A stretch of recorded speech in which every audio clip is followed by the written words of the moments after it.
Get on in here, everybody. Come on in. I got me a new plaque for the wall. It's Psalms 91. I don't know where it's going to go. Is it going to go right there? I don't know. We'll see. I got to find it's bigger than I thought it was going to be. Psalms 91. Yeehaw. Anyway, I'll get that up on the wall in a few hours, maybe. I don't get in a hurry about anything. Come on in. Let's get the chat up. We got a few people coming in. There is Hello World. Let me put on some cutesy glasses. No, I think I'll put on my red ones. Y'all, there we go. To go with my flag. Anyway, come on in. Schools are getting ready to start in our area. Won't be long. We get exemptions because of we sometimes have a lot of snow and a lot of flooding and some different things. So y'all get on in here. Get on in here. It's going to be a busy day in the neighborhood. We have our calendars. We got word from our printer today that the first batch of calendars, where's the first batch of calendars is hot pink. I mean, the whole 2025 calendars are going to be hot pink. And they're on pre-order right now, and they're $10. And we've never done a pre-order sale where they're half price. Never. And it's just a tough time, and we just wanted to do something right, something that would be good for everybody. But anyway, these calendars are huge. This is this year's calendar. Let me go. But I want you to see how big the insides are, because it's what's inside that matters. Isn't that what our grannies told us? It's what inside. Pretty is as pretty does, my granny used to say.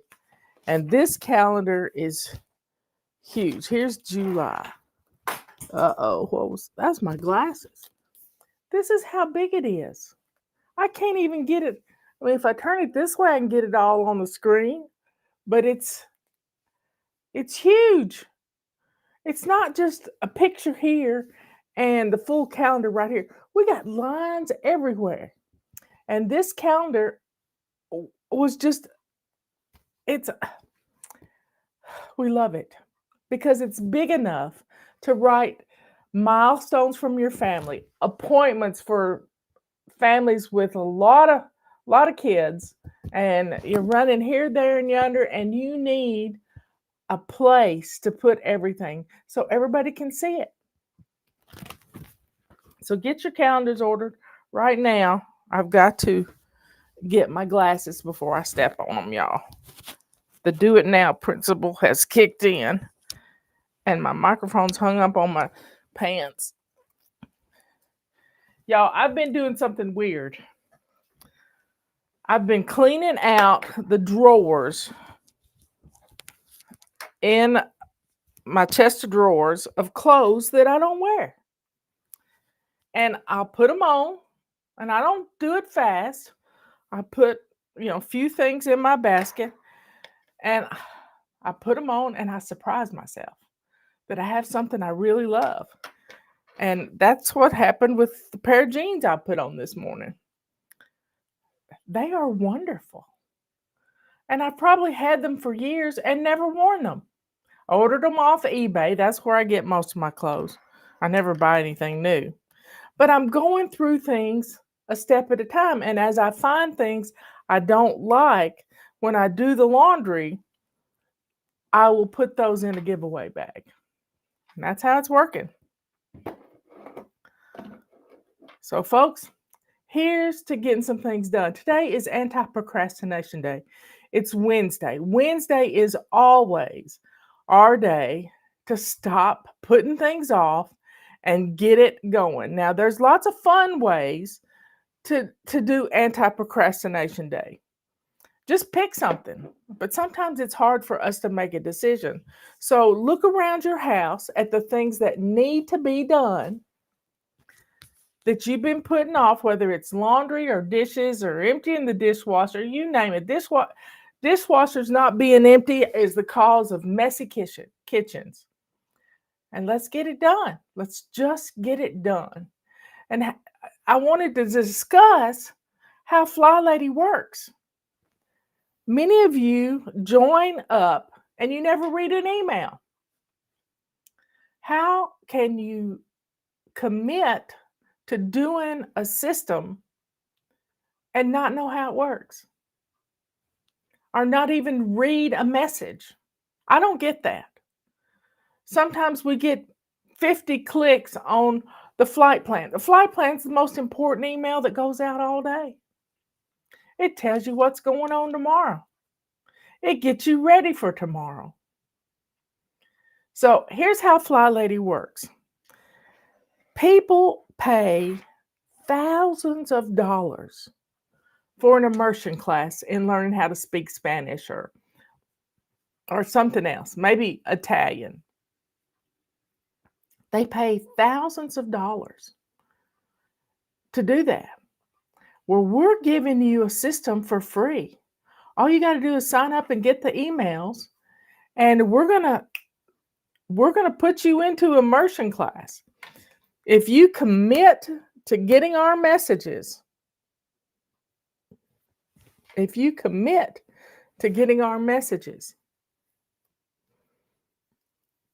we're going to be in your face. There's somebody says they click on the website to see the flight plan. Well, that's fine, but we have brains that are all over the place. I mean, we ricochet. Our brains ricochet, and that's not a bad thing.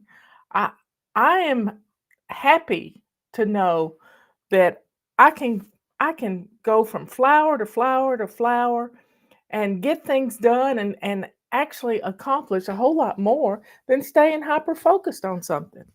With our hyper focusedness, we can spend 10 hours with a toothbrush in our shower scrubbing the grout between the tile and not even know the day has passed. Yeah, we can do that. But guess what? We don't have to do that anymore. We don't have to be that way anymore. That's our obsessive compulsive personalities, our perfectionism. We want to see that shower grout shining. Well, guess what? It's grout. It's grout. You don't want to put some chemicals on your tile because you got to smell that stuff. So you need to be careful with what you put in your lungs. I've had a friend from high school who was cleaning her shower, and she sprayed it with something, and then she sprayed something on top of it, the chemicals mixed, and she fell out with little kids in the house. She fell out in the floor. She asphyxiated herself with some chemical that was awful. So you got to be careful with what you mix. That's why we recommend only using like shampoo or old body wash to clean your shower. If you'll take a purple rag, you can clean shower doors with a purple rag and no soap, because the soap film that's on your shower doors or on your shower walls is soap. Soap is soap. Now we got this great little scrubber tool that is wonderful. We have where is it?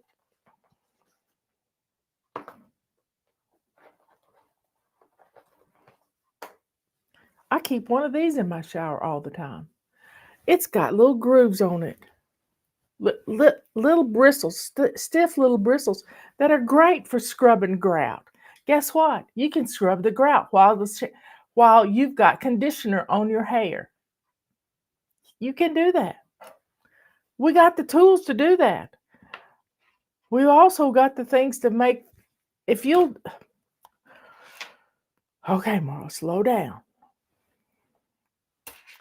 We have personalities that we want to put things off until it gets so bad we can't function. We can't stand it any longer. And that's sometimes a good thing. But I want to talk to you about how FlyLady works. FlyLady works because of you. We have helped millions of people over the last 25 years almost. 25 years. We have helped people all over the world get their homes and lives in order. We have a sign that used to go up at our booths when we traveled to conventions, homeschooling conventions, and it said, "Are you living in chaos? Are you living in chaos?" And it used to be on the screen here. I don't know why it isn't anymore. Let's see if I hit this design. There we go. There it is. Are you living in chaos? I put it up there. Yay! I could do it and talk at the same time. Are you living in chaos? Chaos stands for can't have anyone over syndrome. Now, folks, chaos is a horrible, horrible thing. Seems like the whole world is in chaos. I know one time that can't have anyone over syndrome. I'll have to tell you about that sometime. I got a testimony from a general many years ago. A general in the military of our country.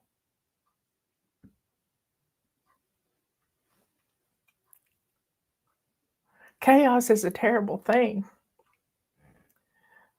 A terrible thing.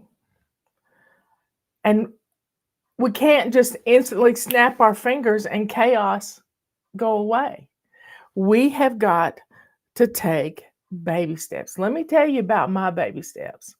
I started on January the 1st of 1999. I was determined to get organized. How many of you have said that? I'm going to get organized.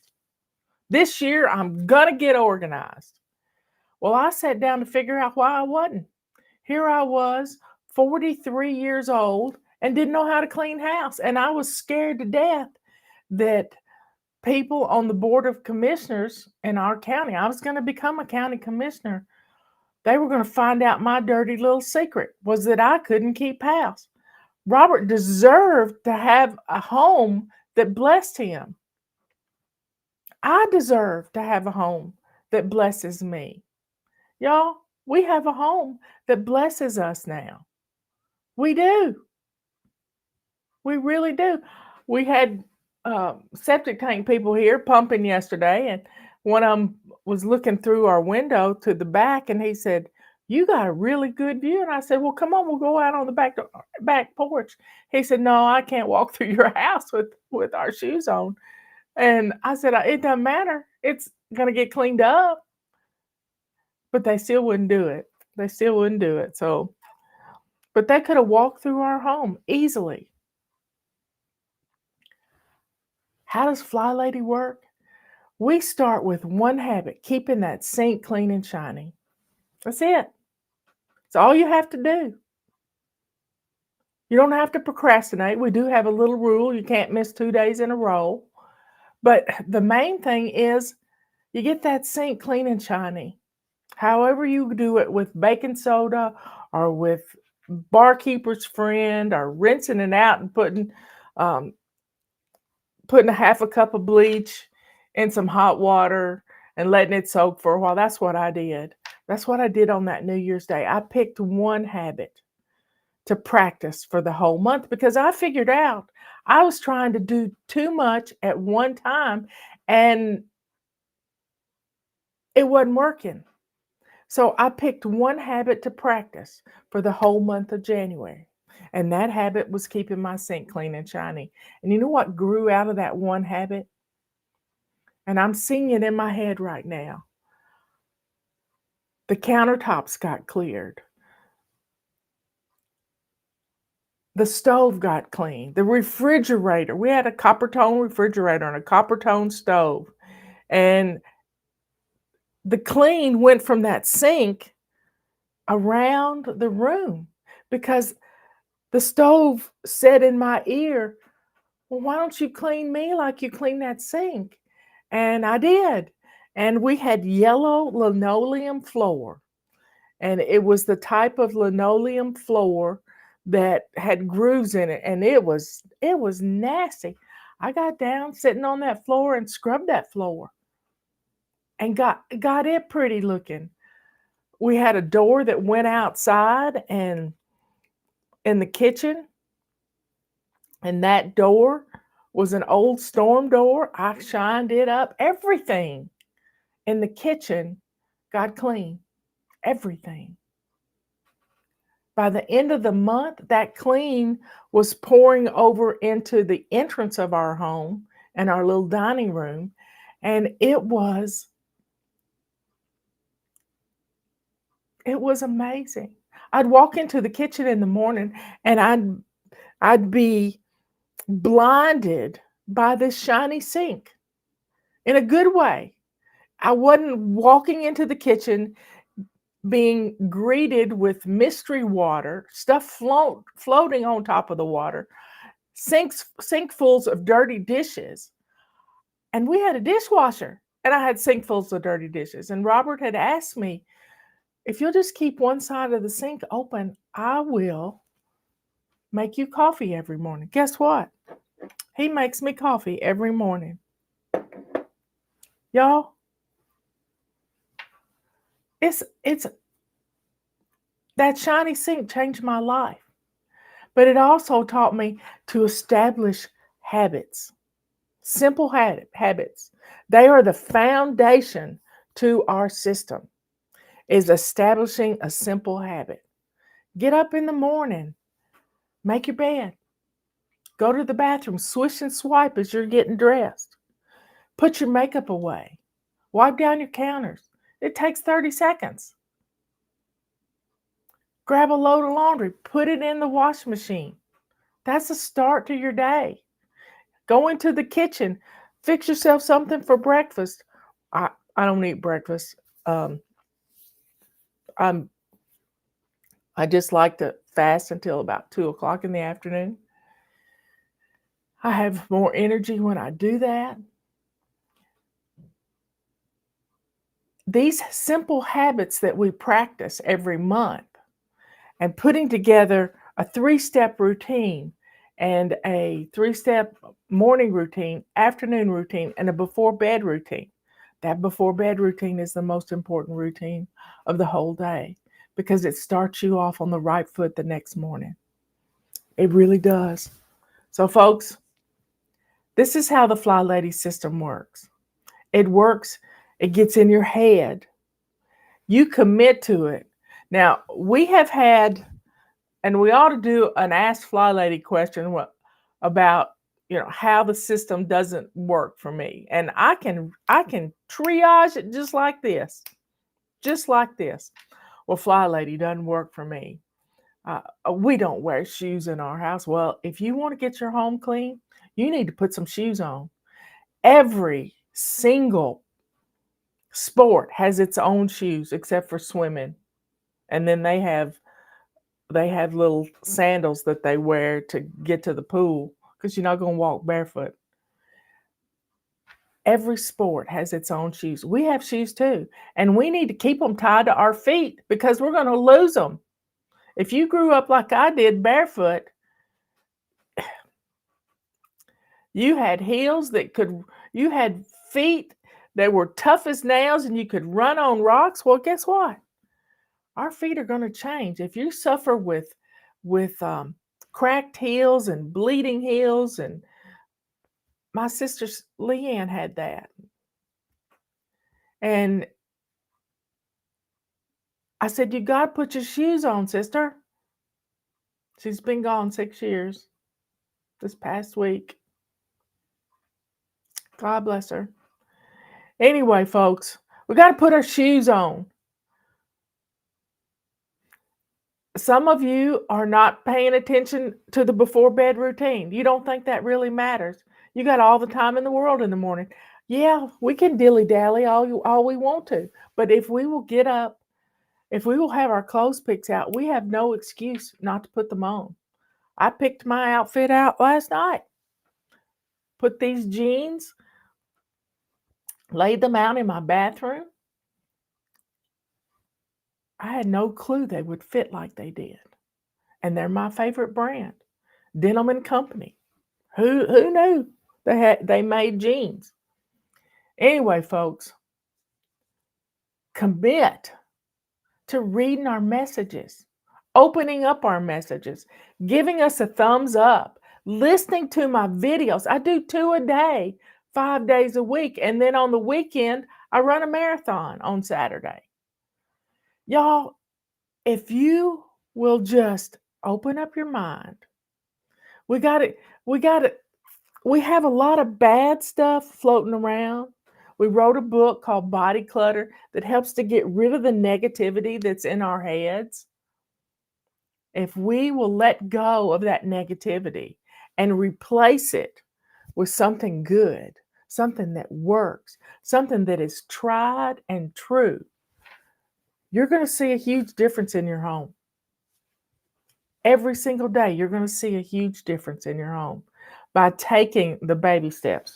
We have a book. Where is it? Our Chaos to Clean book right now. This is your refresher course.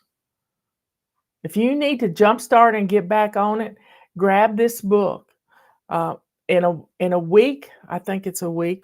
It'll be August 1st. Can you believe it? Can you believe it? August is almost here. The summer has flown by. And August has 31 days. July has 31 days too. We're going to jump into this book in August. Get yours ordered. Yes. We establish habits, one habit at a time, each month. January's habit is keeping your sink clean and shiny, or when you first join up. February's habit is decluttering. You don't have a home with clutter in it.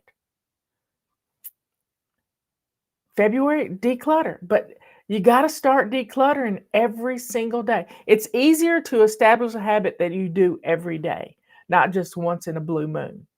Blue moons only happen every once in a while. So, folks, March is getting dressed to lace up shoes. Commit to getting dressed to lace up shoes. When you do your laundry, put your whole outfit together. I have a Rubbermaid tub in my bathroom that I keep my outfits right there, where I can pull a whole outfit out. There are places on YouTube that teach you how to fold everything together. Make ease of packing.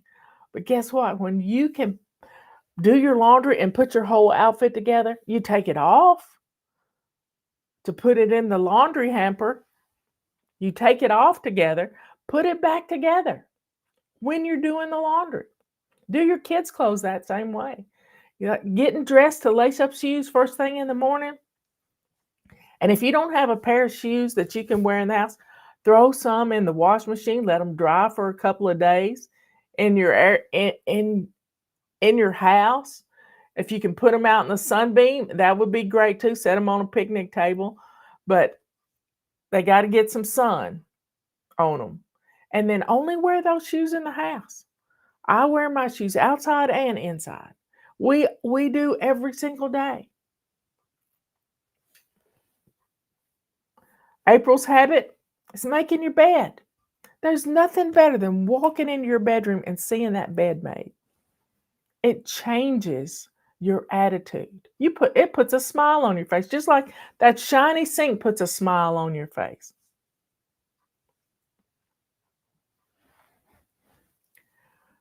May's habit is moving, getting up, getting out, spending 15 minutes, 7 minutes out, 7 minutes in, 15 minutes moving your body. Maybe you're going to garden. Maybe you're weed eating.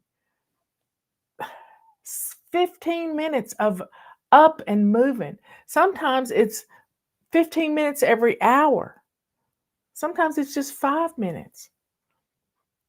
But you can do it. You really can do it. May's habit is moving. June's habit is drinking your water, staying hydrated, not drinking sweet stuff, water. Drink your water, and you're going to feel better. You're going to be energized. Now, not drinking excessive amounts and just sipping on a cup of water. If you drink a cup of water every hour, look at what you're going to get in. A cup is 8 ounces. This probably holds about 10 ounces. That's 80 ounces of water that you've sipped during the day, during the hour. Refill your cup. July's habit is swish and swipe. That's what we're practicing right now. Swish and swipe in our bathroom. But every room has a little swish and swipe. And keeping your sink clean and shiny in your kitchen, wiping down your countertops, that makes your kitchen look good. Making your bed in your bedroom, that's a swish and swipe. There's a swish and swipe in every single room. Cleaning off your flat surfaces in your living room makes your living room look neat. Yes. Let's see, that was July. August habit is doing a load of laundry every day. If you will do a load of laundry from start to finish every single day and put it away, you can start it at night when everybody's got their jammies on. You got a load of clothes. You got a load of clothes to put in the wash machine. And then first thing in the morning, when you get up and you're taking another load of laundry to the basement, put that load that's in the wash machine that you did last night in the dryer. And you're going to get probably 2 loads done today. Having that laundry done makes it easy for people to get ready to go to school in the morning when they pick their clothes out.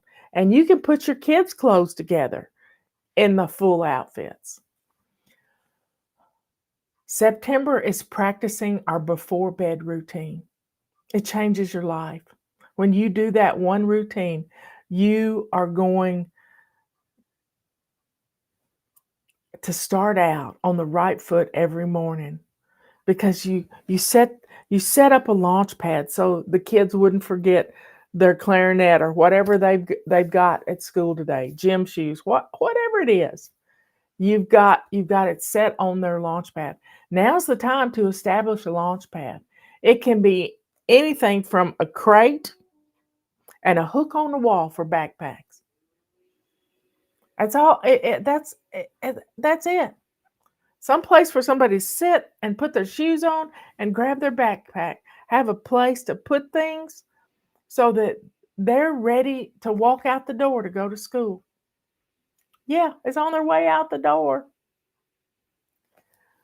October is dealing with your paper clutter. We have paper clutter everywhere. When October rolls around, that's when we can, have a fire pit outside or start a fire in your fireplace. You can burn some stuff that you're scared that's going to get in the trash and people are going to steal your identity. But you can deal with it at home. If not, get a shredder. You can shred everything you need, and kids love to help. November, it's menu planning. We do menu planning every single week on Tuesday. We menu plan. If you don't do it on Tuesday, we got Anti-procrastination day. Do it on Wednesday. It's going to change your life. It's going to change your finances because you're going to be planning for those leftovers. You just have to think about it. And we got a calendar that's big enough to put your menu plans on the calendar. Yeah, you can do this. And December's habit is pampering yourself every single day. Whether it's putting some cuticle oil on your fingernails. I put chapstick on mine every night when I put chapstick on my lips to go to bed. Put it on my cuticles. It changes. When you take care of you, there's nothing like a hangnail or a cuticle that's gotten dry and pulled away and it hurts. Take care of you. If you don't take care of you, who will? And that's what these pampering missions are all about. Sit down and get your Bible and read. We can read our Bible in a month. And I got it on our website. Take care of you. Take care of you physically, spiritually, mentally. Sometimes we just need to take a nap. It's not a bad thing. If you got little kids, when they take a nap, you may need to sit down and rest. Don't say this only time I've got to clean. Well, you got a little army right there with you.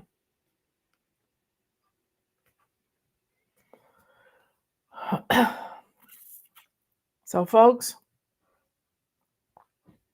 life's too short to keep going from system to system to system. Stick with something. I don't care whose it is. But our system works. I'm living proof. I am living proof. God gets all the glory, y'all. God set my feet in motion to be FlyLady. Somebody asked me yesterday, the septic tank guy, he said, well, what's your website? I says, FlyLady.net, because he won't tell his wife about it. And he said, well, what does that mean? And I said, well, I used to teach fly fishing. He said, I've always wanted to learn how to do that. You know what? I came in here to my studio on my shelf over here. I had 2 books. There's 2 guys. And it was the Curtis Creek Manifesto. I pulled them out. I've got 2 more in my nightstand drawer. And I handed it to him. And then I gave him a 5-minute lesson on how to fly fish. But I said, the FlyLady turned into something entirely different. God had a plan for me to teach women how to be kind to themselves. And that's what we do. We teach you to get rid of that negativity. My granny always said, can't, never, could do anything. Well, if you say you can't, you won't. But if you say, I'm going to give FlyLady a try, I'm going to give it my all. I'm going to do this. One time we were at a convention at the state fairgrounds in Nashville. And I had that banner that's on the screen right now overhead. And this guy comes by and he says, FlyLady, I owe you an apology. And I said, why? And he said, your name was a 4-letter word in our home. And I said, how come? He said, it was FlyLady this and FlyLady does it this way. And he said, I told my wife she couldn't mention that word in our house anymore. And I said, well, I apologize for that, because that's not the way I teach my ladies to do things. Sometimes we can get a little obsessive compulsive. He said, we need you back. And I thought, for a guy to admit that he was wrong, it broke my heart. They could have had years of a clean house with a family that homeschools. And he said, we want you back. And I said, well, just tell your wife that you met me today. And we can change our atmosphere if we'll commit and not go hog wild. That's not fun. But we've got to take our time, establish these habits, string them into simple routines, and then turn those simple 3-step routines into a habit. Because when you get it in here, it ain't leaving. It doesn't matter if you go to a hotel room somewhere. You're going to shine that bathroom sink. You're going to make that bed, even if housekeeping comes in. You're going to make the bed.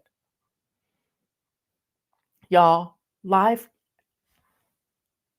God put me here to help you. That's my job.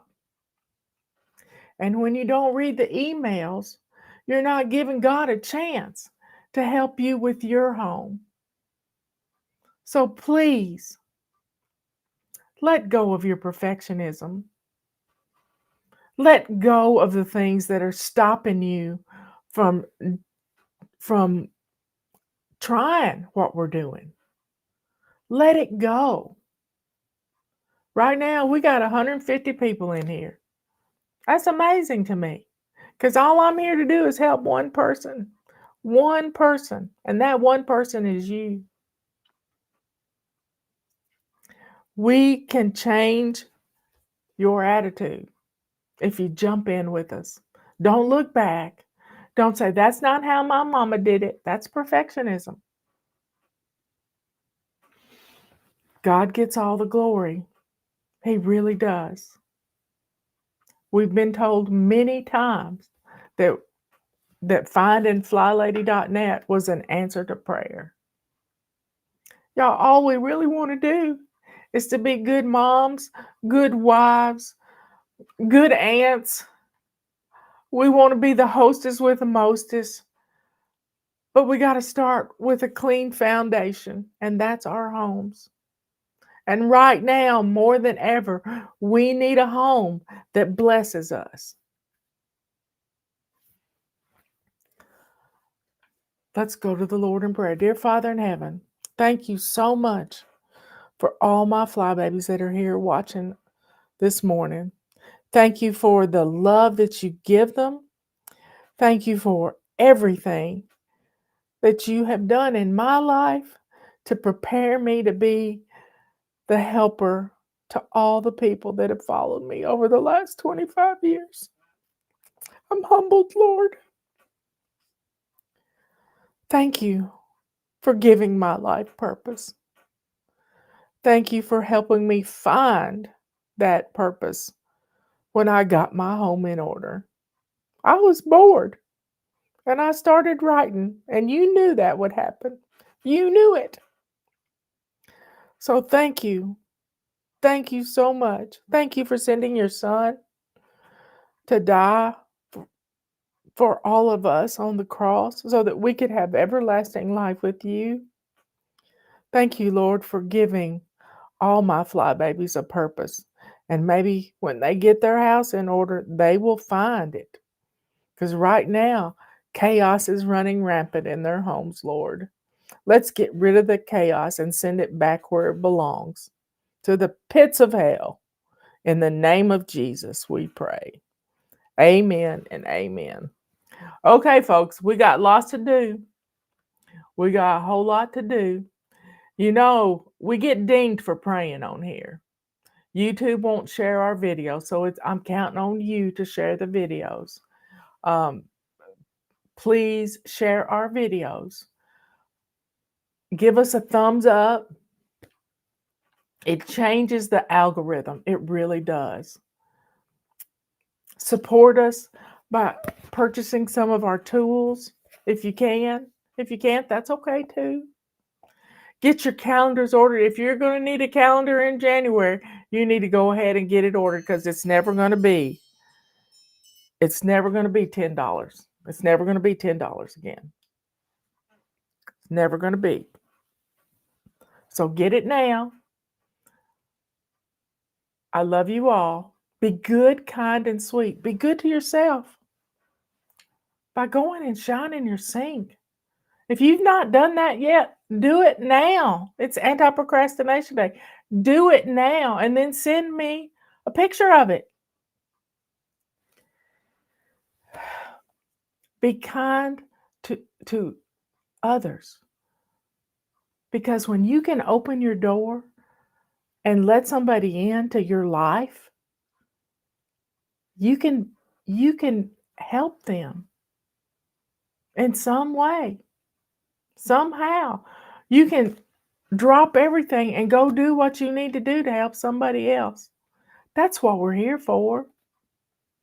And let that joy that is in your heart that comes from God above show the world who you are, a child of the Most High God. Help us defeat those algorithms that are fighting us every day. Thank you for being here. Thank you for being one of my babies. I love you all.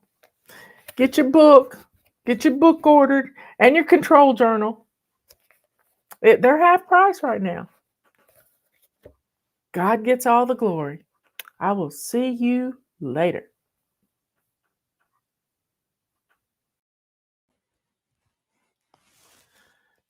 Come on in, everybody. Time just slips away. That reminds me of a song when we were kids. Time keeps on slipping, slipping, slipping into the future. So get on in here, everybody. I got 4 pages of questions about laundry. Are you ready? Let's see, what announcements? Our calendars will be here probably within the week, and we will start shipping them out. Right now, we're in a brand new month, and it is the month of August, and August is our habit. Our habit for August is getting our laundry done, because nothing says I love you like clean underwear in the drawer.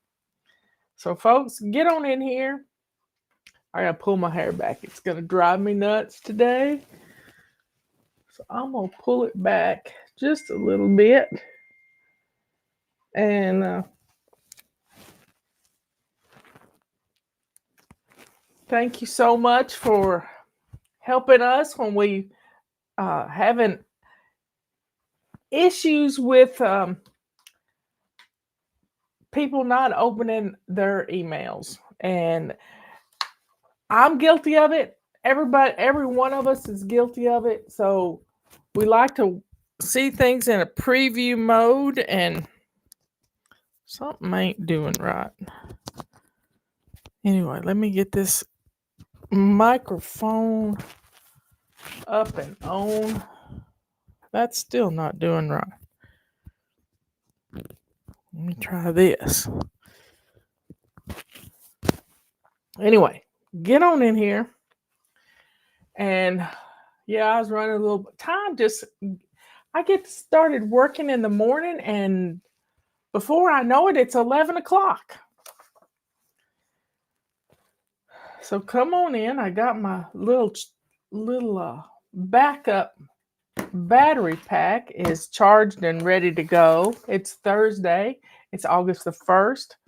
We have some great sales going on. Our calendar pre-order, as soon as we get the first shipment of calendars, the pre-order sale is going away. So take advantage of it while you can. And, $10 calendars make great Christmas presents. They really do. So let's get started. Are you ready? We got a few people in here. Let me get the chat up. Where is the chat? Why isn't it coming? There we go. Set your alarm for 10. I do have an alarm set for 10:50. I do have an alarm set for 10:50.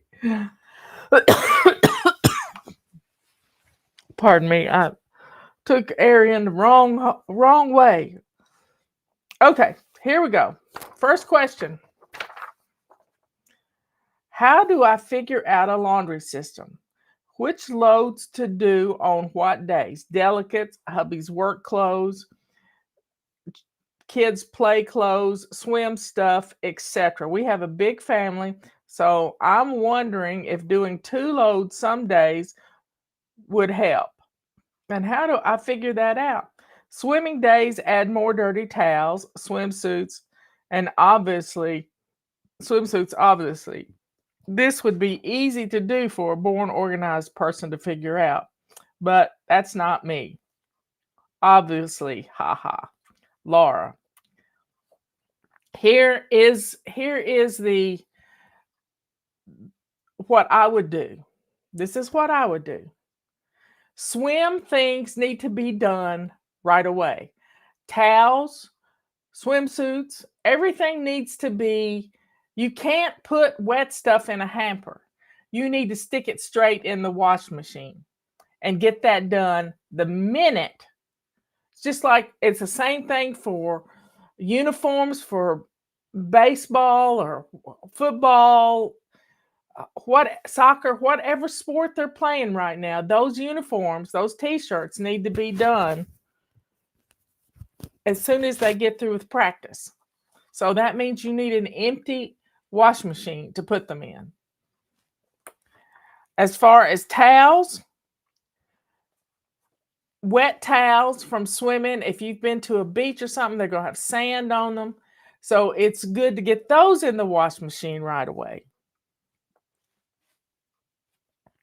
Kids' play clothes, you need to start the week out with play clothes. Done.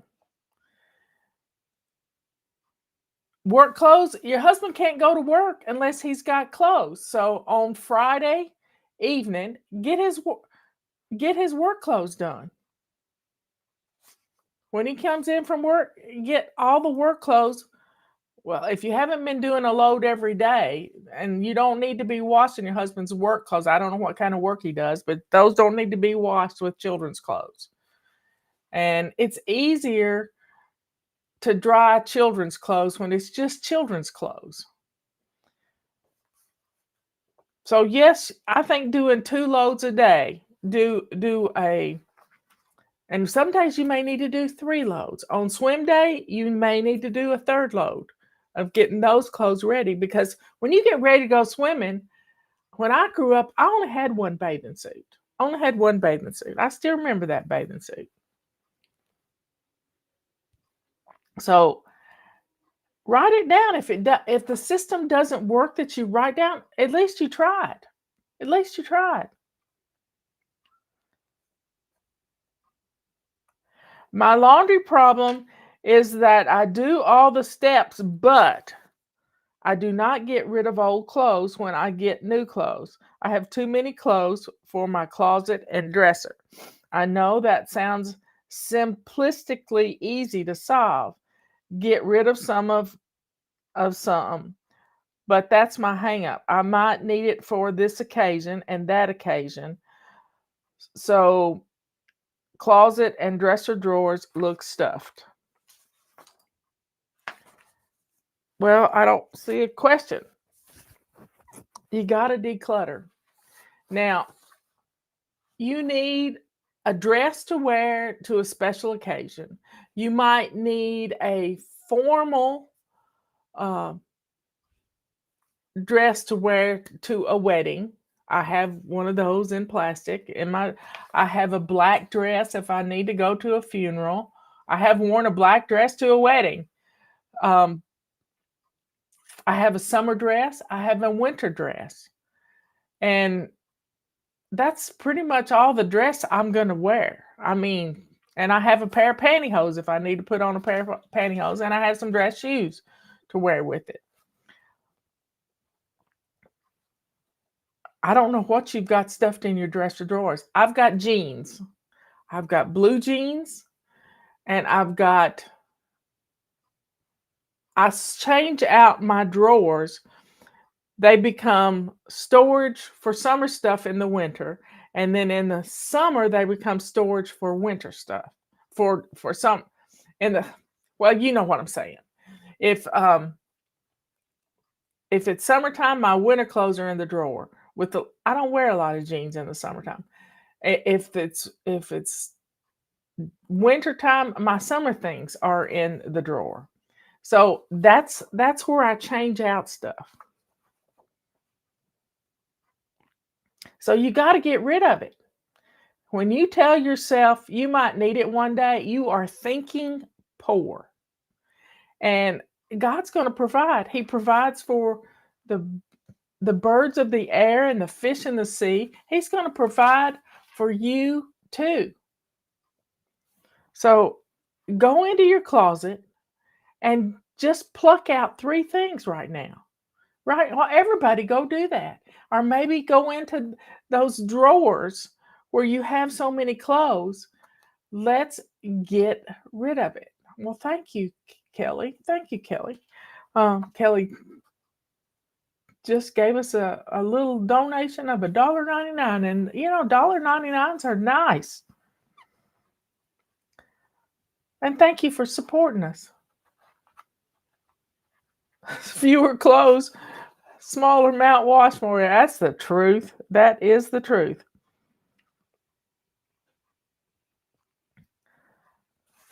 So, thinking you might need it one day is thinking poor. How many dress clothes do we need? You don't want people seeing you at church, and people don't wear dress clothes to church anymore. But anyway, you can declutter. You can do this. And you don't have to be stuck with thinking, I might need it one day. Somebody else probably needs it. If you're no longer working in a business situation and you don't need dress clothes, you need to donate those to a women's shelter. Give someone a chance to get dressed up for a job interview. You can do it.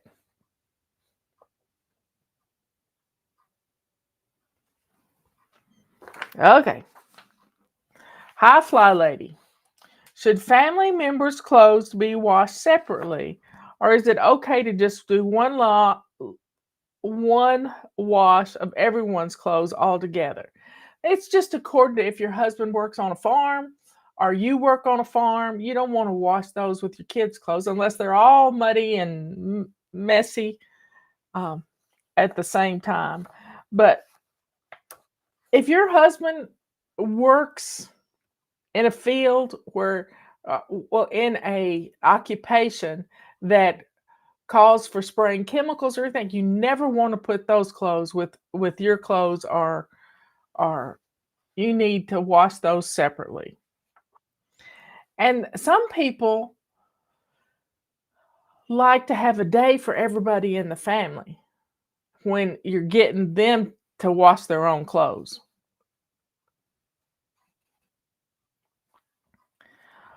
Also, should kitchen cloths be washed separately? I do that. I don't like to wash my kitchen hand towels and scrubbers and things with things that are from the bathroom. Ain't gonna happen in my house. I might take me a couple of weeks to build up enough for a load, but I have a basket underneath my kitchen sink, and that's where I keep them. I lay them out and let them dry so they're not stinky. And should kitchen cloths be what? Yes. Thirdly, how can I get a musty smell out of certain towels? I have washed them many times, but the smell lingers. Thank you.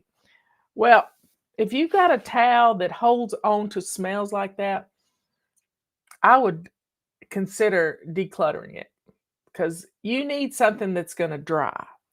Now, if it's wash it with some vinegar first, and then use hot water. I hate cold water. Use hot water because it's going to help to kill germs. What you're smelling is that mustiness is a bacteria. Like in a basement, it's mold.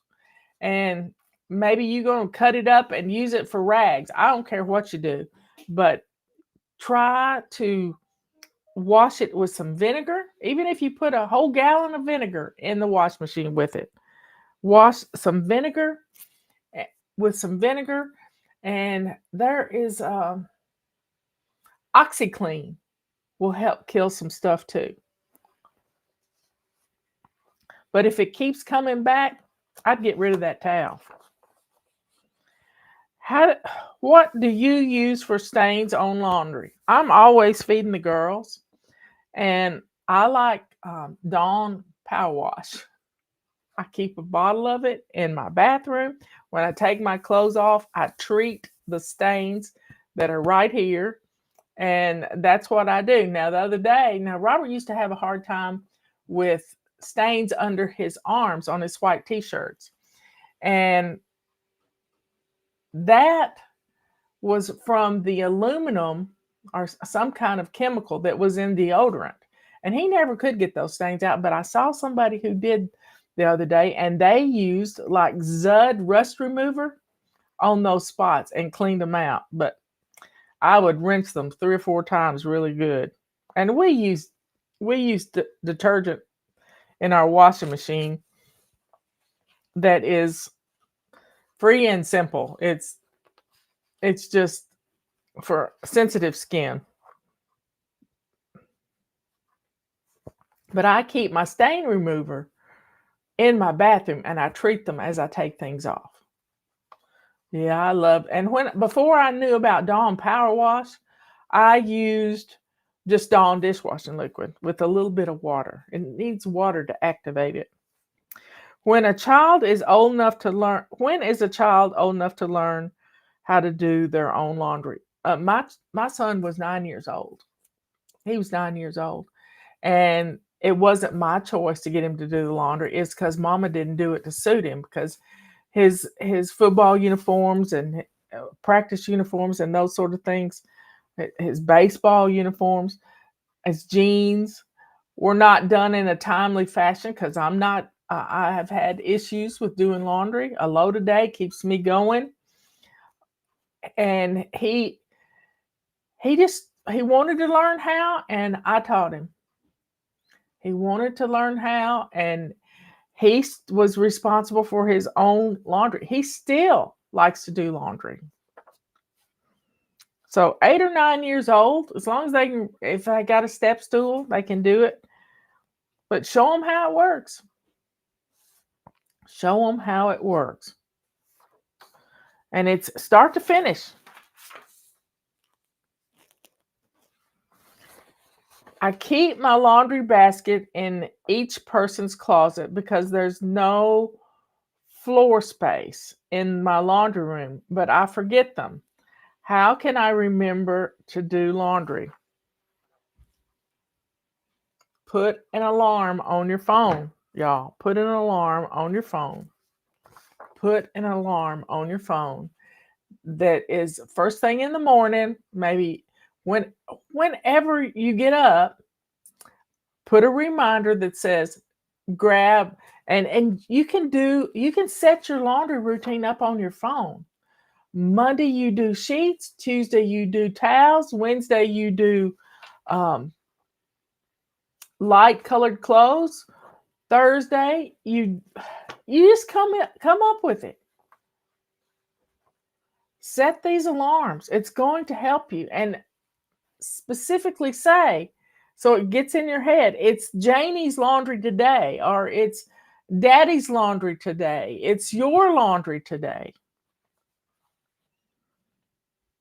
And you can pre-sort it. As you take it off, you put a light color in a light basket and a dark color in a dark basket in the floor of your closet. Keeps you from having too many shoes too. I don't have a full load of laundry every day. Should I go ahead and run a load anyway while I'm learning a new routine? I think so. And you can always find things to wash. I've got comforters that need to be washed, and I can only put a couple in at a time. I've got linens for the bed, and I know it's the first day of August, but it starts me thinking about fall. September we'll get into fall stuff. So get your linens done up, and doing something every day and reinforces this habit. It reinforces this habit. I was confusing my feather duster behind me with my hair. It does look like my salt and pepper hair. When should I do ironing in my weekly home blessing? No, ironing is not part of your weekly home blessing. Ironing is probably an anti-procrastination thing, a Wednesday thing. I would just pick Wednesday to do some ironing. But don't, if it's something simple, having an ironing board handy and an iron handy, a lot of people don't even have irons anymore. I don't iron anything. Occasionally, Robert will iron some collars on some shirts. If I'm sewing, I'm ironing. So I would just pick Wednesday. It's not weekly home blessing, it's the basic weekly plan. But don't let it pile up. If you miss a week and you have too much stuff, that's clothes you're not really wearing. So I would begin to eliminate the clothes that give you one more step to your laundry ironing. Yeah. And summertime, we wear a lot of stuff, but you can take things out of the washing machine wet, like a linen top or a cotton shirt, and you can block it. Let me see if I can show you how to block something. So here's a purple rag. If you take a shirt, let's say this is the front panel of one side of the shirt. From the shoulder to the hem, you can stretch it on the bias like this gently and do it the opposite direction, and that'll balance it out, and it'll pull the wrinkles out. It's called blocking. You can do it for the back of the shirt too, and then hang it up, and you can do it on the hanger. Once you get it on the hanger, and you don't even have to put it in the dryer.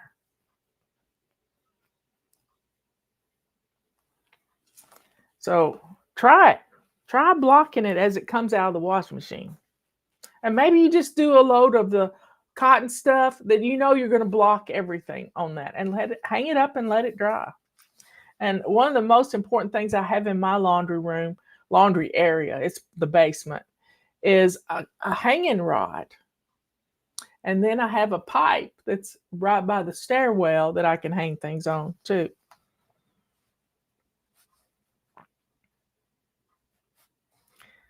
In the summer, electricity is so expensive at our house. Is it okay to set a schedule to do laundry in the evening when electricity is cheaper instead of in the morning? I live in an electricity abundant area. We have a nuclear plant down in South Carolina that we get some of our power from. We have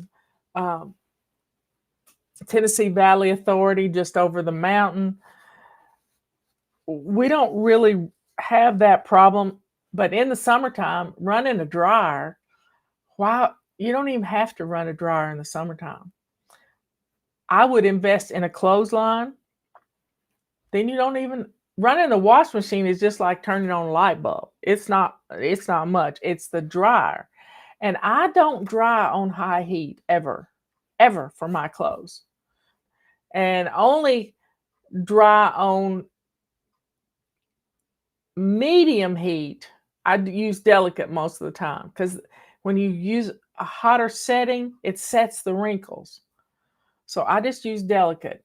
But hanging things up straight out of the wash machine is going to save you a lot of money too.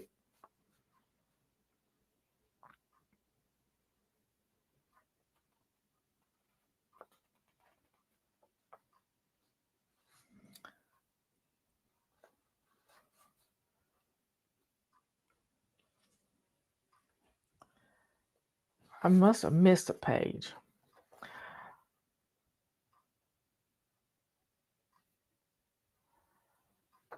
Okay, I think I've done everything on this one. Do you use starch on your clothes when you iron them? Well, I don't iron anything unless it's a collar. And Robert has some spray starch, but he did that when he went to court every day, and he doesn't have many dress shirts anymore. So I don't use starch, but we do have some if it still works, because we hadn't used it in a long time. It sits right by the iron in the top of the closet. I want to do better at doing laundry, but I probably have 20 loads that need to be done. How can I get caught up? You need a reminder on your phone. Now, if you have 20 loads, if you do 2 loads a day in 10 days, you're going to be done with those loads, but you're going to have a bunch more loads. So you probably need to do 3 loads a day. 3 loads a day. Now, if you want to, now this is a lot of work in the summertime.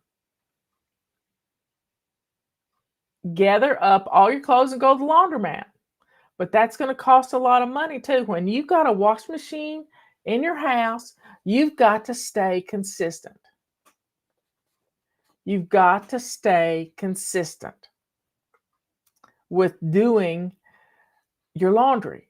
Because in the summertime, if you leave a load in the wash machine, it's going to get smelly. If you leave a load in the dryer, it's going to get all wrinkled, and you got to run your dryer a little bit or run them back through the wash machine. You got to deal with it as it finishes up and not wait. So you need to take a day and just be consistent. Now, can you do 20 loads of laundry in a day? No. I figure for me, I do an extra rinse on our laundry because I want to get all the detergent out of it. And I do this extra rinse. So it takes about 45 minutes to an hour for a load of laundry to be done. At most, you could probably do 10 loads in one day at my house. So stay consistent. Get your towels and get the bulky stuff done. Get the bulky stuff done. Towels, sheets that are piled up, and just blinders on. Stay focused. Set your timer so you remember to finish it up. Set your phone with a timer. You got lots of timers everywhere.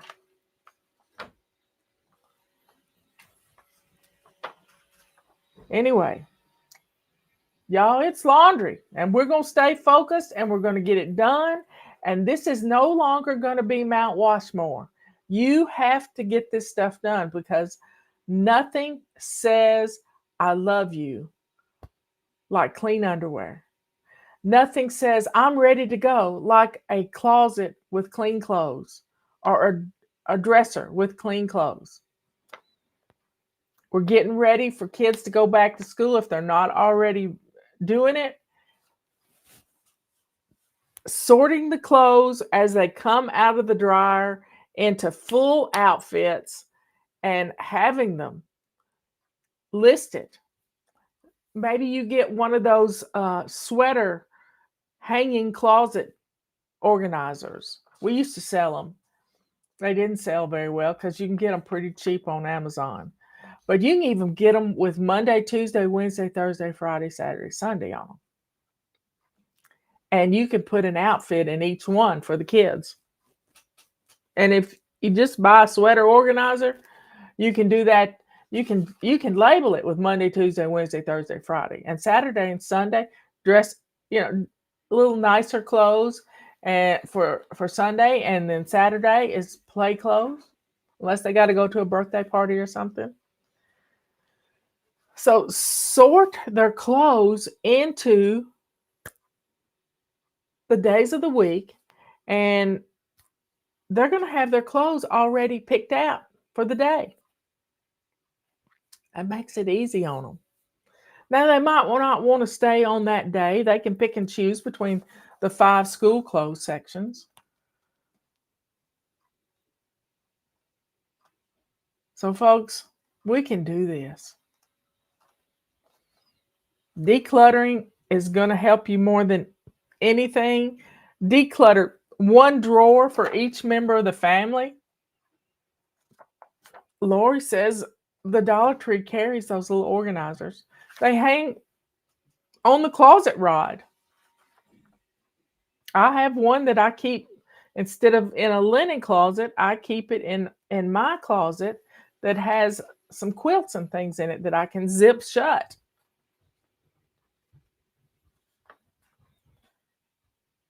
So, folks, we're getting started on laundry. Stay focused.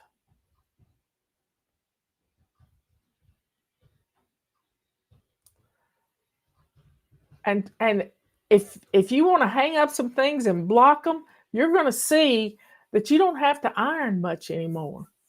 You really don't. Hang them up, let them dry. And that gets you through the laundry quicker. Really, because you can go Next load can go straight into the wash machine or straight into the dryer.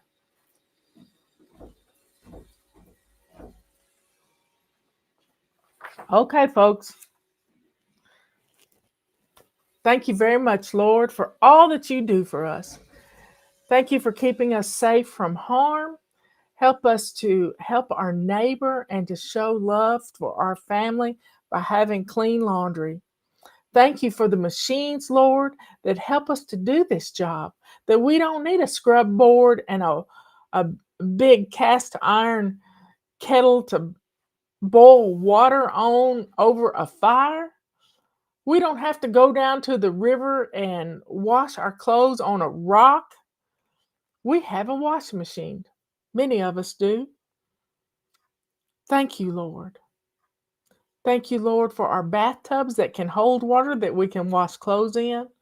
Thank you, Lord, for everything. You keep us going. You've got us in the palm of our hands.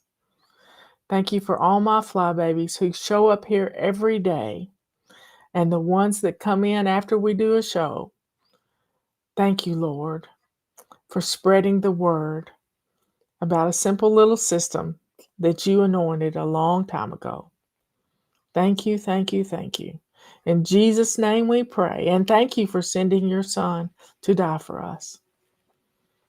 That's the good news, that we don't have to spend eternity suffering in the pits of hell, that we can spend eternity with you in heaven because your son shed his blood for our sins. He's knocking at your door. Thank you, Lord. In Jesus' name we pray. Amen and amen. Okay, folks, y'all be good, kind, and sweet. Be good to yourself by doing laundry.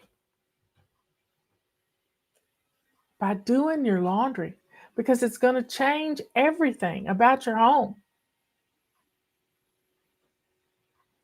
Be kind to others, especially your children, by getting their swim clothes done, their uniforms washed. As soon as this is the do it now principle, because you might forget. Thank you for our phones that helps us to put reminders on them that pop up in our face. Thank you, Lord, for everything. Let this goodness that's in here show the world who you are, a child of the Most High, the only living God in the universe. You can do this.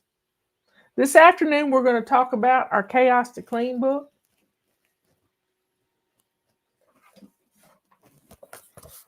We're going to work on day 1. Yep. And that's day 1 is shining that sink. So go shine the sink and we'll talk about it this afternoon. See you later. Get on in here. It's Monday.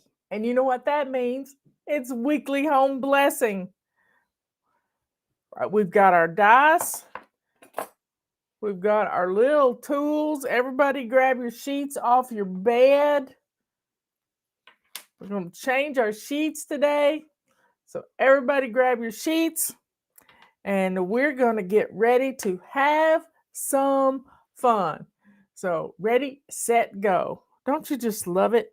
Don't you just love it? Let me get my little ducks in a row here so we can play our little game. I'm lining up all my little tiles. Robert made me a bunch of little slices of oak.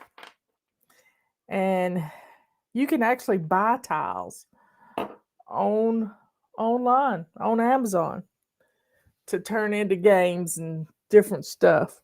So come on in. Have I got my shirt buttoned wrong? I don't think so. Let me see here. Hold on a second. Hold on.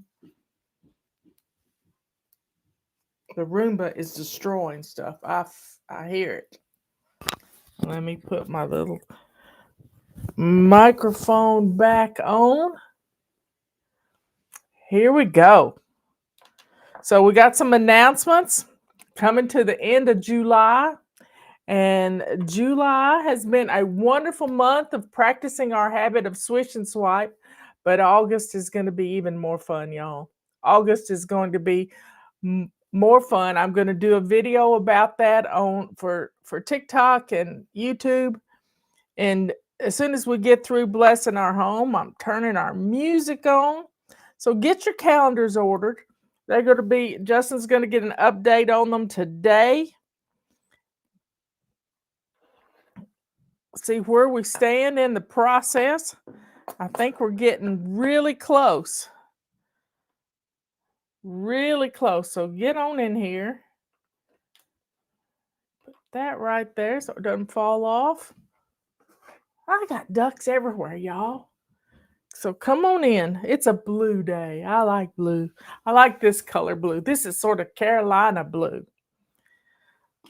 Come on in. So calendars are $10 right now. The little calendars are $7. So get your calendars ordered. Now's the time, y'all. While we've got them on this pre-sale before we get the first shipment, now's the time to stock up for Christmas. Same way for our purple rags. They're $9.95 for 3 of them. These make great Christmas presents. We've got a mop that's $9.95. We got so many things around $10.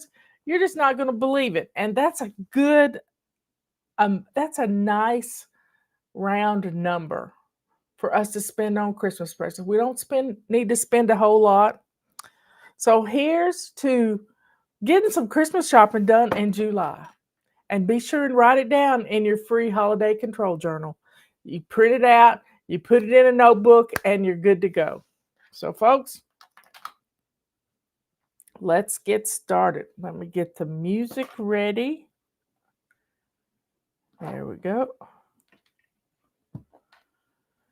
And so you got your sheets off your bed. Let me get the chat up. Has anybody put sheets in here yet? There we go. My sister did. So grab your sheets off your bed. And we got some people in here. I tell you what, y'all. Y'all are precious people.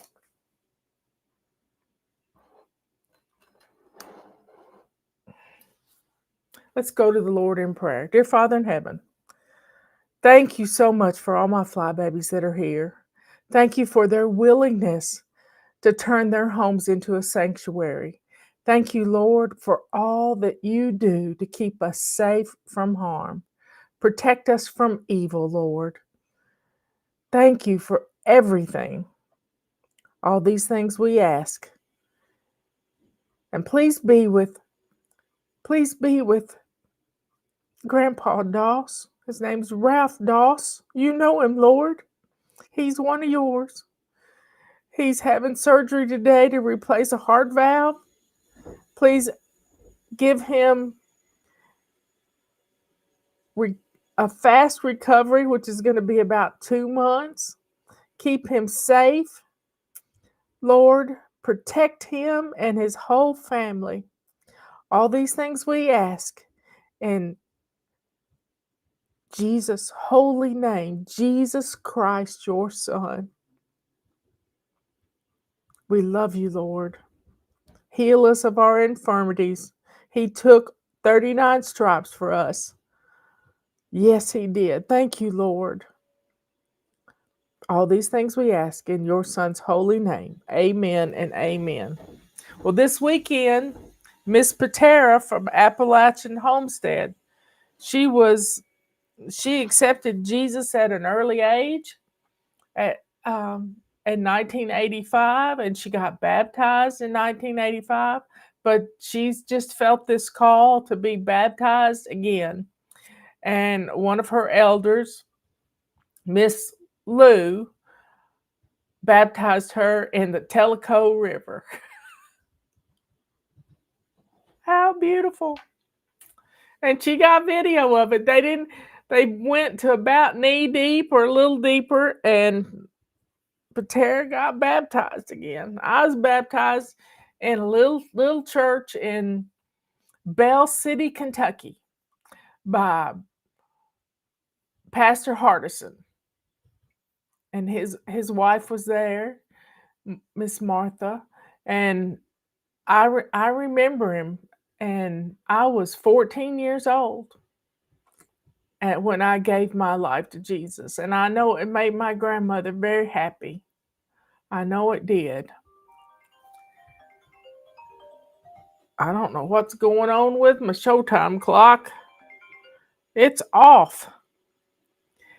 Anyway, folks, if you are, if the tug of Jesus is on your life, then ask Jesus to be your Savior. He's there waiting on you. It was a beautiful thing. And get baptized. I was baptized in a baptistry that hadn't been used in a very long time, but it had water in it. And I was able to be put under the water, and it was a beautiful thing. So, where's my dice? There's my dice. I'm rolling the dice. Let me get my AirPod. I have an antique AirPod, y'all. This thing is old. It's an original one with the little twirly thing. So let's roll the dice. We got our sheets off our bed. Here we go. Number 6. Grab your feather duster. Grab your feather duster. And let's get rid of the dust. You can do it. You can do it. Let's see. We're going to play So Long Dust Samba. There it is. That's Boogie with our duster in hand.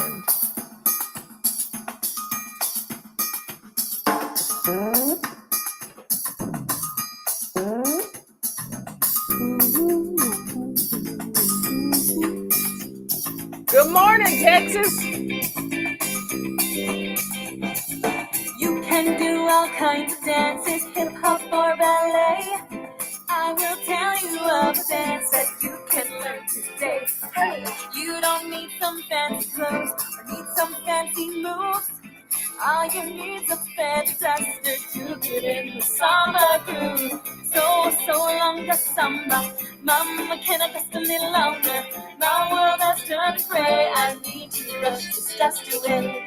So long the samba, mama, can I just a little longer? My world has turned gray, I need to brush this dust away. So long the samba, mama, can I just a little longer? My world has turned gray, I need to brush this dust away. So long the samba, mama, can I just a little longer? My world has turned gray, I need to brush this dust away. Dusting high, see me flying, dusting low, watch me go, moving to the sound of rhythm. I'm solo, dusting show. Then I take the feather duster, shake it good outside. Come back and I feel like dancing. It's samba party time. So long the samba. Mama, can I dance a little longer? My world has turned gray. I need to brush this dust away. So long the samba. Mama, can I dance a little longer? My world has turned gray. I need to brush this dust away. So long the samba. Mama, can I dance a little longer? My world has turned gray. I need to brush this dust away. Yeah.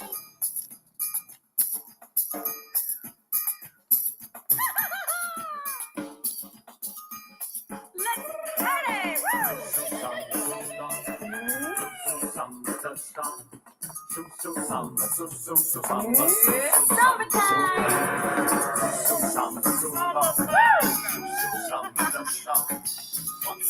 I tell you what, all you need some feather duster. Mama, can I just a little longer? My world has turned gray. I need to brush this dust away. So long the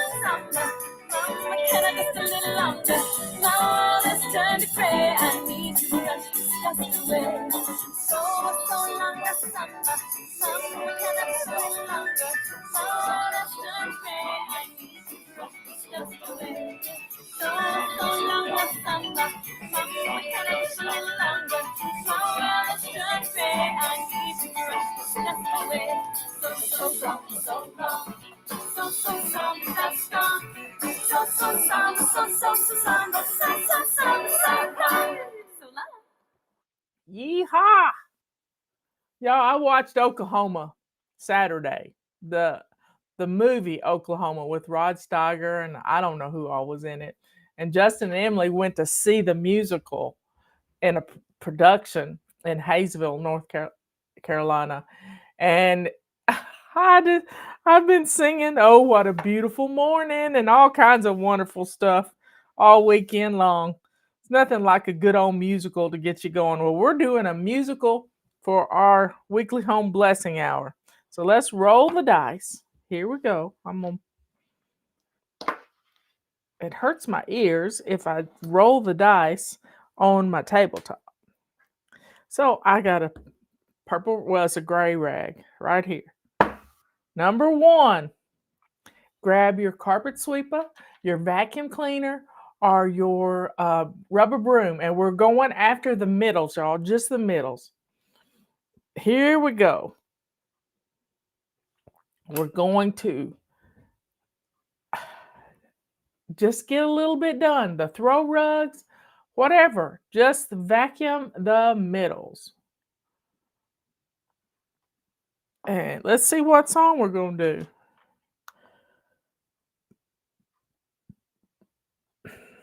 Let's do routines, because this is our routine on Monday morning. It's to bless our home.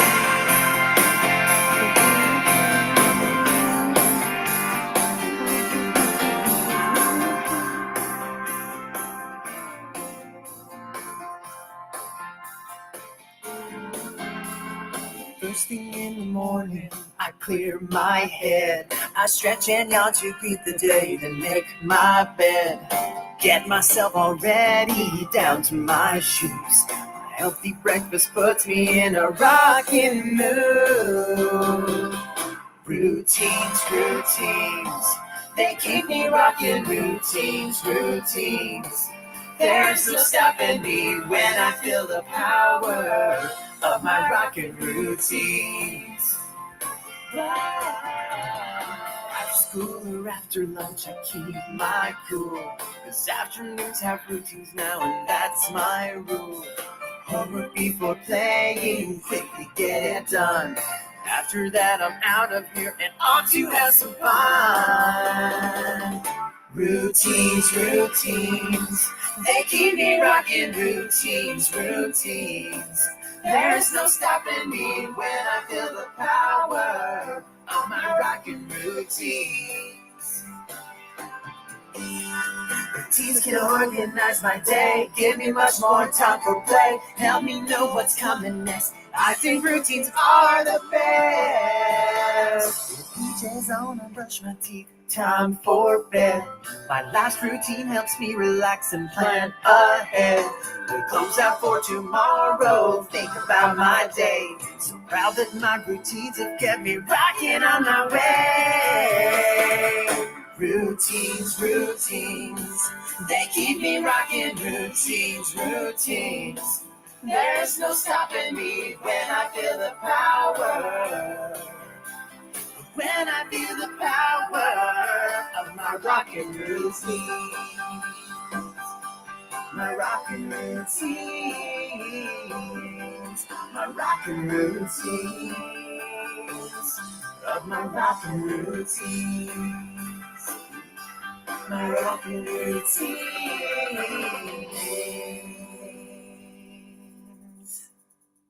Okay, folks. We're rolling. Let me see. Where we just did 6, 4, 2. Let's gather up all the trash in your house. We're going after the trash. Number 2, going after the trash. So let's find room patrol. This is a song that my nephew Alexander and I did with our iPhone. Here we go. Amy wrote it, but we performed it.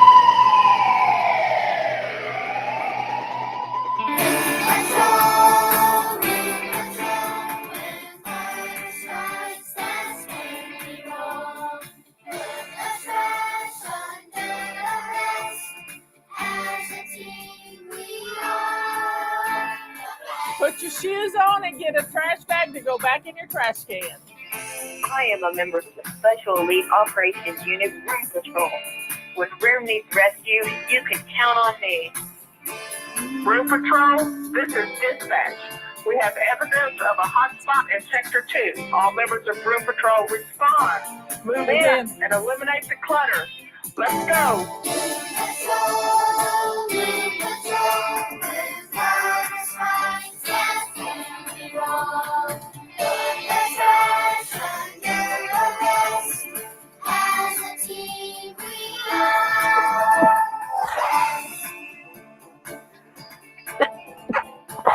Dispatch, we have surrounded the clutter in Sector 2. You're right, this hotspot is drawing clutter and slime. We're sending in the SWAT team. Let's get to the bottom of this. Get your gear. Lace up your shoes. Room Patrol, let's roll.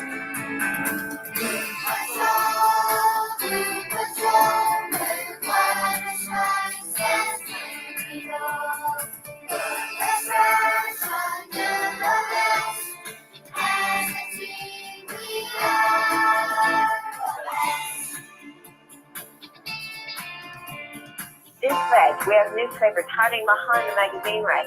They're taking over. I repeat, they're taking over. Please advise. Room Patrol, you have authorization to remove all expired newspapers and magazines from the premises immediately.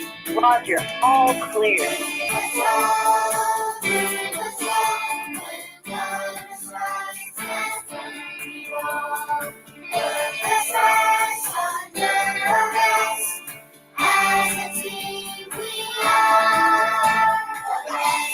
What's the temperature, Catherine?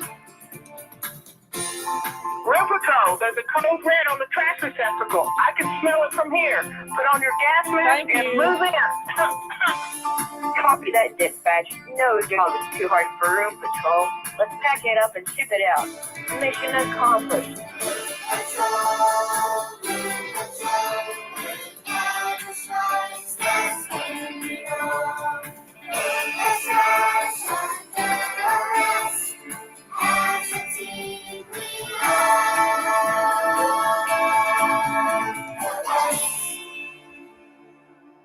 You can start it over, Tricia. Okay, it's better to speak to those babies than to ignore them. Good for you. Okay, we got the dice. We're going to roll it.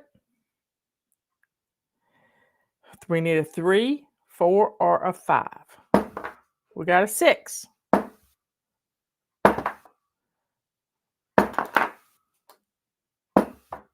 We got a 5. Grab your mop. If you don't have one of our mops, now's the time. We got a mop sale going on for $29.95. That's got our big purple mop in it and two extra cloths. And then we've got our regular mop that's on closeout. And when I say closeout, this is the last of them. We're not getting any more of these. We love this mop. We've had this mop probably close to 20 years.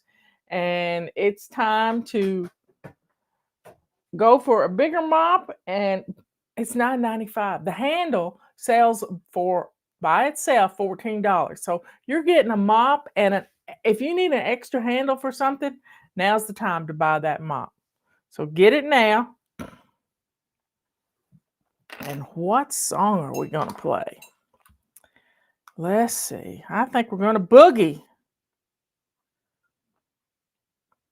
This week, our zone is our living room. We got 3 days in it, Monday, Tuesday, and Wednesday.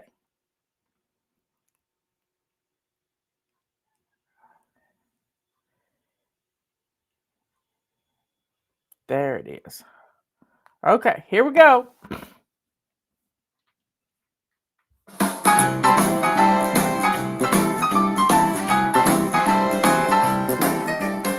the covers on my hair, something stinks beneath my bed. Can't face my room today.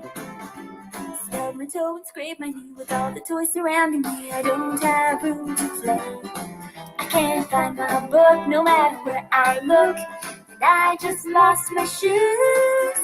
So many toys around, they're tumbling down. Tell me, Mama, what do I do? She said, pick it up and pack it out. Decide what you can do with it so you have room to play. Having junk around only brings you down. So I'll boogie that clutter away. Only keep the toys that bring you joy and pass the rest along. You can fly when you simplify and sing the bedroom boogie song.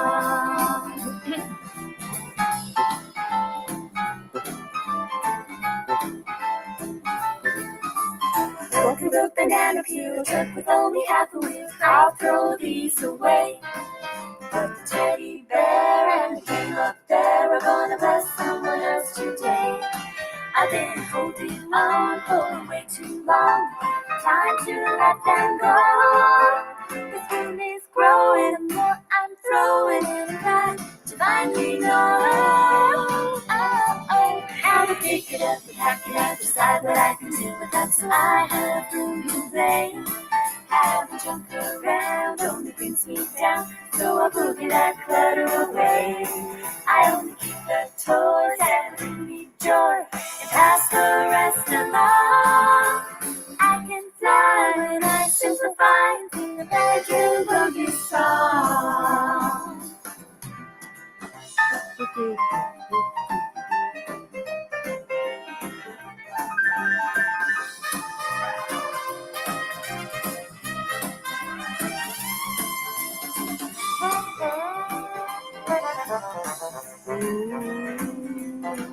Mama sent me in here, thought it would take a year for me to get it all done. But now her eyes are popping and her jaw is dropping and I'm off to have some fun. Yeah. We'll pick it up and pack it up, decide what I can do without so I have room to play. Having junk around only brings me down, so I'll boogie that clutter away. I only keep the toys that bring me joy and pass the rest along. I can fly when I simplify and sing the bedroom boogie, the bedroom boogie, the bedroom boogie song.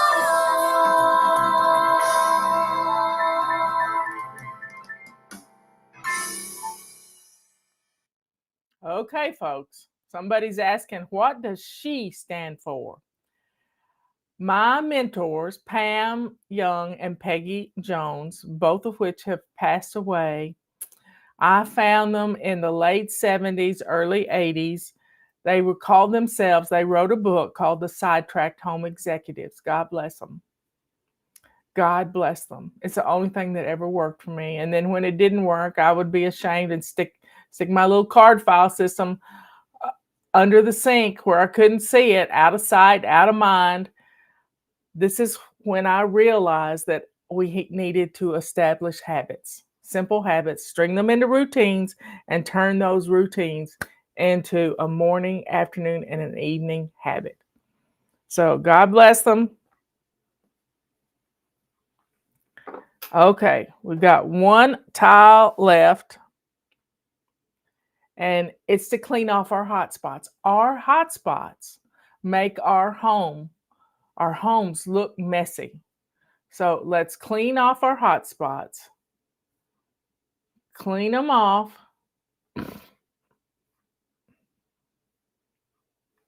We're going to declutter what's on top of them. Thanks, Trisha. You're right on top of it. So let's get those hot spots cleared off. It takes 2 minutes. 2 minutes and you're going to see a home that doesn't look dirty. What song? Where is my up kind of day? Because that's how I feel today. Y'all pray for the athletes in Paris that are competing in the Olympics. Pray for them. Just pray for the athletes. Pray for them. So here we go.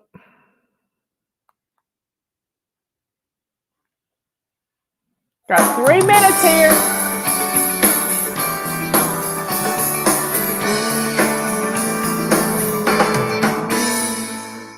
Sometimes I think the sun is rising too soon. Can I just pull the covers over my head?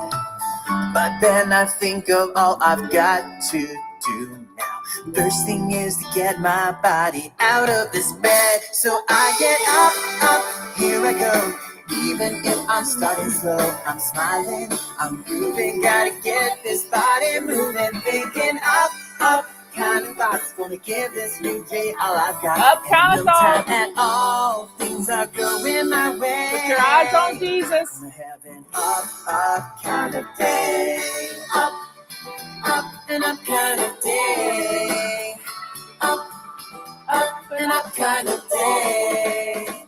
I know sometimes there will be things that get me down.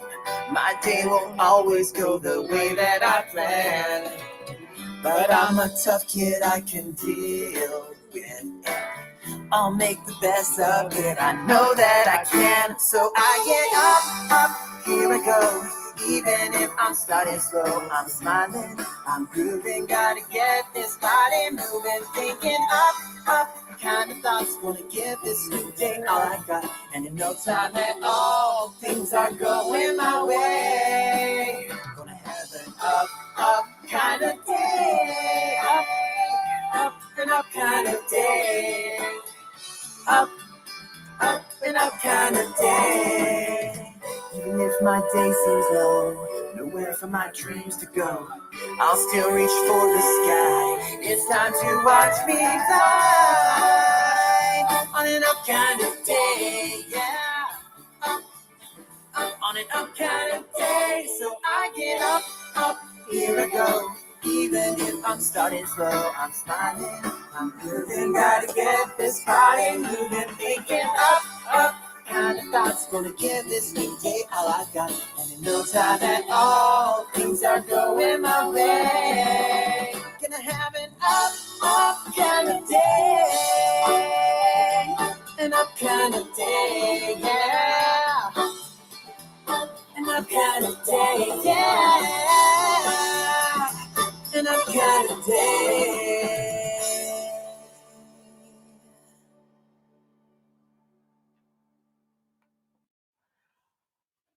Okay, folks.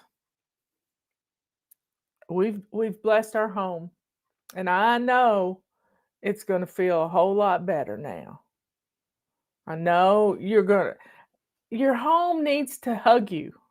It needs to make you smile. You need to look around and just enjoy what's going on. God gets all the glory, y'all. He gives us the energy, He gives us the unction. Get up and do something. Don't feel bad.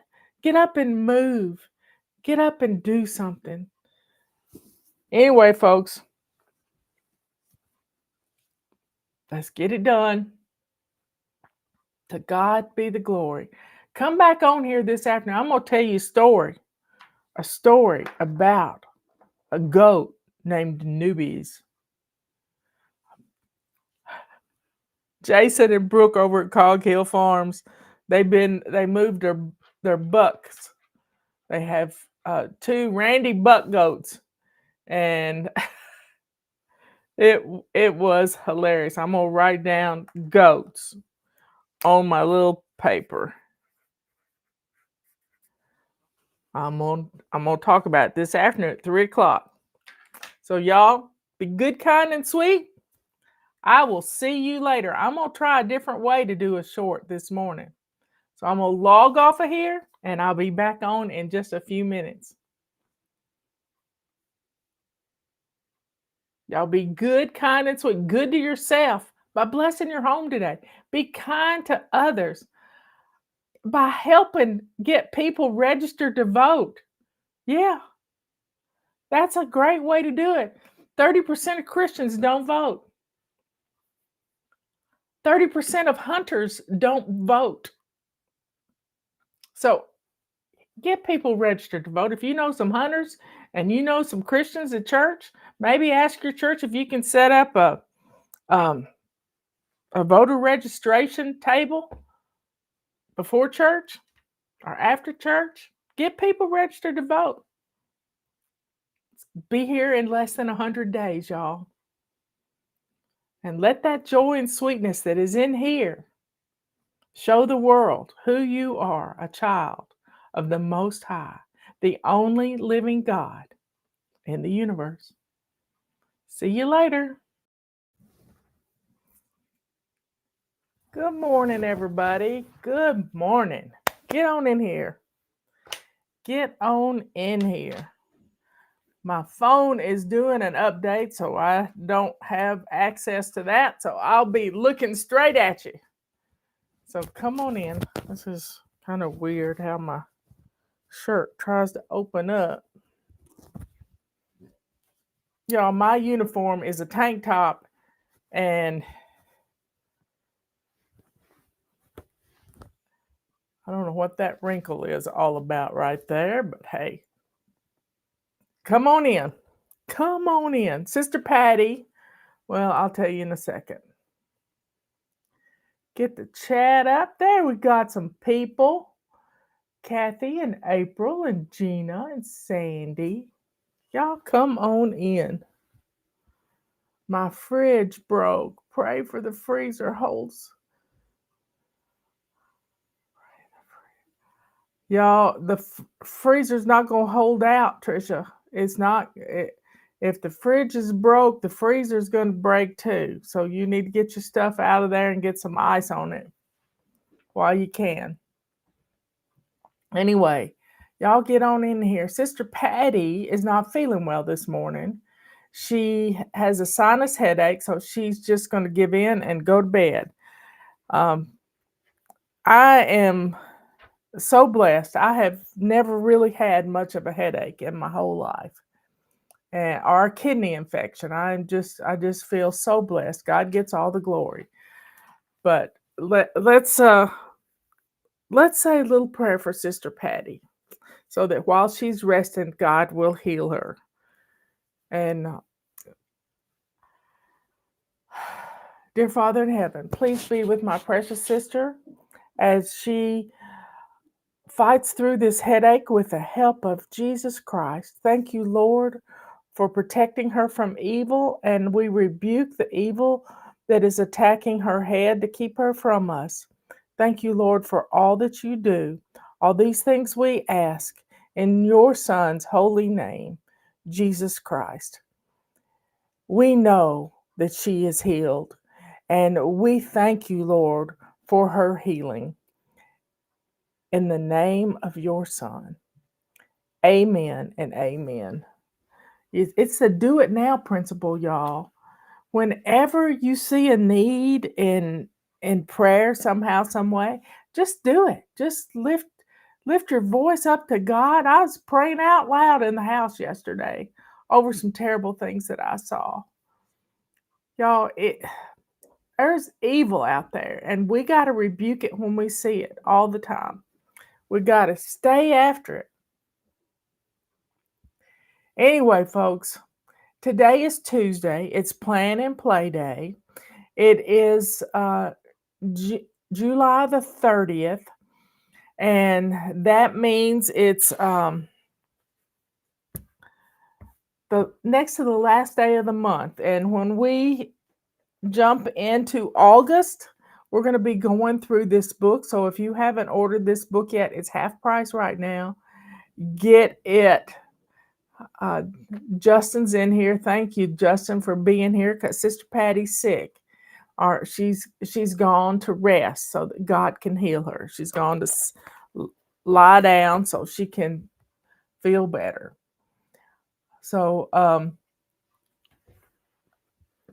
we got announcements. We've still got calendars on pre-order, and it looks like we're going to have them on pre-order for another week to 10 days or so. We got word from the printer yesterday that there is a little something going on. They're about to finish up the full run of the pages, and then they've got to put them together. So I don't know what's going on over there. I'm just leaving it up to God, and your orders may be a week, 10 days, maybe up to 2 weeks. We just got to give it to God. We just got to give it to God. So please understand, we're not doing this on purpose.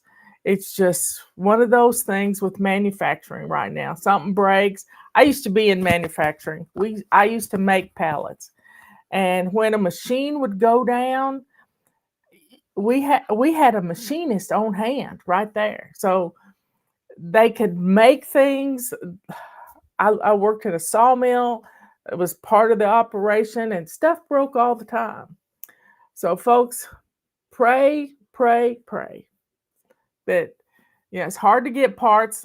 It's easier just to make them sometimes. Anyway, God gets all the glory. He's going to get it all done, and we're going to look back and think, what were we worried about? We don't have to worry. We don't have to. Thank you, Twig, too. Thank you so much. I feel bad. I really feel bad when stuff like this happens, but it's out of my control. I don't run his factory. I don't, and they're made in the USA. They're made in Nashville, North Carolina. He has a cute little factory, and he's a good, godly man. And stuff happens sometimes. Stuff happens. So praise be to God, and we're going to get through this. We don't have to get through it. It's just one day at a time. And time flies when you're having fun. I just finished up 2 weeks worth of work, and I just can't believe where the month of July has gone. Just amazing how fast time flies. So y'all, be aware. So it's Tuesday. It's Plan and Play Day. And grace and mercy. Yes, Lord. Yes, Lord. Yes, Lord. I pray God has mercy on the terrible people that are attacking folks. I pray for mercy. I also pray for justice. It seems like the evil wins a whole lot. Okay. Plan and Play Day. I don't know what's going on with the hurricane. We got Justin in here. Does he have any idea of what's happening with hurricanes down in the Caribbean way out? I know it looked like it might be dissipating yesterday, but I haven't heard this morning. I like to listen. To Mike, the weather guy out of Florida, and he's just an amazing, weatherman, and he keeps up with this stuff. My son keeps up with this stuff. Anyway, yeah. I love the way y'all have so much faith. What is faith? Faith of a mustard seed can move a mountain from here to there, and I don't have my mustard seed on right now. I took it off the other night because it was making a jiggly noise, and I have really sensitive hearing. I can hear my cat walk across the floor. But we have to plan, and planning you put down your plans, what you need to do, like making your grocery list. Today is Tuesday. Plan your menus for next week. Get the food in the house so you have a full week's worth of food to cook from. Yeah, I love my little mustard seed too. I just put it on my night table, and I got to put it back on, and I don't remember it in the morning. Anyway, so when we make plans, we also have to implement actions. And yesterday, Tara was amazing. She's been telling us for months to buy 5 extra cans.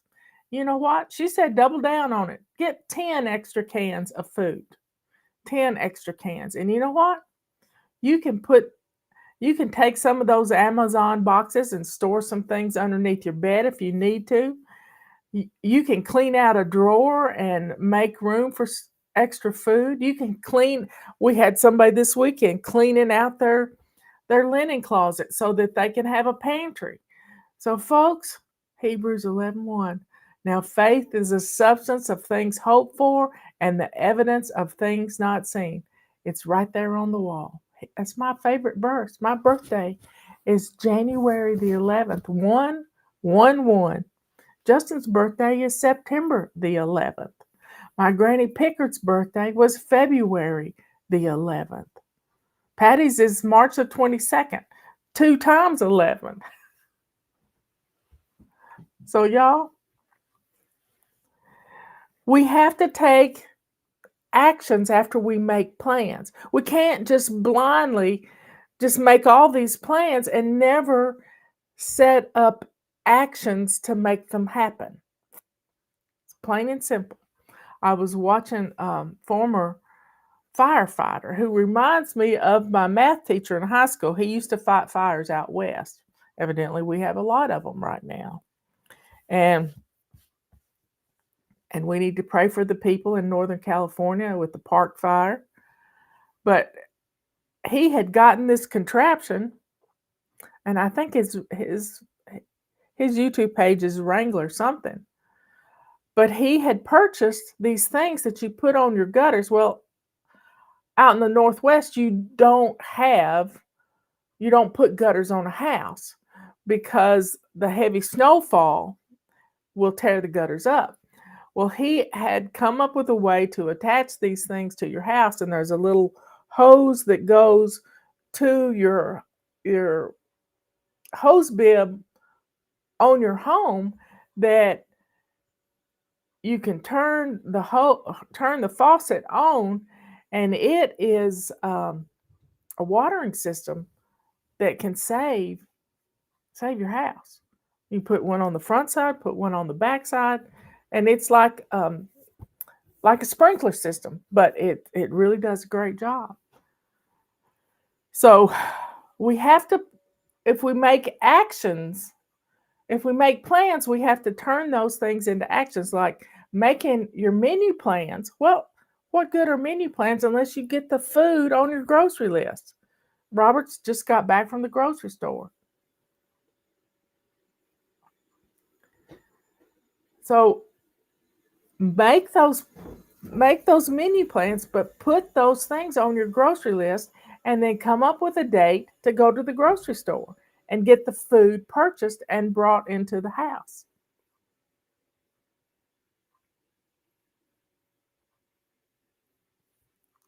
No, I wasn't born in 33. I was born in 56. So 5 plus 6 is 11.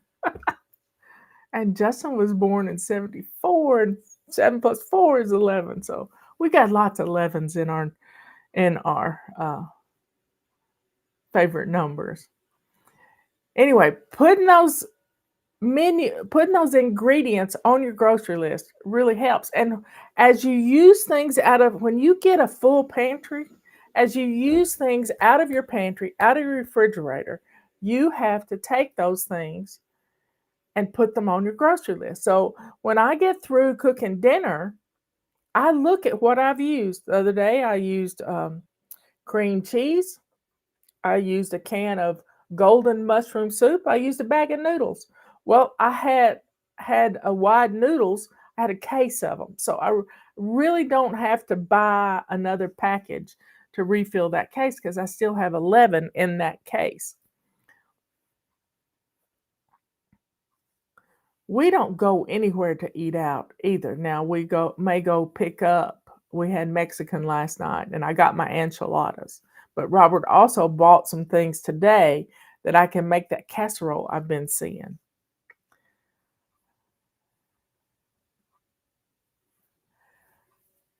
So y'all making these plans, they're for naught if you don't implement a system to get them in the house. So as Patera was saying, when you go to the grocery store, buy 10 cans of something. Maybe it's pasta sauce. Maybe it's um, tomatoes. Maybe it's beans. Maybe it's cans of soup. Maybe it's some beef stew. Get a variety of things and get those in the house. Every time you go to the store, get a few more and stay on top of things. Make an inventory. And that's a good thing to do right now. Trisha's dealing with a refrigerator that's broke. Sometimes they just freeze up when it's really humid. Sometimes I used to work in an appliance store. Sometimes they just freeze up. And once they thaw out, it'll start working again. But there could be something wrong with the drain. I don't know exactly what it's called, but it also thaws out the drain. And when that goes bad, there's a problem. Does the play part mean? Leah, that's a good question. The play part is we have to reward ourselves with a little fun time. Now, maybe you like to do a little scrapbooking, or you like to do, maybe decluttering has become fun for you. It did for me. It did for me. And it do something fun. Maybe you got a movie that you've been wanting to watch. I watched one the other day. I watched Oklahoma and it was fun. That was a little playtime for me. But you know what you like to play. Maybe you like to sit down and crochet. Some of you do because you send me wonderful things all the time. Maybe you like to make something with beads. Maybe you like to knit. My mother-in-law was an amazing knitter. She would make sweaters and all kinds of stuff. Maybe you like to bake. It's easy to bake when you got a clean kitchen. And Thursday starts a brand new month, and we are going to be in a brand new habit, which is doing our laundry, doing a load every day, doing a lot. Some people like to crochet. Yeah, I've never crocheted. I have no clue, but FlyLady Rebecca loves to crochet, and she's pretty good at it too. But I see people that make these granny squares and they put them together into some wonderful designs and they turn them into vests and all kinds of things. Fall will be here before we know it.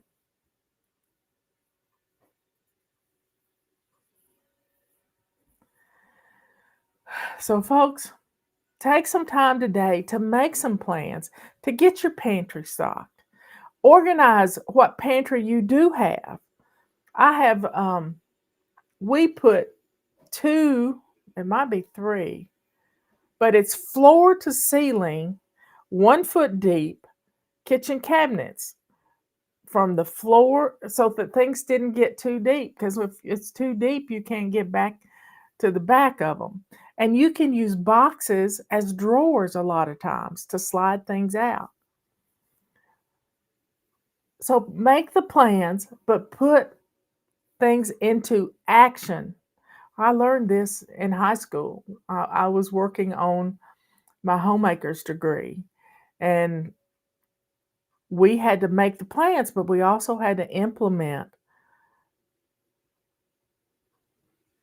the actions to make those plans happen. And I redid the lounge for the home ec teachers.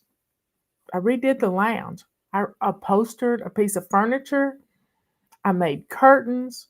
I did lots of things, but I had to get the fabric for both items. I had to come up with a plan.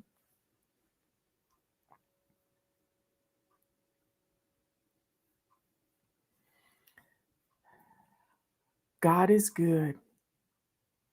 To get a repairman that fast, Trisha, that's great.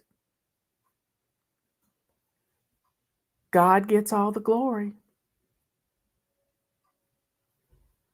They don't teach this in high. Well, I took 4 years of home economics, but I also took 4 years of math, 4 years of science, 1 year of American history, which was a joke because all we studied was the Civil War. And so I had a pretty full schedule. But I took the hard classes. 4 years of science, 4 years of math, 4 years of home ec, and I hated study halls. I was bored silly in study halls. Anyway, y'all, make those plans and put them into actions. The do it now principle kicks in. Now, what's the do it now principle? The do it now principle is when you see a need, take care of it. If it's going to take you less than a minute to do it, then take care of it. When you see a need, I'm going to cry. Everybody deserves to have a home that blesses them. And some people have never been taught how to scrub their toilet.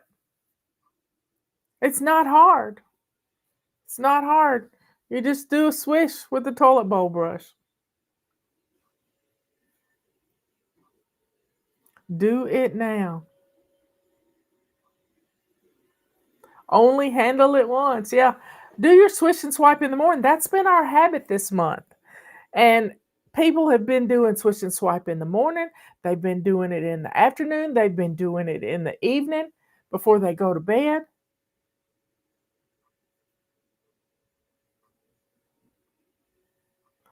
No, I went to high school in the 70s. Now, I'm 68 years old. And time flies when you get to be this age. I guess it flies all the time.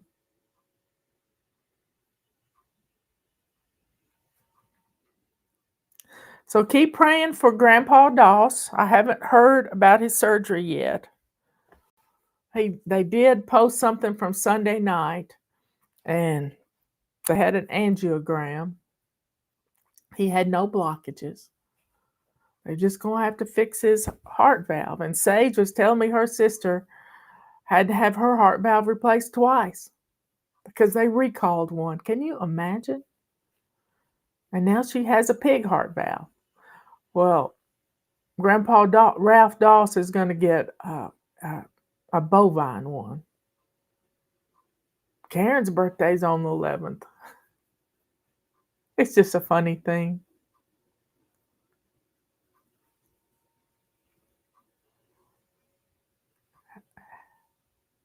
Y'all get on in here. Well, thank you for understanding about the pre-orders. They're still gonna be at $10 for another couple of weeks. So y'all take advantage of it.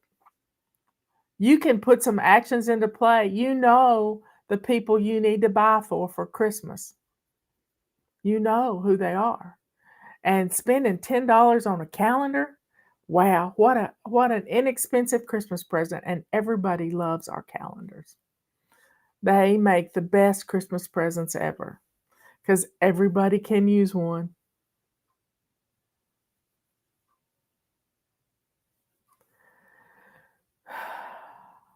So I posted some stuff about a big event that's happening in DC on October the 12th. And it's a 1,000,000 woman march. I think it's just on the mall in DC. Here's the thing.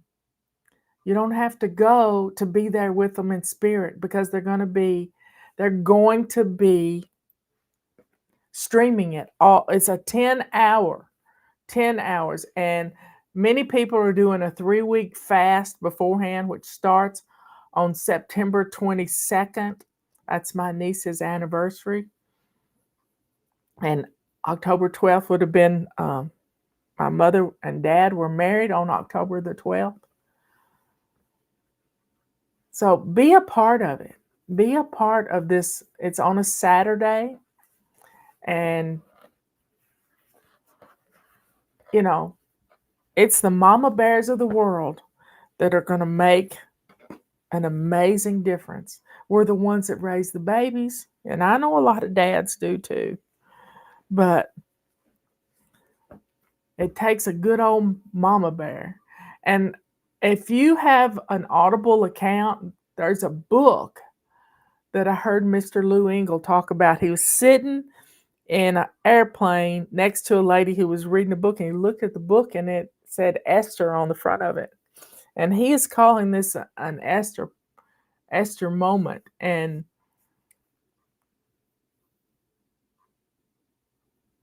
for such a time as this, and he asked her, "What book are you reading?" And she says, "It's the Esther prophecies." So y'all, we got to we've got to woman up because we're already doing it. So let's get our homes in order. Let's get our homes in order so nothing can take us away from what we're supposed to be doing. That's why we want to plan and play. We're planning for the next few months. We're planning for the next few weeks. We're planning for tomorrow. We can do this. Tomorrow's Anti-procrastination Day. So if you're a mama bear, even if you or watch this precious movie, and I don't know the name of it, but the man in the movie was a bull rider. And it was a beautiful movie. If you look up movies about bull riders, you'll find this one. The longest ride or something was the name of it. Anyway, it was $2.99 on Amazon. And it was one of those things I rewarded myself watching this movie. It was beautiful, just beautiful.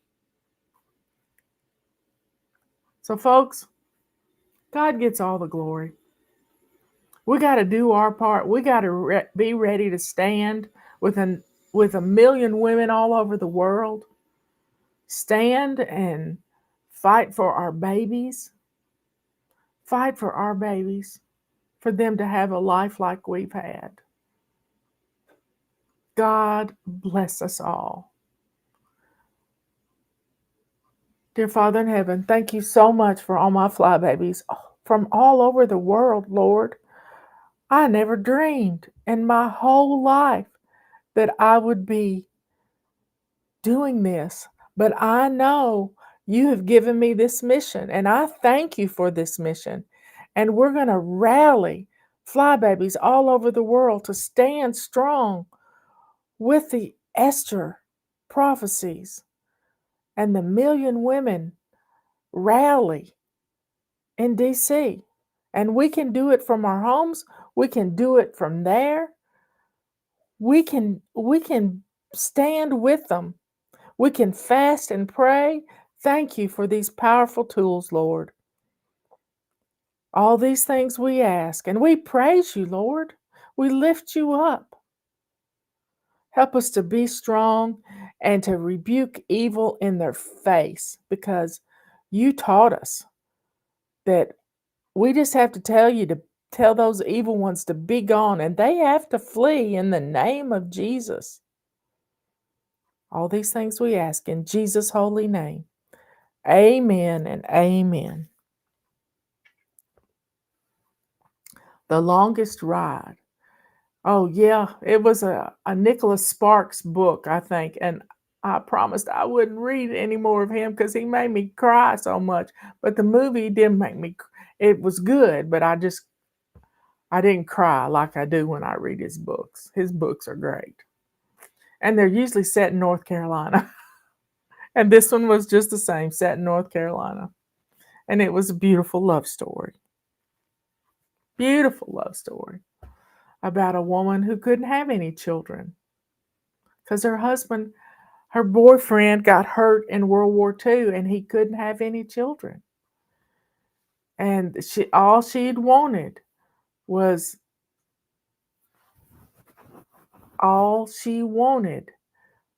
a big family, and she never could have that. But they did touch the life of a little boy. And sometimes that's all. This is live. 11 a.m. is usually live, except on Saturdays. Is this pre-recorded? No, it's real. I'm here. I'm right here, right now. Anyway, folks, be good, kind, and sweet. Be good to yourself by taking some time to play today. Maybe it's just 15 minutes, or maybe it's 15 minutes every day, hour. Maybe it's after you get home from work.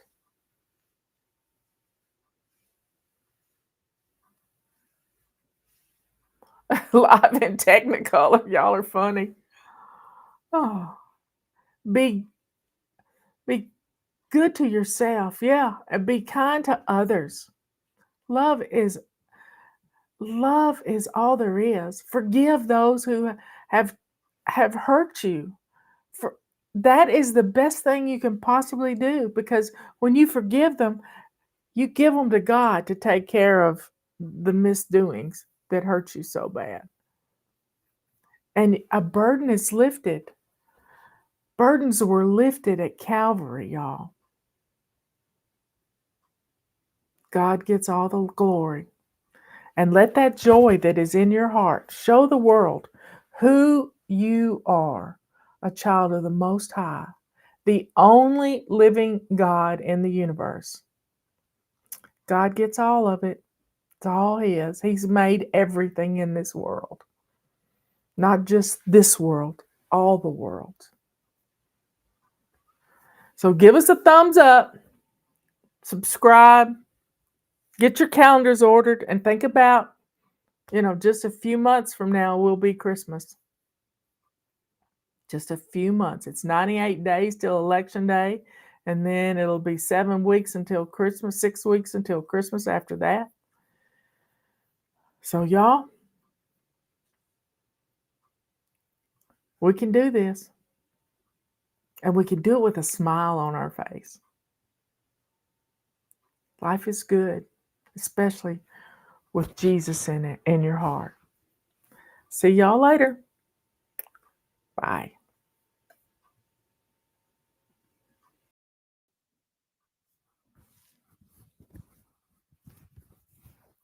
Hey, everybody, get on in here. I'm keeping my hair up so I don't have to mess with it. It's just coming around my face. I guess it's time for me to get it all cut off, but oh well. That would mean I'd have to go to town. And I've got jury duty next month. Yeehaw! So come on in here. Let me put my fancy glasses on. Look hip. Anyway, come on in. Robert and I were talking this morning. I said, I know your secret. And he said, what do you mean you know my secret? And I said, I know what you live by. I'll let everybody get in here. I'll just let some people get in here, because this is a good story. Anyway, y'all get your Chaos to Clean book. They're going fast and they're on sale. And we've got purple rags on sale. We got the original mop on a clearance sale, because when these are gone, there won't be any more of them. And let's see what else. Our mini calendar for the next year. I don't even have a prototype. Our mini calendar will be it's $7 right now, and the big calendar is $10. So get it while it's on pre-order, because once we start getting calendars in, it won't be on pre-order anymore. Yeah, I got it. I do a sort of a full twist of my hair and stick it up in a beret. Anyway, it's cooler, and it keeps me from fidgeting with it. I hate looking at me fidget with my hair, throw it back behind my shoulder, and ugh. It's just a nervous habit when it's in my face. So y'all come on in. There's all my peeps. Get on in here. So God gets all the glory. He does. He is so good. He is so good. Just so good. This morning in our questions, I was reminded of how I met Robert. And so when I got off the show, I went into he'd already got his lunch. He was eating lunch early, and he put a half an apple on my table. And I said, I know your secret, the secret you live by. And he's like, no, you don't. No, you don't. And I said, you live to make something happy. Whether it's me, your wife, or that dog laying there in the floor that we got from the animal shelter that somebody threw away, or that kitty that's sitting in the window eating dinner, or the birds outside, even the bear that shows up. You live to make something happy, even if it's a spider you've rescued out of your shower. You live to make something happy. And he said, yeah, you leave things a little bit better than they were. And that's what he does. That's what we all should do. You know, marriage is not a 50-50 proposition. It's 100% and 100%. Each person is giving everything they have to the marriage. Each one. Not if you're only giving 50%, then you don't, and the other person is only giving 50%, then you perceive that as not giving their all. And when you strive to love somebody, you don't want to just half love them. You want to love them all the way. All the way. It's all in or nothing, you know?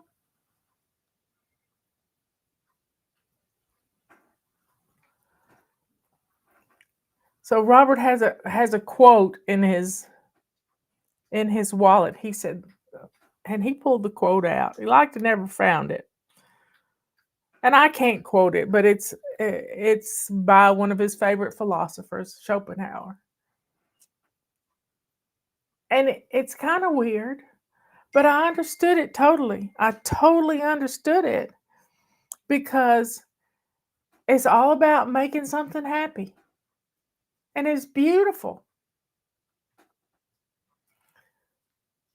One day, Justin or me will have to look at it. Oh, and clean out his wallet. And he said that today. Somebody will find this quote that I keep in my wallet. It's what I live by. And I pegged it. So, y'all, if we could live each day to make something happy, whether it's a critter, you know how your critters get when they want a treat and their little tail goes 90 miles an hour? Well, yesterday, I was getting ready to do the show, and we have this neighborhood dog that doesn't get out of his pen very often.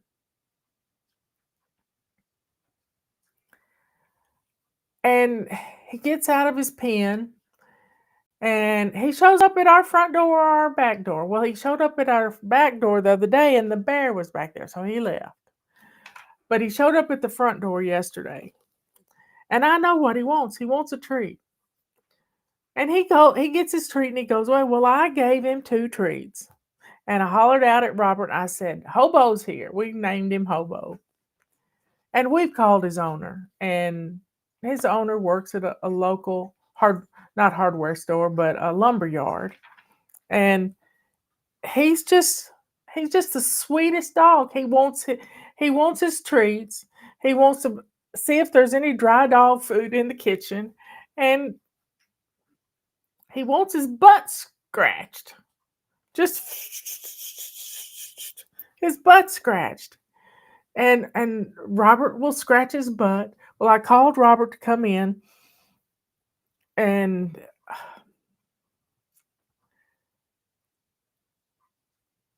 he gave him 2 more treats and gave Tulip 2 more treats because he has to be fair. He can't leave Tulip out. And I had already given Tulip 2 treats too. So Tulip racked up yesterday. No wonder we go through them so fast. But he just wants to make this dog happy. He doesn't think this dog has a happy life where he is. And he wants to be a bright spot in that puppy's day.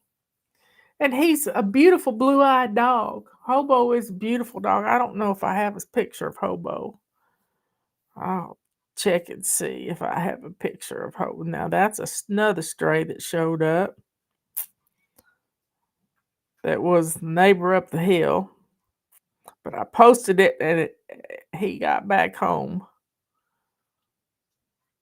I don't see a picture of Hobo. I don't see it.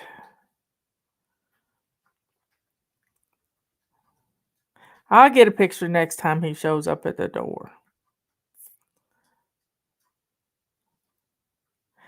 No, I don't have it. But I got a lot of bare naked ladies coming up in the garden.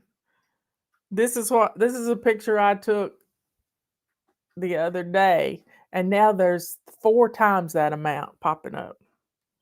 Making me happy. I can probably split them this year. Anyway, make something happy. This morning I was watching, and y'all pray for Brooke at Cog Hill Farms. She has some autoimmune disease, and the medicine's not working. And they just got back from vacation, and she's having a hard time. And when we can't do anything else, sometimes we can just pray. But she was having a hard time milking the goat. She has a goat that has... She's always wanted to make soap out of goat milk and different things, and she can't do it right now, and it just breaks her heart. She's pushing herself really hard, which is what we always do. We want to do everything that needs to be doing. She's been on the road for 4 hours every day with Mary Carl at camp. She just got back from vacation. They've had a really hot summer, and now they've had 12 inches of rain, and they can't do anything. Patty might be taking a nap. She gets to rest every once in a while. Or she might have company. She had lots of company this weekend. She may still be worn out from this past weekend. But y'all, time flies so fast. And if we're not making something happy every day, then we're missing out on a lot of joy. We really are. So make something happy. And you can tell by the purring that my kitty makes when she gets up next to me. She won't let me hold her, but she gets right up next to it. I can hear her little motor running. And she'll get up on Robert's shoulder, and he'll make that cat so happy, just loving on her. She could be resting. Or they might have gone to hit some balls, golf balls or something.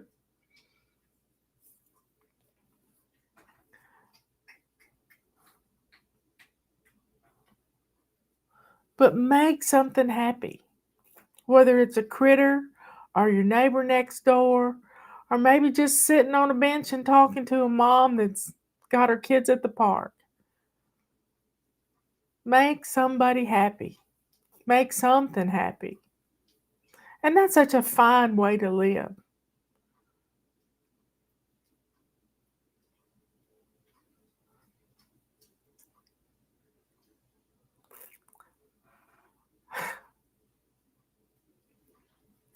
God bless you all. And time does fly so fast. We don't even realize it. So pray for Brooke that she can get her medication straightened out.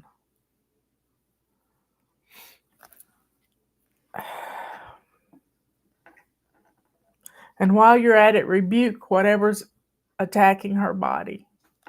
She's always been such an active woman. She doesn't know what it's like to be still. I can be still. I can read a book. I can listen to a book. I can work and listen to a book.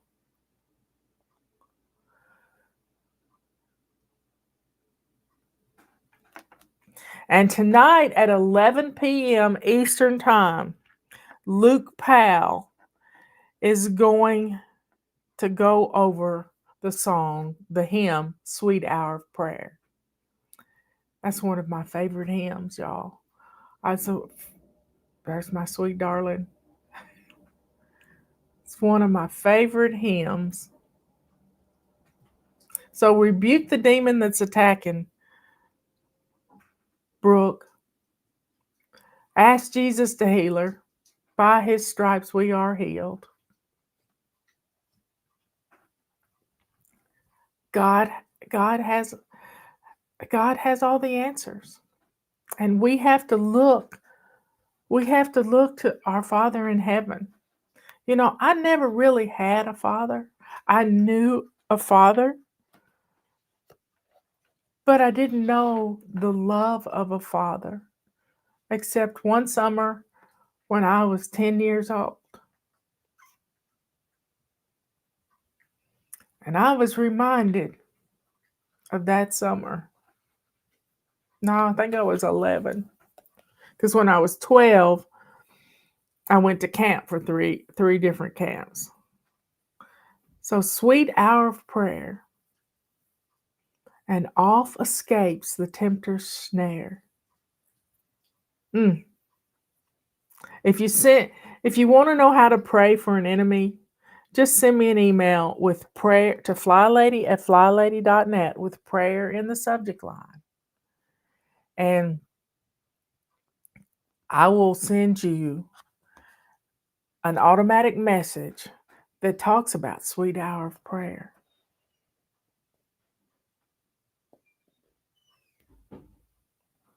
Make somebody happy today. Make something happy today, even if it's just a critter. I tell you what I really like to do. There's this young man. His name's Trent, and he draws pictures. And if you haven't watched his YouTube channel or TikTok channel, I don't know what it's on. But Trent, I think he's 26 years old, and he's autistic. But he has a talent for drawing. God gave this young man a talent, and he uses it every day to make something happy, make someone happy. He does this thing, and he gets so tickled. He goes to the grocery store with his mom, and she was in a car wreck and had a bad accident and broke a leg or something, an ankle, I don't know what, but he gets all excited at the grocery store over Pop-Tarts, cinnamon Pop-Tarts. And there, let's see, we got the bread recipe. Marla gets everything I get. Okay, I'll look for it.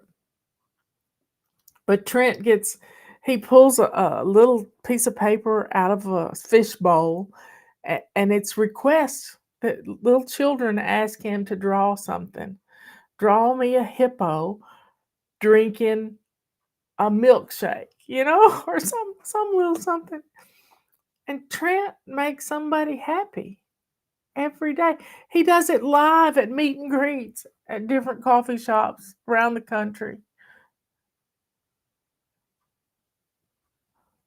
So make something happy. I got sidetracked with Brooke, but she didn't ask for prayers. And Grandpa Doss has got to have surgery on Monday to replace a heart valve, and he's going to be down for 2 months.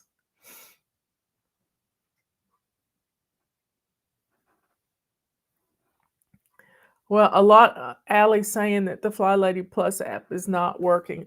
There's a lot of things that aren't working because of the CrowdStrike issue that happened on Friday, from airplanes to our bank at one point. Yeah, it's kind of weird. But Brooke said, if I can't do anything else, I can sit out here on the picnic table or on the ground and I can love on these critters. Her little baby goats, her little donkeys. She has two of them, Jessie. They're both girls and they're not going to have any babies. But there's Jessie and Honey, and she can love on them. They had some great video of of the emus running like they've never run before.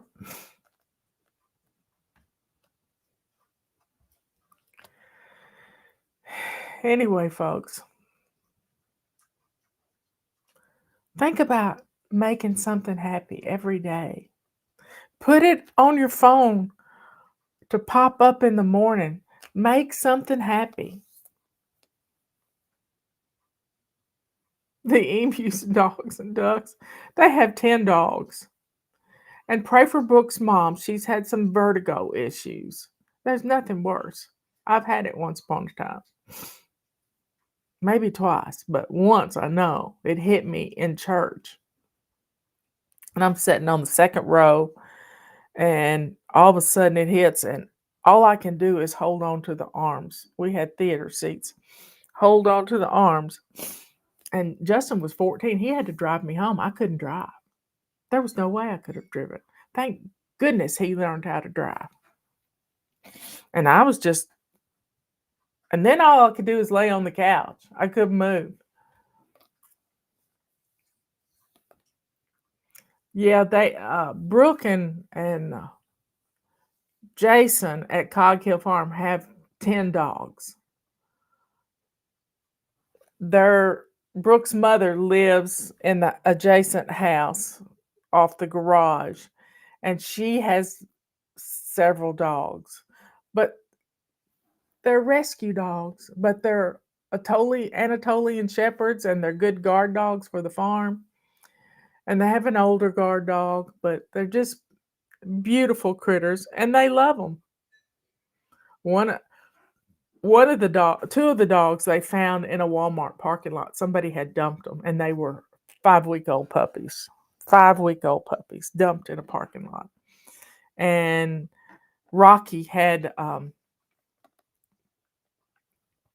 parvo, and Brooke nursed this baby through parvo with injections and fluids. And I learned something. All you got to do is get the fluids underneath the skin of a dog, and it absorbs into their body.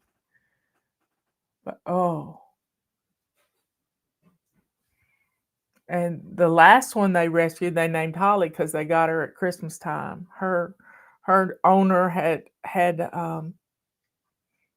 gotten really sick and couldn't take care of her, and she was on Facebook Marketplace trying to get the dog a new home. And they took her. So this lady gets to see her puppy. But you just got to make something happy. Do it, and always just keep making something happy. What did Jimmy Durante say? I don't know. Now I'm humming it along with Jimmy Durante. Y'all are so sweet. We watched a tribute to a comedian the other night, and it's Robert's favorite comedian. I've never much followed him much. I never watched his shows on TV. But he was on the Big Bang Theory, and I can't think of his name. He just passed away last week. But he just had such a fun life. He was. Oh, there's a song by Jimmy Durante, "Make Someone Happy." I didn't know that. I have to look that song up and share it.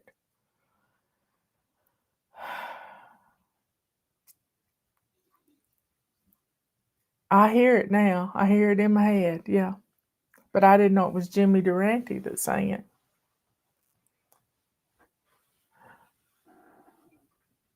But this comedian died, and he had 2 sitcoms. He was a CPA. I wish I could think of his name. He just passed away last week. Somebody tell me who it is. You fly babies in the chat. Tell me who passed away last week. And they had a special on him. What?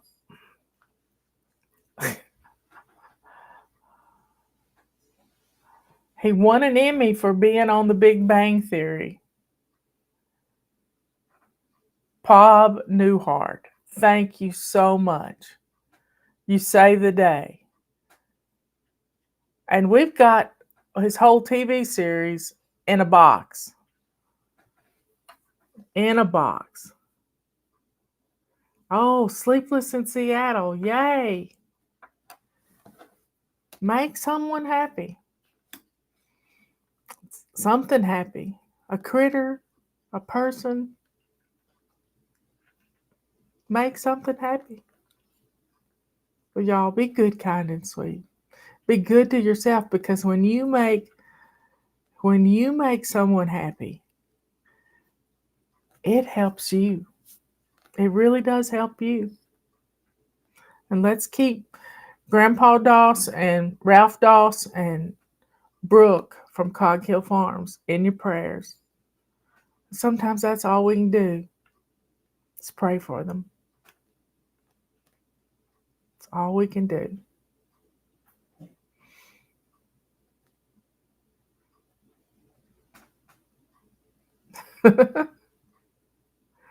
Critters are someone's too. Yes, they are. Mine's happy she's eating. He found her some food she likes, but she'll like it for just a little while, and then she won't like it again. Anyway, be good, kind, and sweet. I'll see you in the morning at 11 o'clock, and we're going to grab a tool and get some things done. I'll see you later. Bye.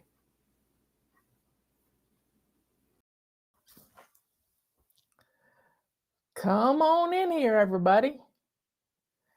It's Tuesday. That means it's plan and play day.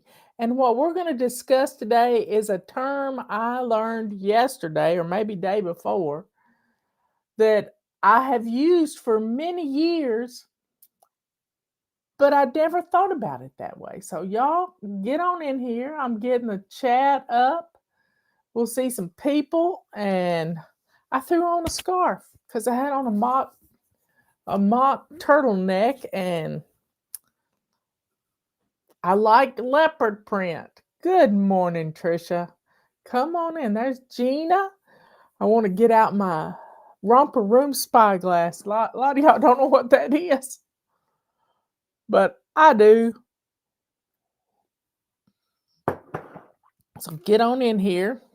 We have got coupon code FLY45 that saves you 45% on a lot of stuff in our Fly Shop.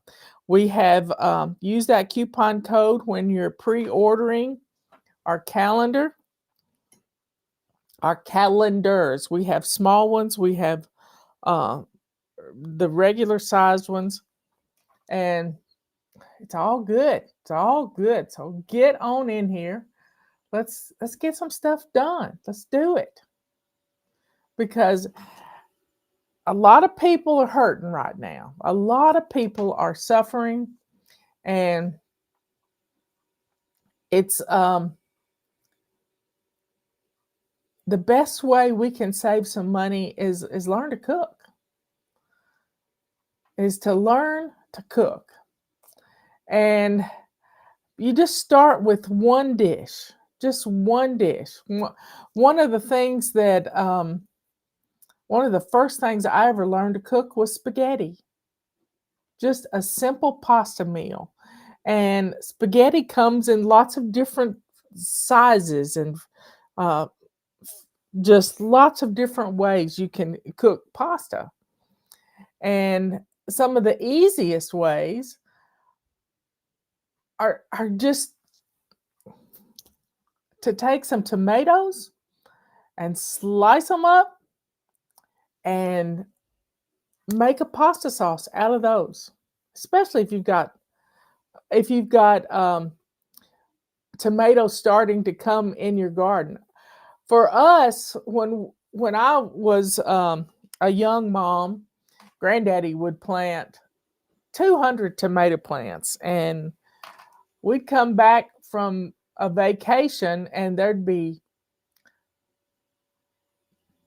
25 gallons of tomatoes waiting for me to put up. And our tomatoes didn't come in until after the 4th of July. So we were dealing with tomatoes. There's the Roomba knocking at the door. But having fresh vegetables, I saw a picture from Just Dig It Farms this morning, and she was having lunch. It was yesterday's post. She made a tomato cucumber salad. That just sounds so good, so refreshing. So, what can you eat out of your garden that could have you one meal out of the way? Some people like tomato sandwiches. Well, I never really had a tomato sandwich. It had to be a BLT. It had to have bacon on it for me to like it. But we want to talk about the meals that you know how to cook, that don't take a whole lot of, you always have it in your pantry to be able to cook these things. And what are they? Could you make some black bean quesadillas? A can of black beans and having cheese always available is a great way to put a simple little dinner on the table. Being able to make a pot of rice. Well, you can turn a pot of rice, leftover rice, into a Spanish rice. You can turn it into stir fry. There's a lot of things you can do. But menu rotation, this is what I want to discuss today. I want you to make a list, get a note card out, and just start writing down the things that you can cook. That's easy. A beef stroganoff. I've taught you how to take a large amount of hamburger meat, ground beef, and pre-cook it in your crock pot, and then bag it up into 2-cup portions, 2 cups, and then you have a ready-made supply of hamburger helper. All you got to do is put some seasonings with it and turn it into a stroganoff, a pasta, some sort of spaghetti with a meat sauce, or you can turn it into a pot of soup. There's just lots of things you can do. So write down your menu rotation. We have pizza every Friday night. Friday night is our pizza night. And that takes care of one day. What is another rotation that you get? Quesadillas, Mexican of some kind. Quesadillas. We had quesadillas last night. They're easy to make. They're super easy to make, especially if you have ground beef in your refrigerator or leftover chicken that you've frozen that you can turn into like a rotisserie chicken that you turn into chicken pieces that you can put on a quesadilla with some cheese and some black beans, and you got a meal. So what are some of those menu rotations that you can clear out 2 or 3 meals every week that's your family loves? What is it? What is it? Utilize those to fill in your week of menu planning. And most of the time, you've already got the stuff in the pantry. You just need to add those things to your grocery list for this week.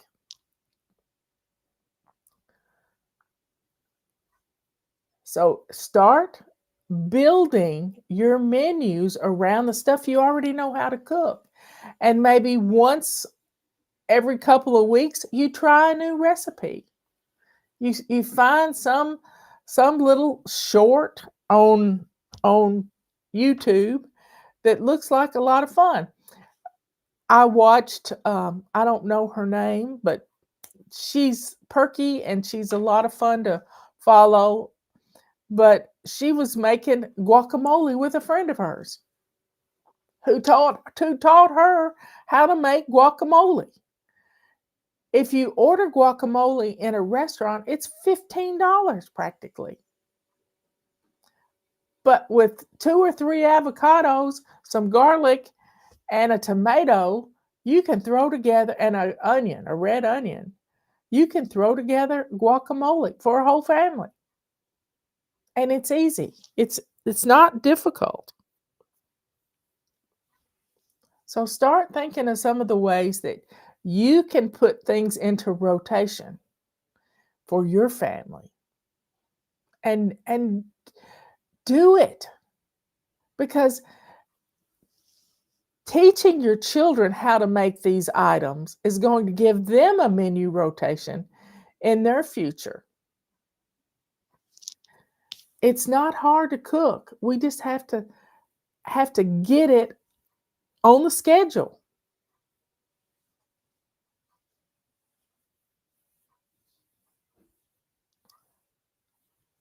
Well, yesterday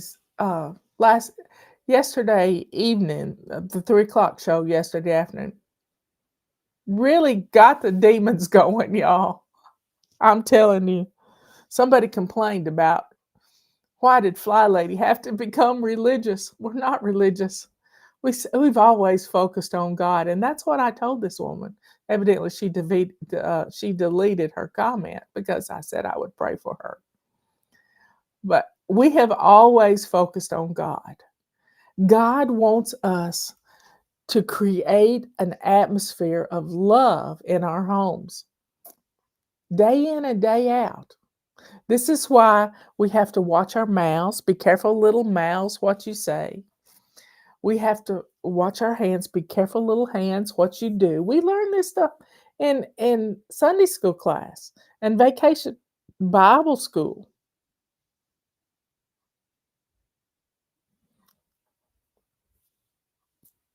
So be careful, little eyes, what you see. Why do you think they're trying to do terrible things to our children? They want to open up portals. So, y'all, for the Father up above is looking down in love. So be careful, little eyes, what you see. Be careful, little ears, what you hear. All of this is what we've always done. We've been doing FlyLady almost 25 years, y'all. In December, it will be 25 years. And have we changed? Nope. Not a whole lot. We have not changed. We try to keep it simple. We try to take one habit and practice that habit for a whole month, and then turn that habit into, piggyback it with other habits and turn that into a simple 3-step routine. And then we take those routines and turn them into a habit, doing a morning routine, an afternoon routine, a before bed routine. And those routines keep our house on autopilot. And we don't have to get all bent out of shape. And we create an atmosphere of peace and love in our homes. Not just out of, we're going to create peace in our homes. No, we take the actions to do it, y'all. We take the actions. So y'all, drink up.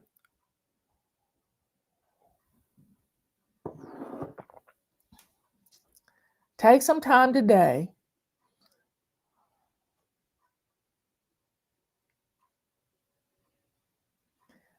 Now, we've got some great recipes on our website. And we got a lot of recipes on YouTube.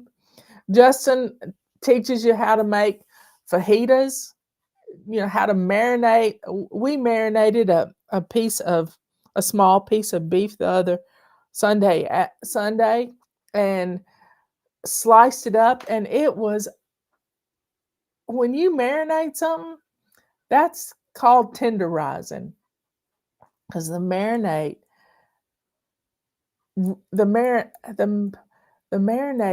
tenderizes a cheap. It was a skirt steak. It was just a small little skirt steak, and it was just enough.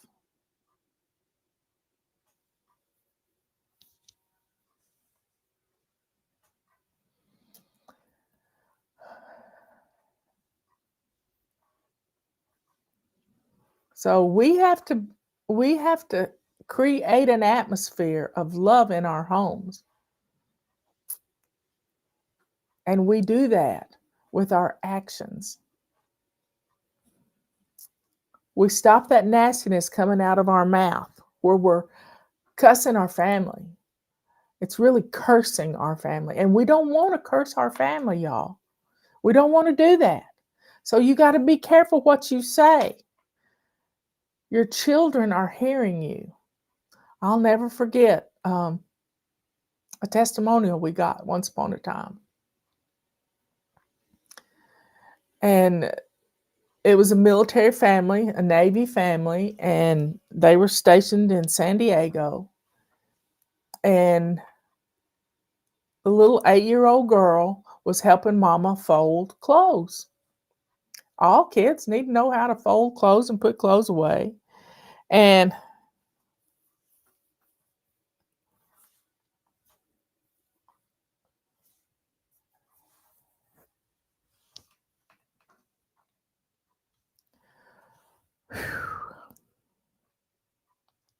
this little girl was getting ready to fold her daddy's underwear. And Mommy says, I'll fold daddy's underwear. You don't have to fold daddy's underwear. And she put her little hands on her hips and started strutting around. And she says, well, I might as well learn how to do it. I'm going to have to be doing it for the rest of my life. Where did she hear that?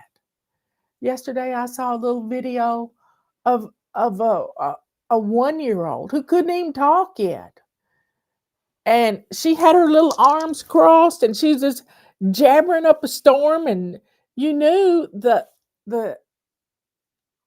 sound of her voice. She had heard that from somebody else. And they just thought it was so cute that she was mimicking her mama, who was dressing down somebody. Those are not things you want to be teaching your children how to do.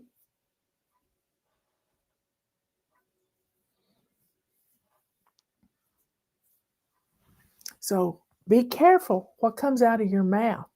You may be setting an example for your child, and it may not be what you really want them to learn.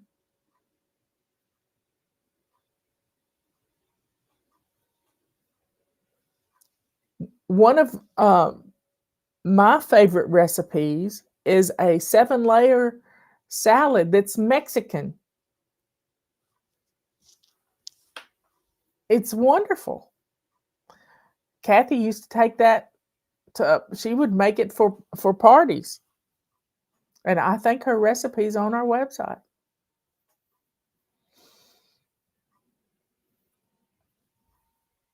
So y'all, be aware of what's going on in your mind that's coming out of your mouth. Stop doing this to your kids. I don't know where everybody is today.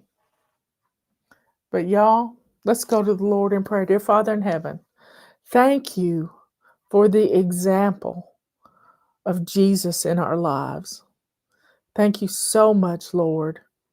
Help us to be strong and to watch what words come out of our mouths.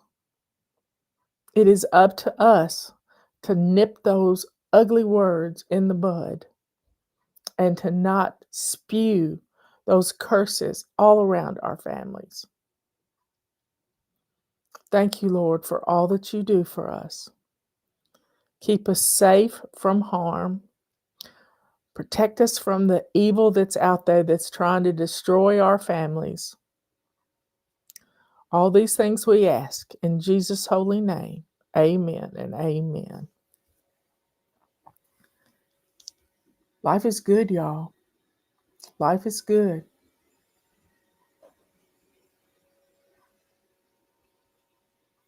Oh.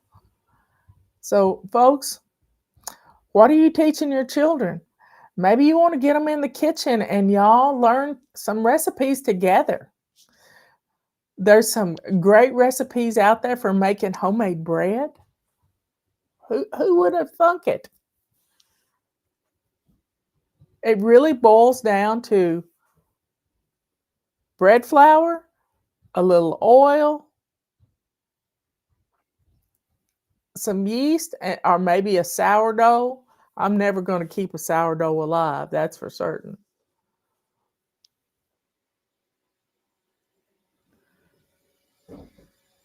So y'all try something new, but do it. Make sure your kitchen's clean. Start with a sink full of hot soapy water. Empty your dishwasher so that you can have a place to put the dirty dishes. Clean as you go. Get out all of the things you're going to need for the recipe and just start in. Maybe you're going to make, a pasta sauce can be one of the greatest pasta sauces I've seen is a pasta bake. And they take a Alfredo sauce and put over the pasta, and then they make a tomato meat sauce on top of that and cover it in cheese and put it in the oven or in the crock pot even.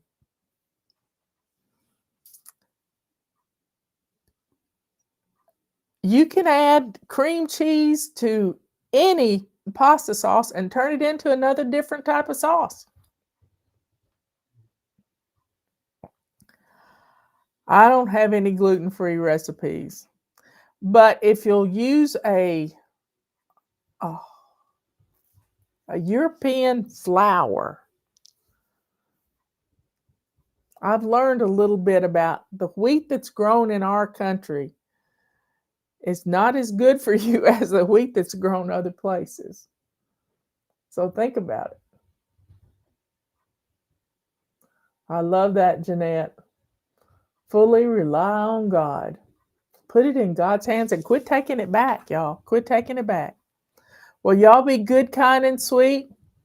Be good to yourself by being proud of what you're putting on the table. Clean off your dining table so that you can have a meal at the table. Or maybe go outside and clean off your picnic table so you can have a picnic outside. Who says you can't have spaghetti for a picnic?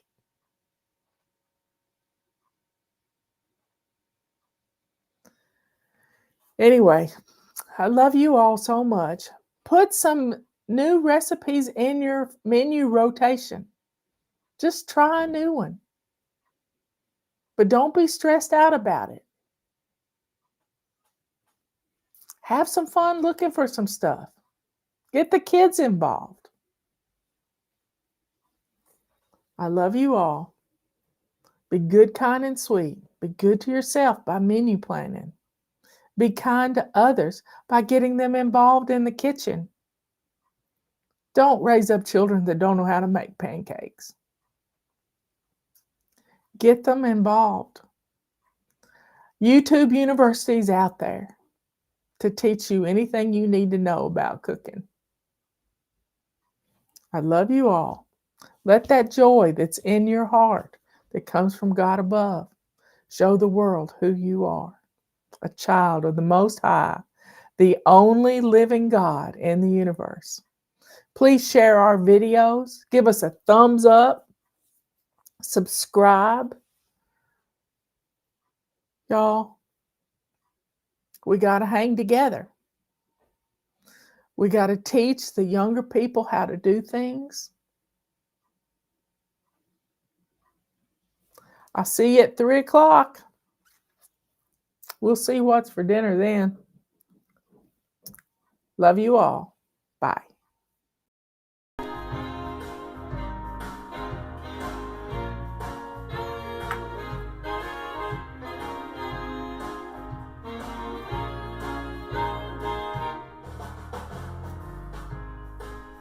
Oh, this is just a... Hold on. This is the one we can sing to. Fly. My list of things to do. I'm ready for action in my lace-up shoes. I'm no martyr, I'm just working smarter.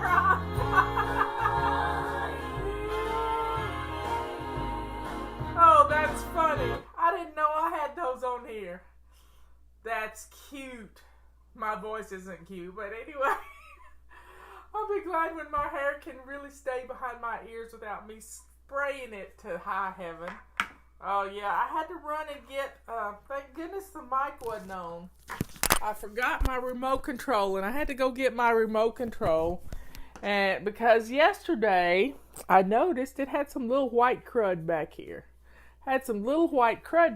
And Robert worked on it for me because one of the batteries had corroded. So he fixed it. It's nice to have a fix-it man around the house. Anyway, so today, everybody's getting in here. What day is today? Today is Wednesday. It is Anti-procrastination Day, but it's also the first day of the month. And you know what that means? We have a new habit. And our new habit for this month is making our bed. Now, I know many of you do not want to make your beds because you hadn't made your beds in a long, long time. And you think, why bother? I'm just going to get back in it. Well, let me tell you, when you start making your bed, you're going to be blown away about how good your bedroom looks. And your bedroom should be the cleanest room in the house. Last week, we were doing Zone 4, which is our bedrooms. Yesterday, we changed the sheets.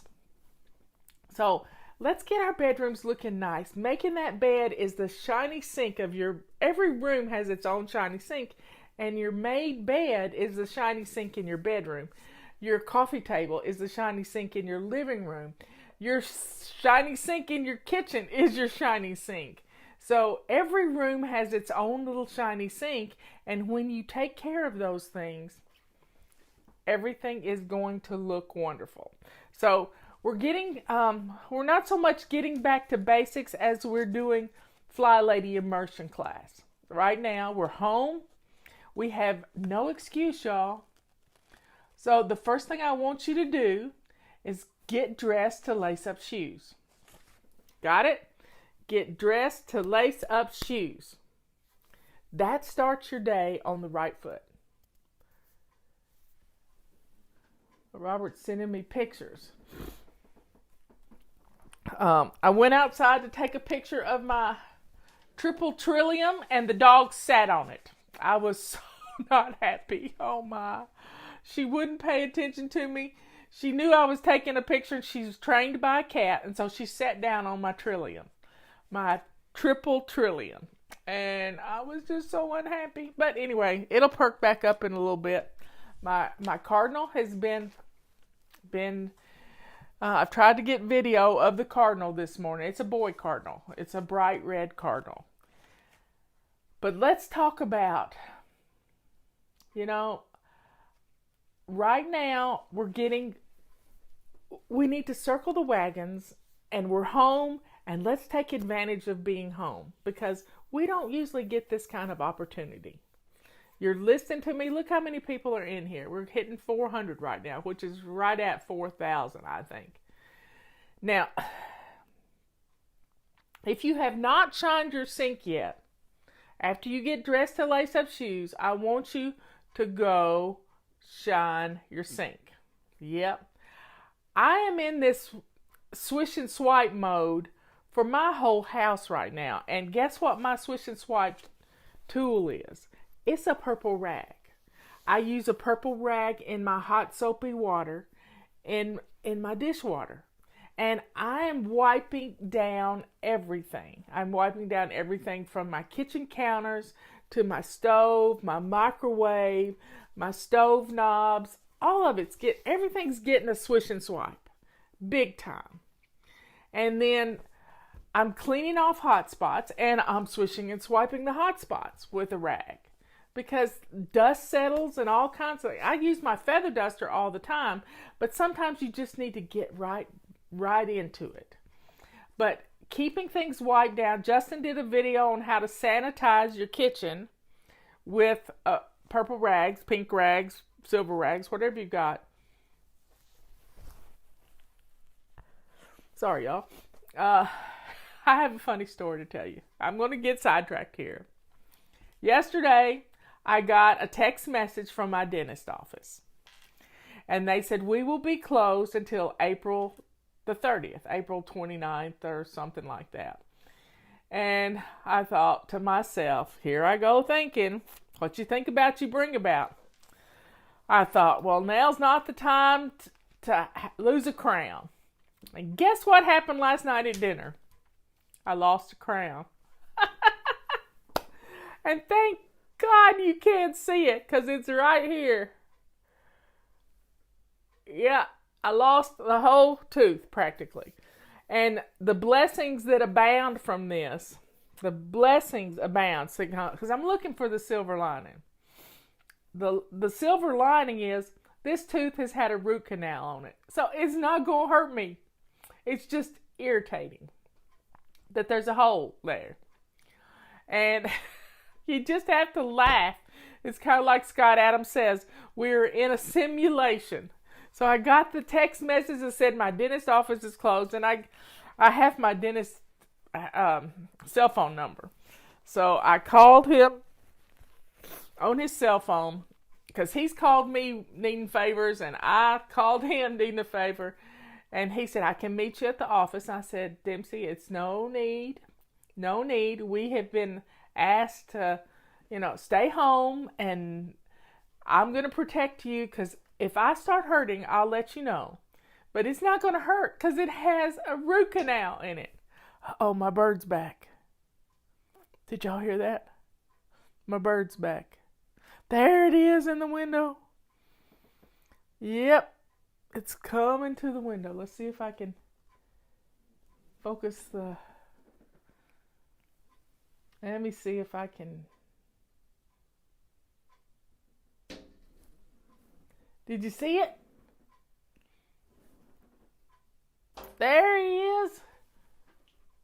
He's there. He's coming in, but the window kind of blows it out. He comes in right by St. Therese. That's just weird. I love it. There he's back again. He's really showing out today. That's a happy bird. He's really showing out. I just believe, God's listening to us. He knows we're all kind of having a rough time of it. But, we can get some things done in our house.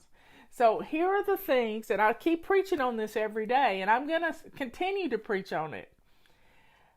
If we keep our laundry caught up, I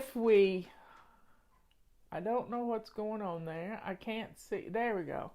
If we keep our laundry caught up, if we do our dishes, if we get dinner in the crock pot ready to go, that frees us up the rest of the day to declutter and get some things done in the house. Angela saw him. Yay, yay, yay, yay. because the window kind of blows it out unless it's a rainy day like yesterday.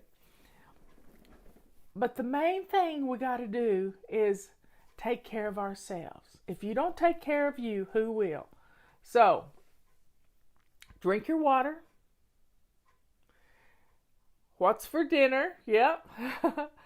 I'm trying to come up with an acronym, kind of like only handle it once, like the Ohio acronym, and I haven't done it yet. But let's make a list of these things and just put them on a note card.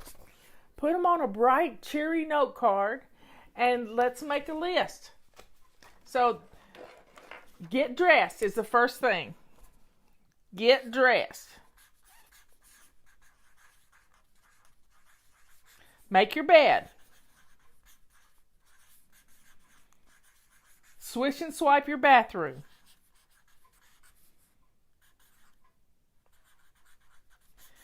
What's the next thing? Laundry. A load of laundry. Okay. Empty dishwasher.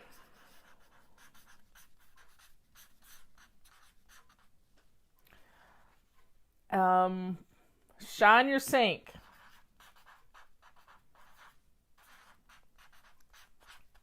And I keep a sink full of hot soapy water going all day long at this time that we need to keep everything sanitized. What's another thing? Oh, hot spots. Hot spots.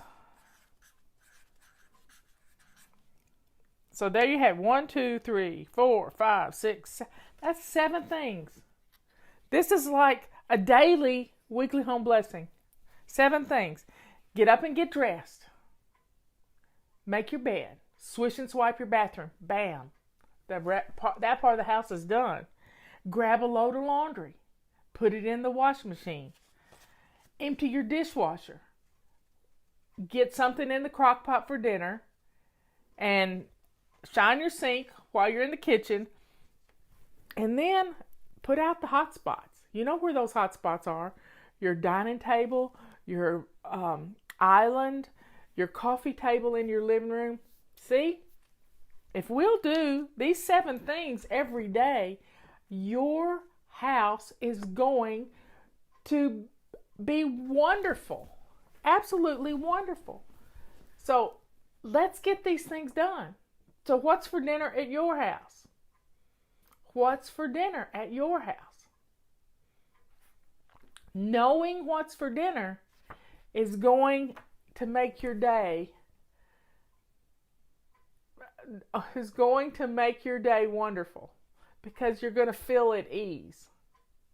Now you can have little things for lunch. You know, you can fix the kids a peanut butter and jelly sandwich, and you can have something. You can have leftovers from last night. I loved planned leftovers. I've got some leftover chicken. And today is Wednesday. It's Anti-procrastination Day. So we're going to factor in our basic weekly plan. So Monday we do weekly home blessing, but we didn't do it Monday because I was out and about. So we did it on Tuesday. So you don't have to be a perfectionist about weekly home blessing. You do it when you can. I like to do it twice a week sometimes to recover from the weekend and to get ready for the weekend. But you know, when you're staying home, the more you're home, the messier your house is going to get, unless you do a simple weekly home blessing and get things put away. So if you get something out, put it away. If you get it out, put it away.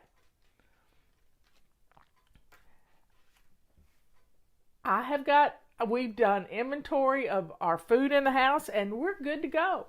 We may not like what we're eating, but guess what? We're not going to be stuck in some rut. So if you come up with 7 meals, and Leanne can help you. 7 meals. And she's got her dinner answers for $7 for a month. $7 a month. Guess what? Since you're not going to Starbucks, you got $7. I guarantee you got $7. And this can help you plan those 7 meals. And if you have 7 meals, you're going to feel at ease. Yeah, you're going to feel good about what you're cooking. And that's just what you have to do every week, these same 7 meals. I saw a recipe for the tater tot casserole the other night on Facebook, and I almost gagged, y'all. It had mustard in it, and I just couldn't even imagine. But anyway, I digress. But we have potatoes. We have onions. Leanne said, Marla, I'm getting low of onions. And I said, I got 2.5 bags of onions, Leanne. You can come and get some onions. And she'll keep her distance, and I'll, we're going to share. We miss each other. We always had dinner together every Wednesday night. We miss each other. So we spent an hour on the phone yesterday while we cooked dinner. And she made lasagna, and I made carbonara. And we don't eat pasta.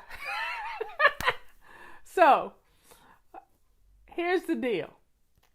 If you want to make a tater tot casserole, grate up your own potatoes. Don't use tater tots. You use your own potatoes. Yeah. So, Leanne's needing onions. I got onions. And we're going to keep our social distancing. We'll be fine. We won't be hugging each other. And it'll be fine. It'll be just fine. Yep, she misses me too. So if we can get dinner going and dress to lace up shoes, not jammy mode. Nope. It's not pajama casual anymore. It's get dressed to lace up shoes. We have stuff to do. We have stuff to do. So, grated cauliflower. Wow, that's interesting. Making a tater tot casserole with grated cauliflower. That's interesting. You can put any vegetable in it. We have a favorite restaurant here, the Fish Camp, and they do a cabbage casserole. Who ate the pasta? I ate pasta last night. Yep. Leanne ate pasta last night because she made you a lasagna yesterday, and I laughed till I hurt watching her do this lasagna. Because she's lathering on the ricotta cheese. And she's just having so much fun putting together this. And she made a small lasagna. I don't know how to make small lasagnas.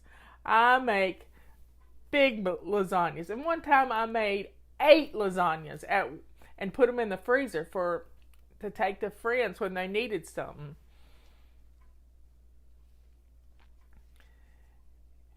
So folks, we can get this done. Get dinner on the table. Get our laundry going. Get the machines going. Leanne calls them indentured servants. Get the machines going. A lot of you have bread machines. Get them going. Get them going. Empty your dishwasher. If you've got dishes, if your kitchen is a mess, start running your dishwasher. Start running your dishwasher. And you're going to be blown away about how good your kitchen's going to look and smell and get things going. Now, I have made lasagnas with Italian sausage instead of hamburger sauce. Hamburger spaghetti sauce. But the main thing you got to do is get going. Here it is noon, almost noon on the East Coast, and it's time to start thinking about dinner. So get your dishes done, get your laundry going, and keep this going every day. If you do your dishes and your laundry and clear out your hot spots, your house is going to be fine. It's going to look great. And then you have time to play and help educate your children because they're having to do homework. They're not playing. They're not on vacation, and you're not on vacation. You have a job to do. You got the most important job in the world, and that's to educate your little children. If you're retired and you don't have any children at home, your job is to get your home ready for this to be over with. So we can have a party. Let's plan for a party. Let's plan for a party. We can get through this, and we can get through it and have some fun. And I got to thinking yesterday, I know what the problem is. I know what the problem. I got lots of cabbage too, Leanne. I don't need any more cabbage. I got 2 heads. Because I'm going to make some stir-fried cabbage with bacon. But I got to thinking about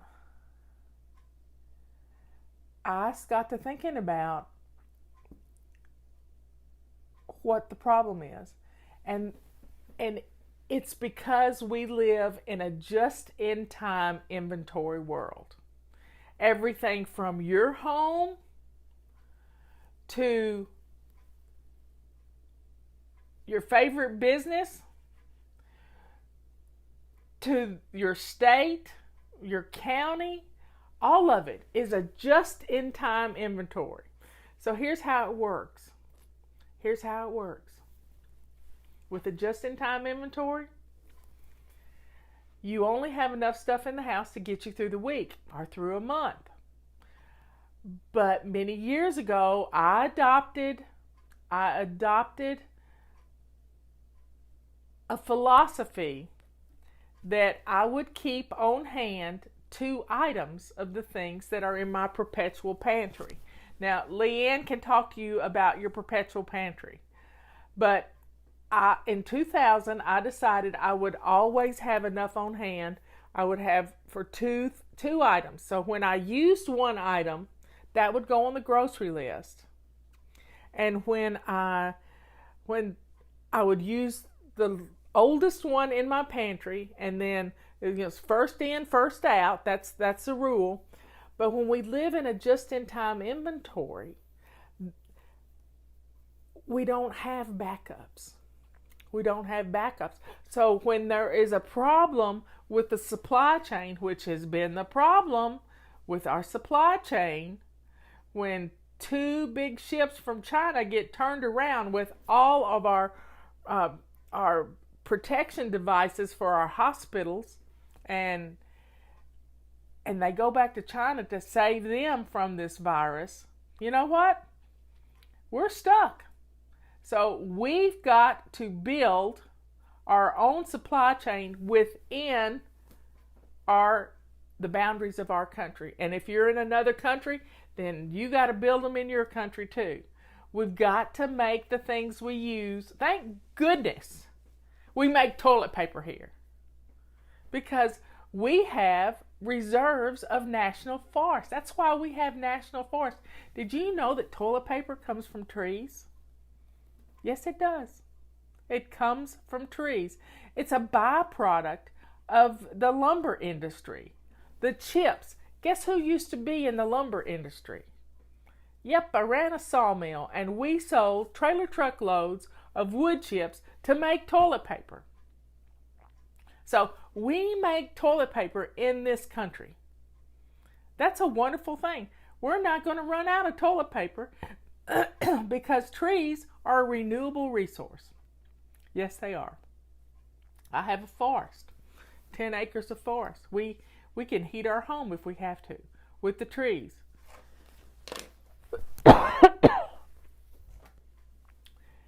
Anyway, folks. Yep, I always keep 2 cases of toilet paper on the shelves in the basement. Now, a lot of people are wondering, how can I store stuff like that? If you live in a big city and you have a small apartment, you don't have a lot of room to store things. Sorry, I got strangled a while ago. Let me get a drink of water.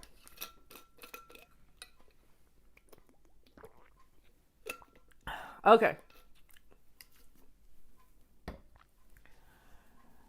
So, yeah, I've done a lot of things. I worked in a furniture store. I did their books, but I also cleaned air conditioners and fixed vacuum cleaners. I've done a lot of things, but everything I've ever done has prepared me for this moment in time. For such a time as this. Yep, I used that quote this morning. It's from the Bible. I don't know where it comes from. Somebody can tell me. For such a time as this. I think it's Esther something. I've done a lot of things, and I've been good at a lot of things. As Scott Adams says, I have this talent stack. I kept books. That's what I went to school for. In fact, it was my bookkeeper that recommended me for the job that I got with her dad. Yep. I kept books. I worked on things because I like to tinker. What else did I do? When I moved to North Carolina, I used to teach fly fishing. That's how I got my nickname. I used to teach fly fishing. But before that, I ran a sawmill. When my boss died, we closed down his company, and I went to work the next day for this sawmill. Yep. I went to work for this sawmill, and there was 40 men working there. I kept the books. I was also the manager. I did a lot of things. And we made pallets for businesses to ship products on. And then when I moved to North Carolina, I worked at Kmart. It wasn't the greatest job, but I needed a job, and I knew I was a geek back then too. So I liked electronics, and I worked in the electronics part of the Kmart store, and had to deal with a bad person who was my manager, and he was hateful, and he took great opportunity to belittle me because I wasn't a little person. He liked the little skinny girls, but he didn't like the big girls. So, and then I went to work at Earthshine Mountain Lodge, helping teach kids about nature and hiking and the outdoors. Right up my alley. And then I met Robert, and I started volunteering at our Republican headquarters. And then I realized that our county commissioner was going to get elected to the North Carolina House of Representatives. I said, honey, I think I want to put my name in for that. So Robert ran the campaign for me, told me what to do, and I got nominated to replace her because of toilet paper, y'all. Because of toilet paper. Our congressman's wife was one of our precinct chairs, and she said, well, what do you think about the lumber industry? They had a lot of trees, and they harvest a lot of trees. And I said, well, I think every tree hugger should go without toilet paper for a month. And she just died laughing.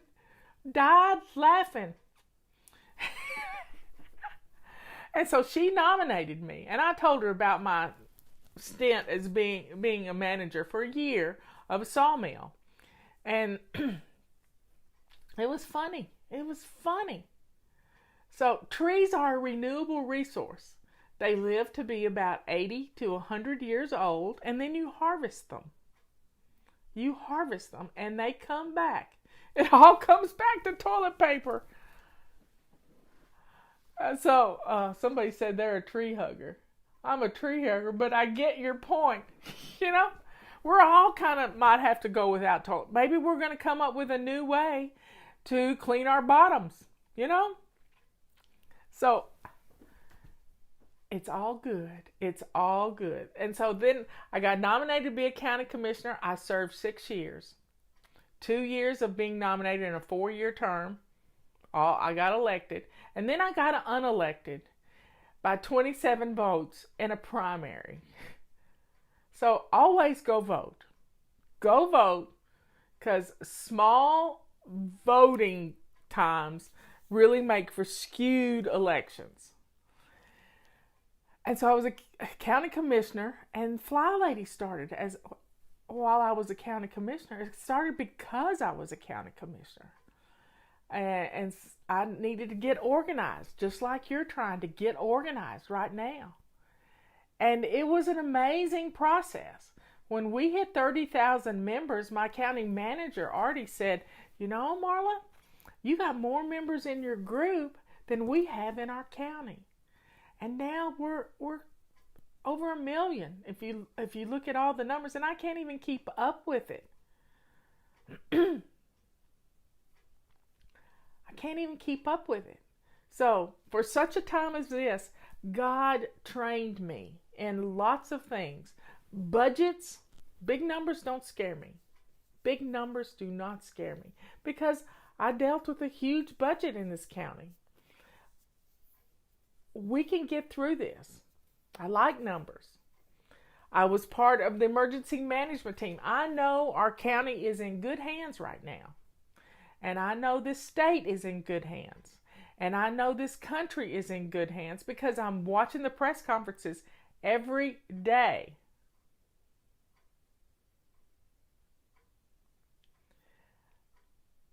We can do this, folks. We can get through this, and we're all honing our skills. Now, if we can get rid of the clutter in our house, we're going to have storage spaces. Yeah. Let's get rid of those coats that we don't wear anymore and make some space in our closet, our coat closets. Leanne and I were talking about this yesterday. I used to can. I've grown a garden. What is a commissioner? Each county has people who govern. They're the executive board for the county. And so there were 5 commissioners in my county. There's still 5 commissioners. And we still have one lady on the board of commissioners. But I served 6 years, and I did my time for my community. I did it because my house was in order. Yeah, my house was in order.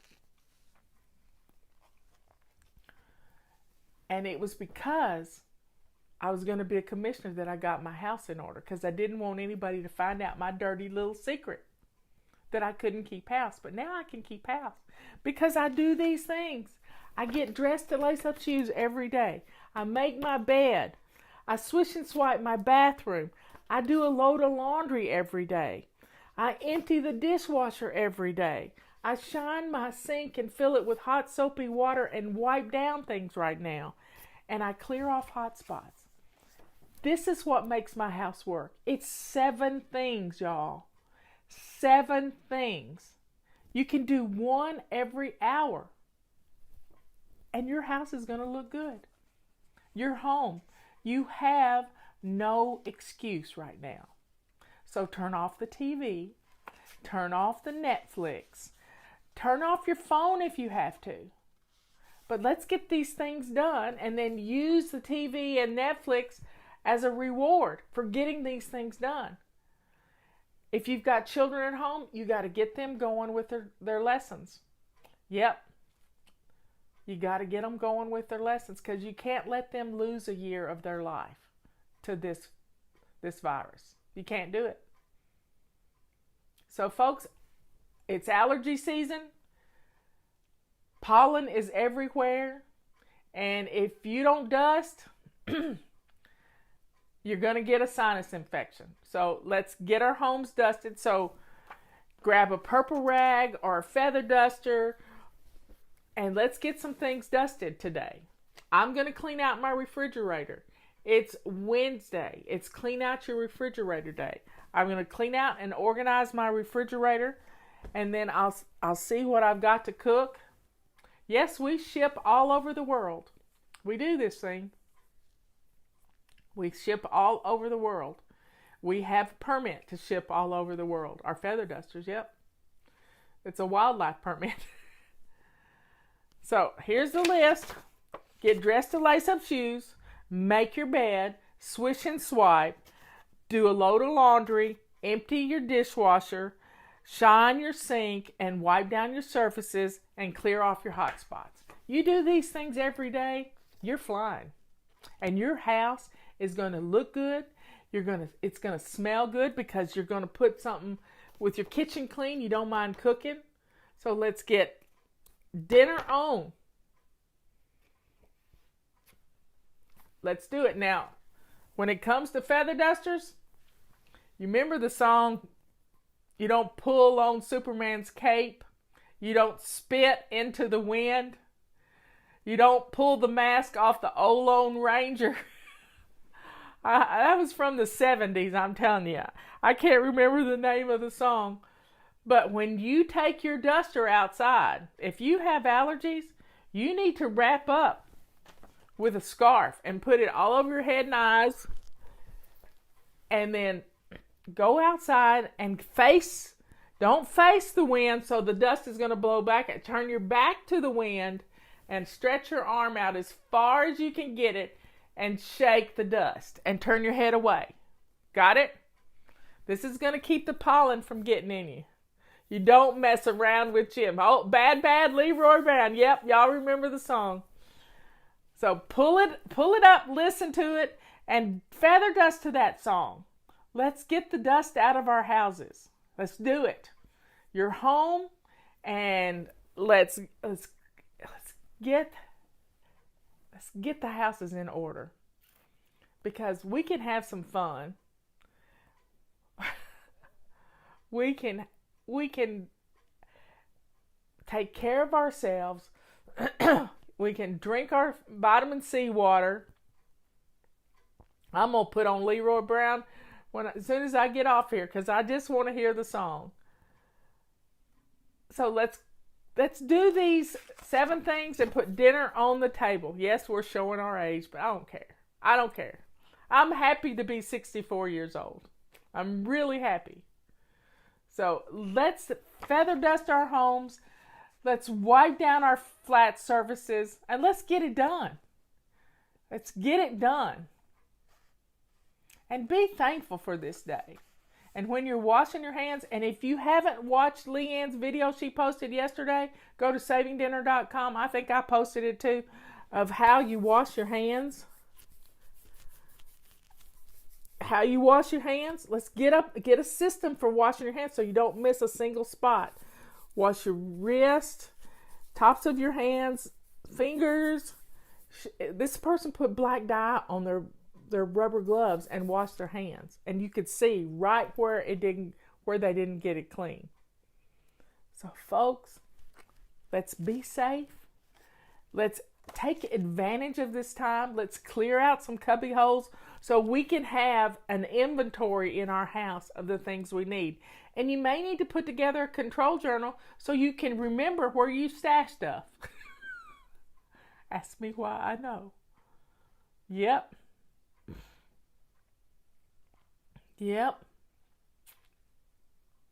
Life is good.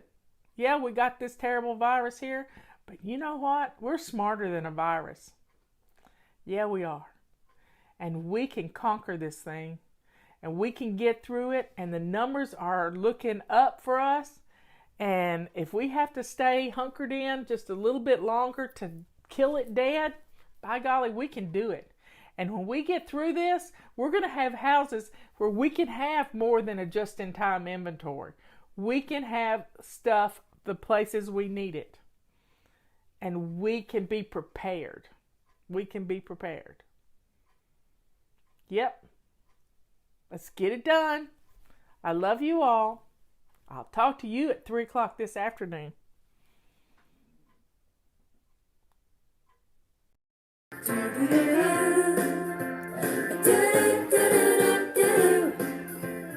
heard the alarm this morning, but there's no time to snooze. Time to open my eyes, time to moisturize, and tie my lace-up shoes. A friend dropped by to see me. She said, "You're some cleaning whiz. You look so happy and you dress so snappy. Come on, tell me what your secret is." I said, "I'm a fly baby, flapping these pretty wings. I'm a fly baby, sticking to my routines. And it won't be perfect tomorrow, and it won't be perfect next year, but I'm still flying, baby, get my life in gear."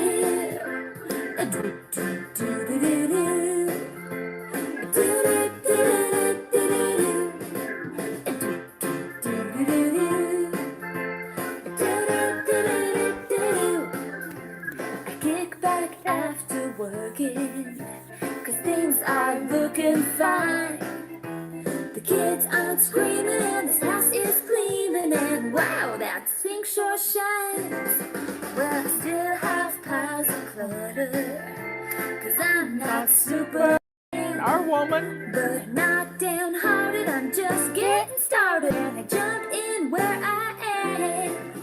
'Cause I'm a fly baby, flapping these pretty wings. I'm a fly baby, sticking to my routines.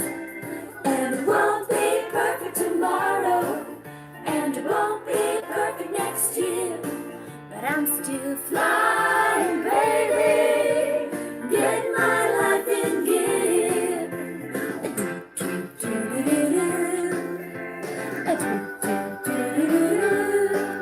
I'm a fly, baby, flapping these pretty wings. I'm a fly, baby, sticking to my routines. And it won't be perfect tomorrow, and it won't be perfect next year, but I'm still flying, baby, get my life in gear. Oh, get my life in gear.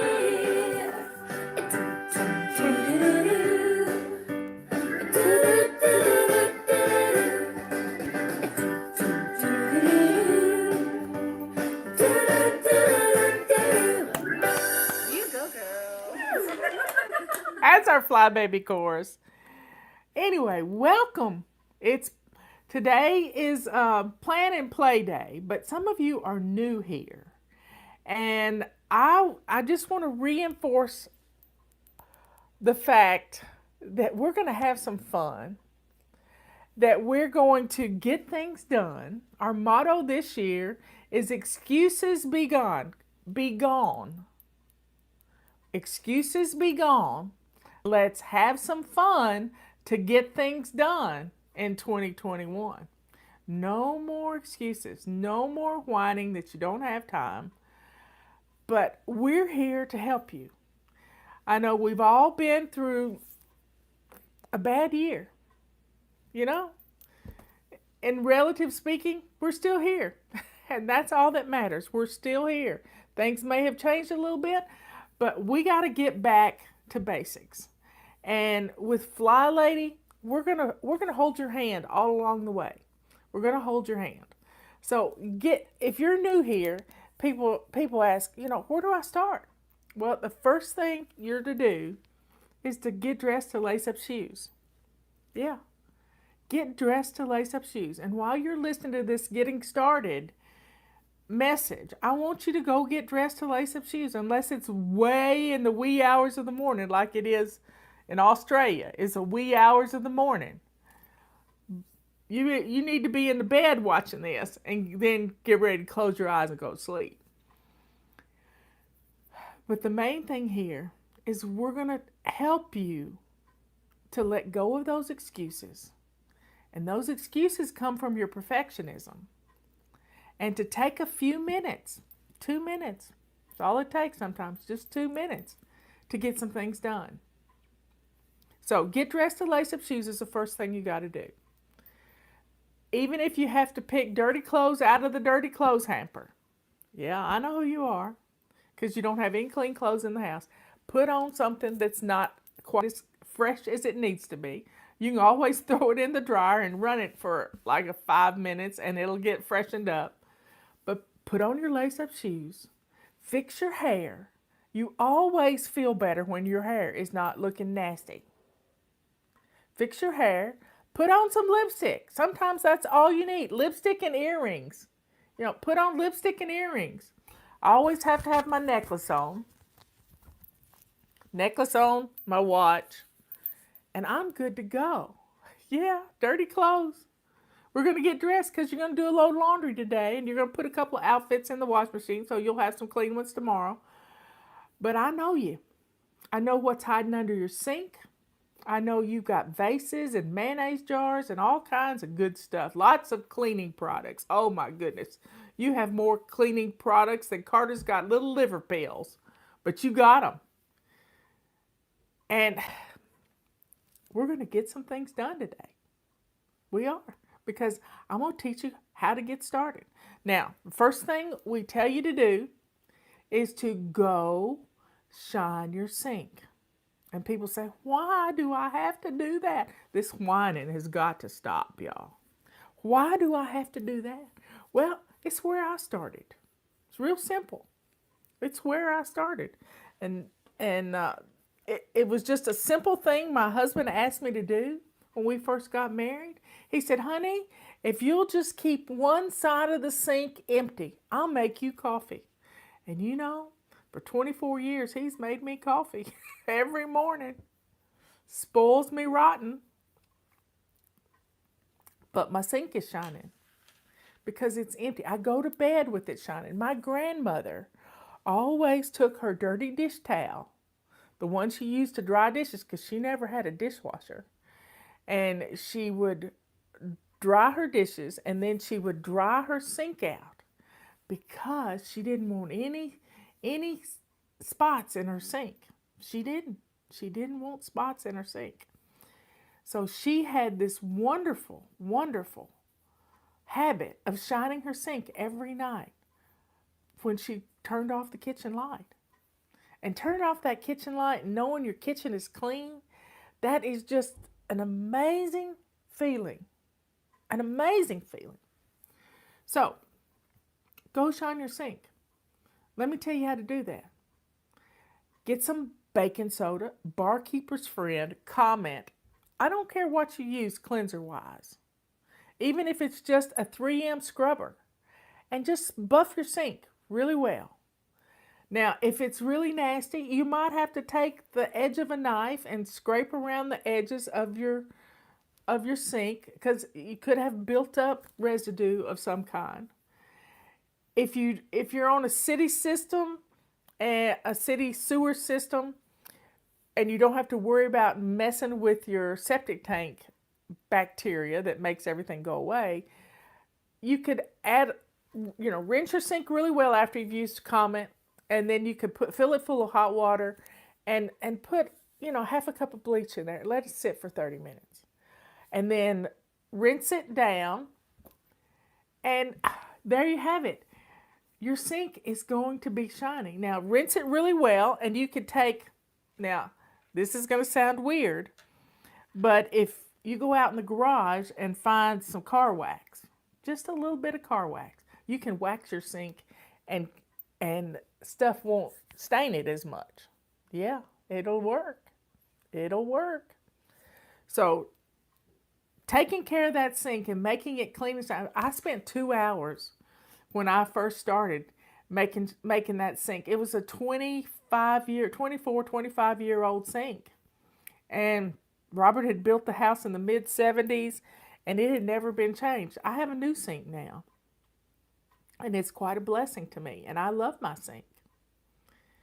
And I keep it shiny every night.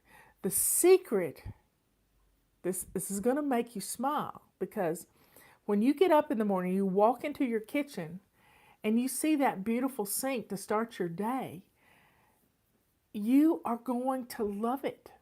You're going to be energized. That smile is going to come across your face, even if there's just a few dishes in there, because your dishwasher becomes your dirty dish disposal unit, y'all.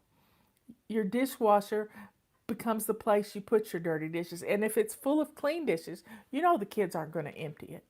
So you need to, as soon as the dishwasher runs and gets finished, you need to put those dishes away right away. And then the dishwasher is ready to receive those dirty dishes from those precious children that are going to learn how to put the dishes in the dishwasher. But if you wake up to, a couple of glasses and a plate in your sink, it's still not bad. It's not bad at all, because your kids learn to put them in the sink. So that's a blessing to you. That is really a blessing. So getting up in the morning, being greeted with this beautiful kitchen, countertops cleaned off, stove clean, floor been swept, all of this makes you smile. And guess what? That smile tells your head that you're happy. And you know what happy does? Happy fills your body with good endorphins. Yeah. And it's amazing. Now, I like to put on a little fun music to go with it, and that's why we have our own little fun music. But those of you who are just getting started, you may want to grab this book. It's on Amazon. It's on our website, FlyLady.net. If you're brand new to us, sign up for our emails. Yeah, go to FlyLady.net. There's a join button in the top left-hand corner and get our emails, because these emails, as much as they may make you mad, they're in your head. They start to sink in right here. And those messages sinking in help you to stay immersed in the FlyLady system. There's a method to my madness, I promise.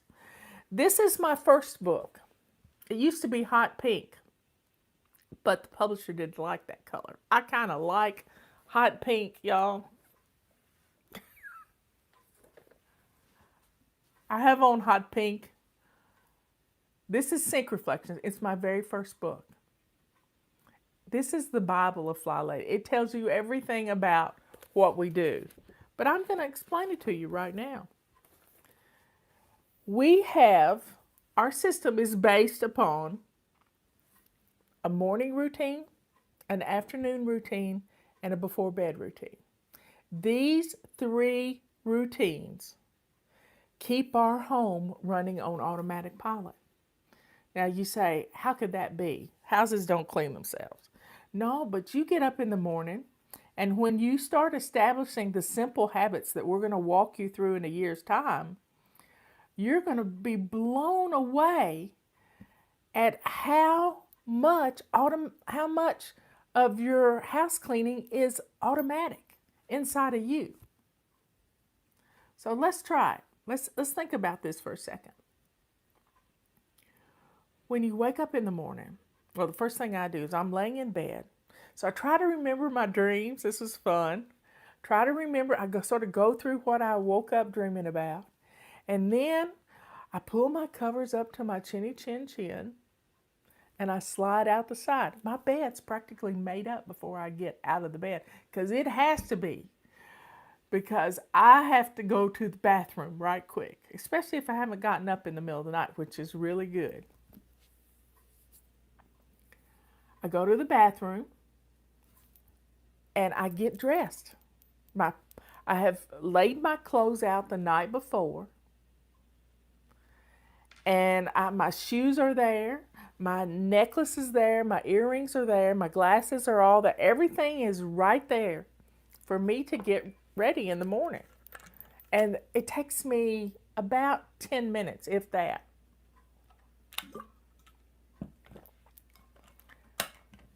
Wow. I'm dressed. And while I'm in the bathroom, I do something we call swish and swipe. I take my purple rag. I wipe down my mirror, because I'm a good girl. I floss every night. Looking at myself in the mirror, and you know those dental floss home runs can really fly high. And so I wipe down my mirror. I put my makeup and stuff away.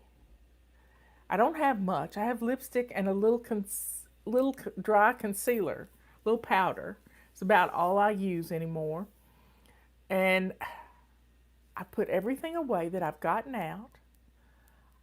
I take my morning meds, because they're sitting right there. I check my calendar, because it's right there. And I'm ready to start my day. I grab a load of laundry, head to the washing machine, because it's in the basement. And it's a small load. It doesn't have to be a big load. It's a small load of laundry. And I get the washing machine booted up, ready to go.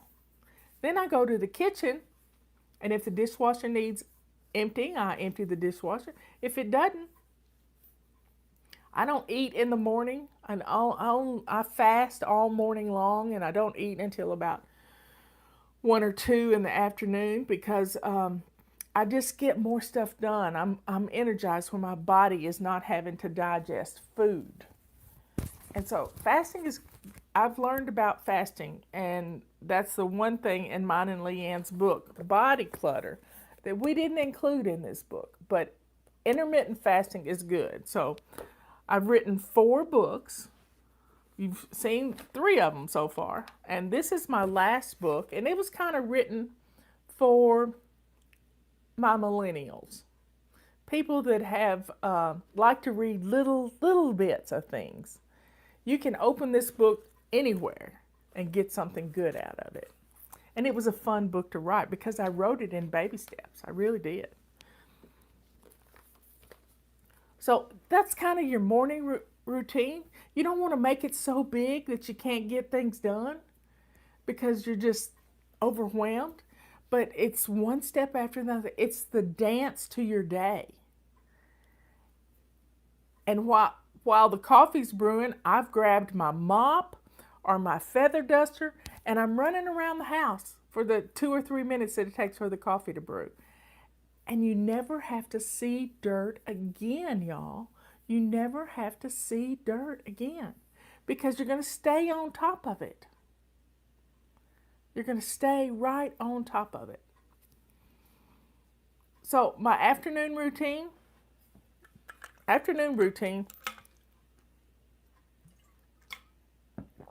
try to make any phone calls early in the afternoon.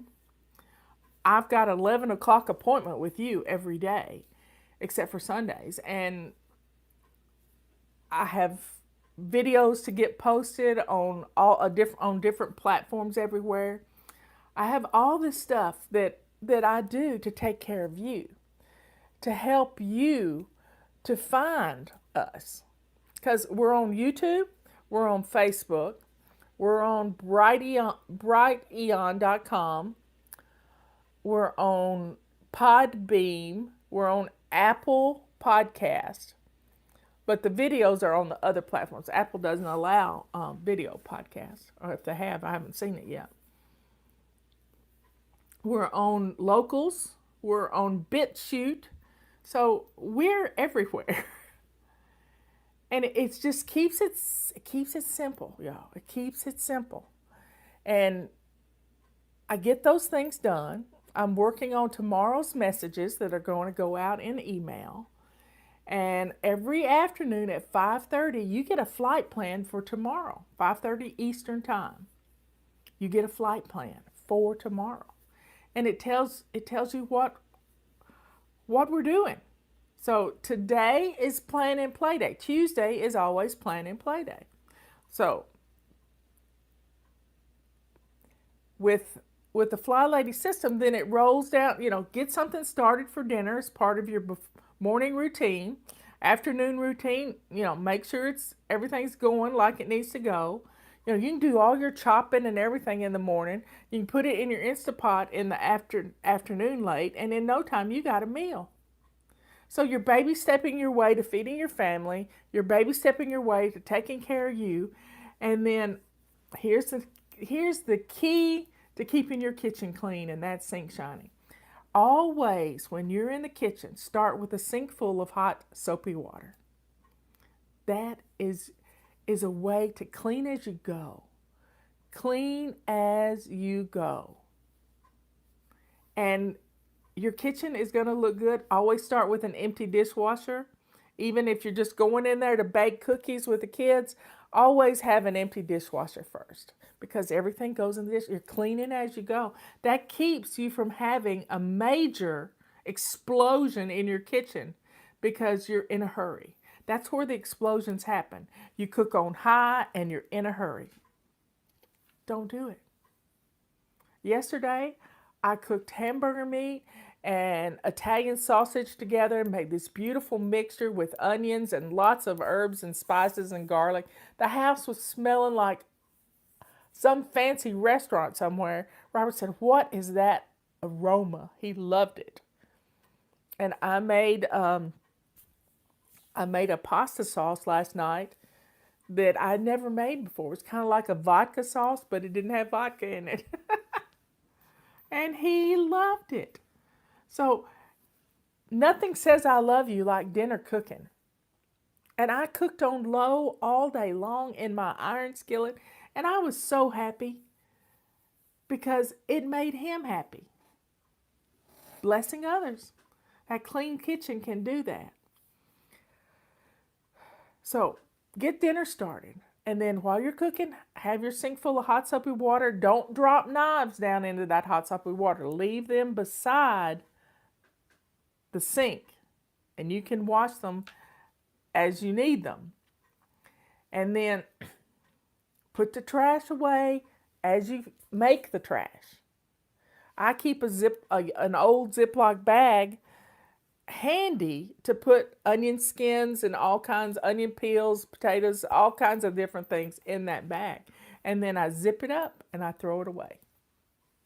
Yeah, I don't like wet trash at all in my trash can. Nope.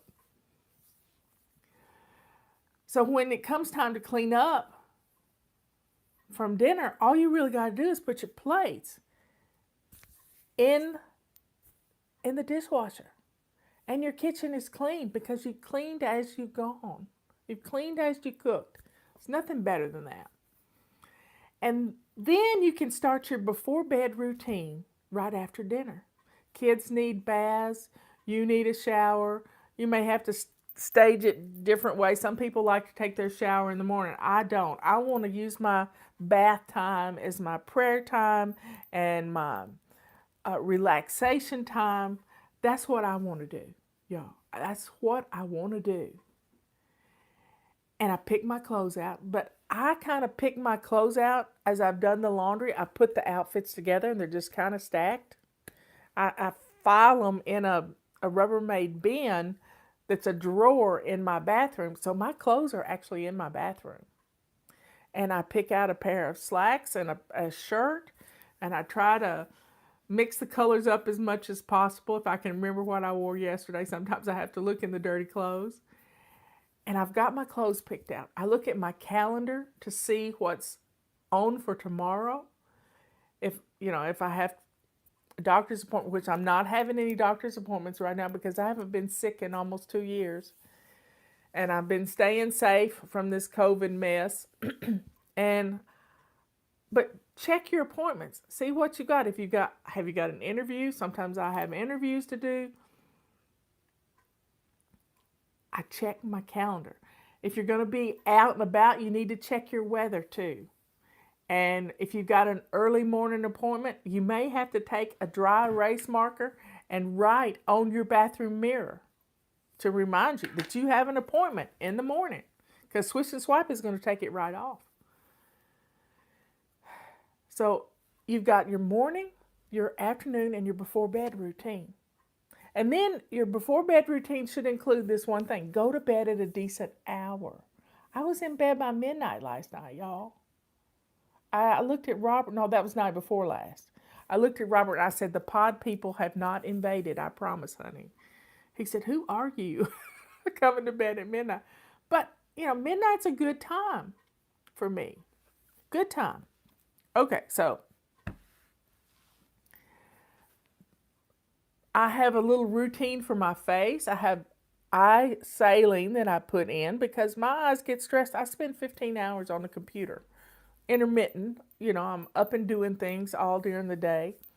I have earplugs I have to put in. I have some nose spray I have to do because I like to keep my sinuses moist. And I have chapstick to put on. Take my earrings off. I take my watch off and put it on the charge. That charger is in the bathroom. I can actually see the time when I get up in the morning or get up in the middle of the night because it wiggles for some reason, and I walk in the room and it knows I'm there. So that's our daily stuff. And you can put it on Post-it notes. You can put it in a simple control journal. I don't have one up here. But just a little photo album with 4x6, no cards in it.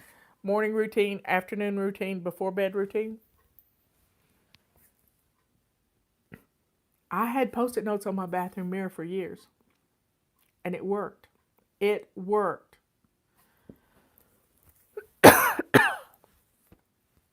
Anyway, that's our daily routines. Now, the other part of our system that works is we have a basic weekly plan. So here it is. Got your pen and paper? Get it right quick. Monday, we bless our homes. Weekly home blessing. We do it on the show. We do 2-minute blessings on the show instead of 5 minutes or 10 minutes. We do 2 minutes. But guess what? You can get a bunch of stuff done. You can get a whole lot of stuff done in 2 minutes. You just don't realize how much you can get done until you try it. So we do weekly home blessing on Mondays. Sometimes we do it again on Fridays because you're recovering from the weekend and then you're preparing for the weekend. And sometimes we do that on the show on Fridays. We have Tuesday is plan and play day. Today is the day you check your inventory of your food that you need to cook because it's been in the refrigerator for a week.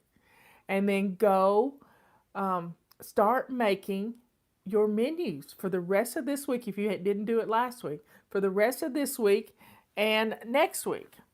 And here is the key to menu planning. It's a calendar.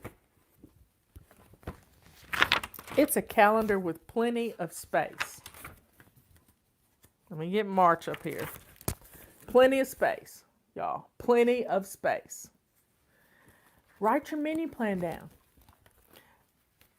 It's simple. You have like maybe Mexican Monday and something else on Tuesday. Wednesday is surprise chicken with cleaning out your refrigerator. So we have a day for everything. Tuesday is our plan and play day. And then we do something fun to reward ourselves for making those menus. So we know what food we're going to cook. Now during the pandemic, I've been getting food, meats and things from Butcher Box and Moink. Well, I haven't gotten Butcher Box. Leanne gets Butcher Box, but I gave Butcher Box as a gift for someone at Christmas, and they love it. They love it. And I also do Misfits Market, which is vegetables. We need our fresh veggies. No more pizza 3 times a week. If we have the food in our house, we can cook and we can plan menus around that. And if you never have done an inventory of all the food in your freezer, you'd be surprised at how many meals you can plan out of just what's in your freezer. My little friend Joy did that a few weeks ago. Money was tight with COVID and stuff, and her hours hadn't been cut, but her pay was cut. And so she's had to make do, and she's had to go to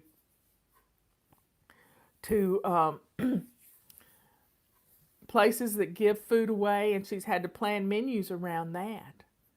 So folks, plan menus around what you've got in your freezer. She took inventory of her freezer, and she came up with 13 or 14 meals she could cook out of that freezer. Imagine that. You've probably got that too. That's money you can save by not just going to the store, because every time you walk in the store, you're going to spend $50. But if you don't have to go to the store, you're good. You're good. So plan your menus around that. It's a good thing. That's what Tuesday does. Wednesday is always anti-procrastination day. Do you want to know why you procrastinate? You procrastinate because of your perfectionism. You tell yourself you don't have time to do it right now, but you don't finish the sentence. You don't have time to do it like your mama did it, or you don't have time to get it right. You don't have 8 hours. Well, you think it's going to take 8 hours when you can spend 2 minutes. So anytime you hear yourself say, I don't have time, set your timer. 2 minutes. You can do anything for 15 minutes, but you can really do anything for 2 minutes. So if your child comes up to you and you hear these words come out of your mouth and they say, Mommy, will you read me a Dr. Seuss book? Yeah, you knew I'd go there. You sit down and you hear yourself say, honey, I don't have time right now. You need to sit down with that Dr. Seuss book and read that book to your baby. It won't take long. and you will enjoy it, and they will enjoy it. So, whenever those words cross your lips or come across your mind, you need to do exactly what you said you didn't have time for. You got that? That's your cue to do what you said you didn't have time to do, because your perfectionism, which perfectionism is from the devil, it's to keep you separated from your family. It really is. It's to make things crazy in your house. You've been there. You're trying to get out of the crazy right now. You're really trying to get uncrazed. We're trying to do things in a systematic order that is going to make you happy. You can be happy. You really can. These routines do this. So Wednesday's always anti-procrastination. What's the one thing you procrastinate about? Cleaning out your refrigerator. So clean out your refrigerator, folks. Do it. And then when you've got your grocery list and payday rolls around and you can go buy groceries, then you are good to go. Your refrigerator is ready to receive those groceries. Your freezer is ready. Right now, I need to reorganize my freezer upstairs. And Robert's been taking some things downstairs, and I'm going to get a bin for just burger meat and meatloaf and stuff, and a bin for chicken, and a bin for vegetables. I have side by side. So that's on my list to do today, to take inventory of my freezer. Thursday is our errand day. If you've got some errands to run, don't wait till the weekend. Run them on your way home from work, or let the kids stay with their dad for a little while and go run an errand. You know, what is that errand? Do you need to go to the drugstore? Go do it. Get it done. And then it's going to save your weekends for fun. Friday is always our day to clean out our car, clean out our purse, and plan something for date night. And do it. You know, date night can be as simple as sitting on the back porch watching the sun go down, especially if it's getting warmer in your area. Date night can be movie night. Pick a movie out. We watched a dud of a movie last night. I mean, it was a dud. I told Robert he didn't get any points for that movie. None. The night before last, we watched a good movie. I picked it out. But get a playlist going of fun movies to watch. Maybe one's a chick flick one week and one's a one of those car crash movies, the racing movies, or some fun that you don't particularly like, but your husband might. And it makes date night special. Saturday is always family fun day. Family fun day. Plan something. Get out in the world. Go for a hike. Right now, today, my daughter-in-law got her little niece. Her little niece, Sophie, is staying the week with her. A week. She doesn't get to stay by herself much with her Aunt Emily. But they went to Memphis and picked her up and brought her back home. And they're going on a hike today. They're planning this hike already. Just to get out into the world and have some fun in a sunbeam. Plan something on Saturday. Plan something on Saturday to do with your family. Get out into the world. You can be safe and be out in the world. You can. And then Sunday is Renew Your Spirit Day. You know, I like to study the Bible. I like to look at my favorite preachers on Sunday. I take my time and I get deep into something. A few weeks ago, I studied about the Lewis Isle Revival. If you've never studied that, look it up on YouTube. There's an account of it from a pastor that was recorded, that was there. And I mentioned it to my niece Brooke yesterday. It's amazing. The whole 2 little old ladies in their 80s, and one of them was blind. Got down on their knees and prayed for a revival for the young people of their island in Scotland. It's just a beautiful encounter. I had cold chills the whole time listening to this hour sermon. So Sunday is renew our spirit. Take time for you. Recharge your personal batteries so that you're ready for the next week. So that's our basic weekly plan. Now, here's the big thing to FlyLady. Big thing. We have to declutter every single day. And sometimes it's 5 minutes in the morning. Sometimes it's 5 minutes in the afternoon, 5 minutes in the evening. We have lots of fun ways to declutter. 27 fling boogies, 5-minute room rescues, run around the house with a garbage bag and start throwing things away. But you got to declutter something every day, every single day. Because clutter has built up in our house. It becomes this cocoon that keeps us caged. And we need to break out of that cocoon. And to do that, we have to get things out of the house. You can, if you learn nothing else from this video, it's this little saying. You can't organize clutter. You have to get rid of it. Say it again. You can't organize clutter. You have to get rid of it. And it has to go out the door. That's why having your shoes on your feet gets it out to the car. It's amazing. It is absolutely amazing. When you start getting rid of the clutter, your house is going to feel bigger. It's going to be easier to keep clean because you're not going to have as much stuff to mess with. If the kids' toys are decluttered, you're going to have more room for them to play. And that's a testimony I want to tell you about at tea time. Room to dance. Writing that down so I can remember it today. Room to dance. So folks, that's our basic weekly plan. Now, each week, if you look at a calendar, let me pull up a calendar, August.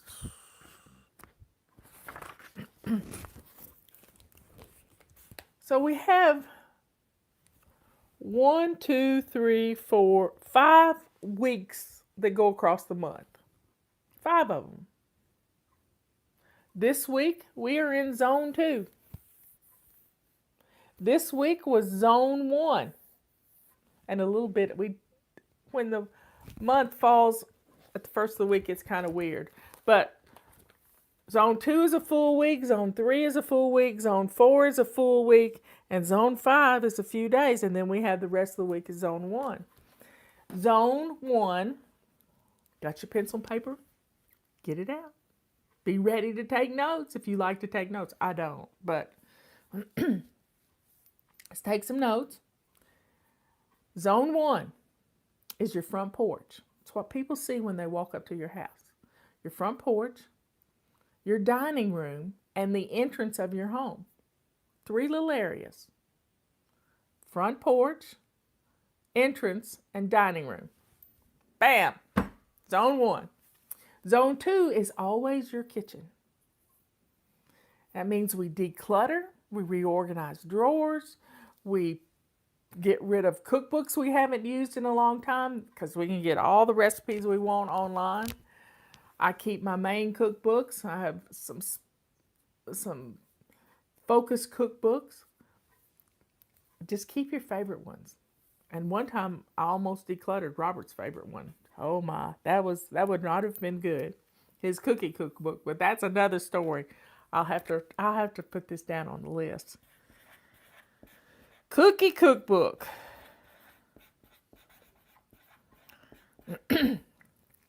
I'm coming up with lots of tea time things. Zone 3 is your main bathroom. And people say, well, I got more rooms than that in the house. Well, you've all got a main bathroom that company would use. You also got your bathroom in your master bedroom that nobody sees because it's nasty. So, zone 3 is your main bathroom, and we pick another room that week, uh, either a child's room, a laundry room, your craft room, which is a total disaster, your basement. We just pick another room, or you can pick another room to do some simple things like decluttering and clearing out some stuff. Zone 4 is your master bedroom. Yeah, the bedroom you sleep in. That's the master bedroom. I don't care which room it is, but it's your room because it's the worst room in the house. So we do some detailed cleaning in there, like cleaning some window sills, getting some cobwebs, doing some things in there that you don't do every day. You make your bed every day. You can do your floors every day, but you don't clean out the window sills, and mine have gotten pretty bad this winter. So I'm going to be cleaning out window sills in a couple of weeks. But I'm not pushing myself to do it all at once. I'm taking my time, taking these baby steps, working my way through the zones. Zone Zone 4 is your master bedroom closet. Yeah, your walk-in closet, which is a total disaster. And your master bedroom bathroom, which nobody can get in. And you lock the door behind you if you've got company. Zone 5, that's your living room. And usually zone 5 and zone 1 occur in the same week. You got it? Zone 5 and zone 1, same week. And that's your zones. Now, we don't try to do our whole detailed cleaning list all week long. We just do 5-minute missions, and I'll give them to you in the flight plan every day for what to do. And I'll give you a kid mission in the flight plan if you've got children, because they need to learn responsibility for their own rooms. And at the first of every month, you need to declutter toys and rotate them in and out, because toys become a major source of problems in your home. Toys, papers, and dirty clothes. That is the problem areas.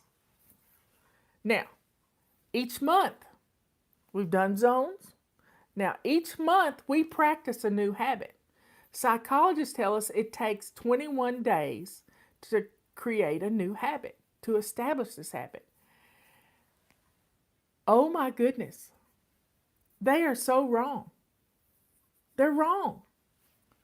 Because if you're a perfectionist, if you miss a day, you throw the baby out with the bathwater and say, FlyLady's not for me. No, she's not for me. But if you have a little grace in your life, because you know the good Lord has some grace. If you have a little grace for yourself, then if you miss a day, you just jump back in like you never missed a day.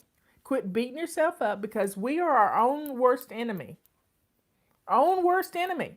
So, January, we practice shining our sinks, and we all need a refresher course on that from time to time. You can start it right now. February is decluttering, 15 minutes every day. That's all you got to do, 15 minutes every day. 5 in the morning, 5 in the afternoon, 5 in the evening. Bam. And sometimes it's in your closet. You're going to declutter 5 items. Keep it simple. We don't do the Marie stuff, because you don't pull everything out of your closet and try it all on. That's just crazy. You know what fits you and what doesn't. Yeah, I said it. That woman is not for my fly babies, because she makes them nuts. They already have a hard time, and then to have them pull everything out of their closet and their bedroom floor, this just isn't right. Now, March is getting dressed to lace up shoes. You got it?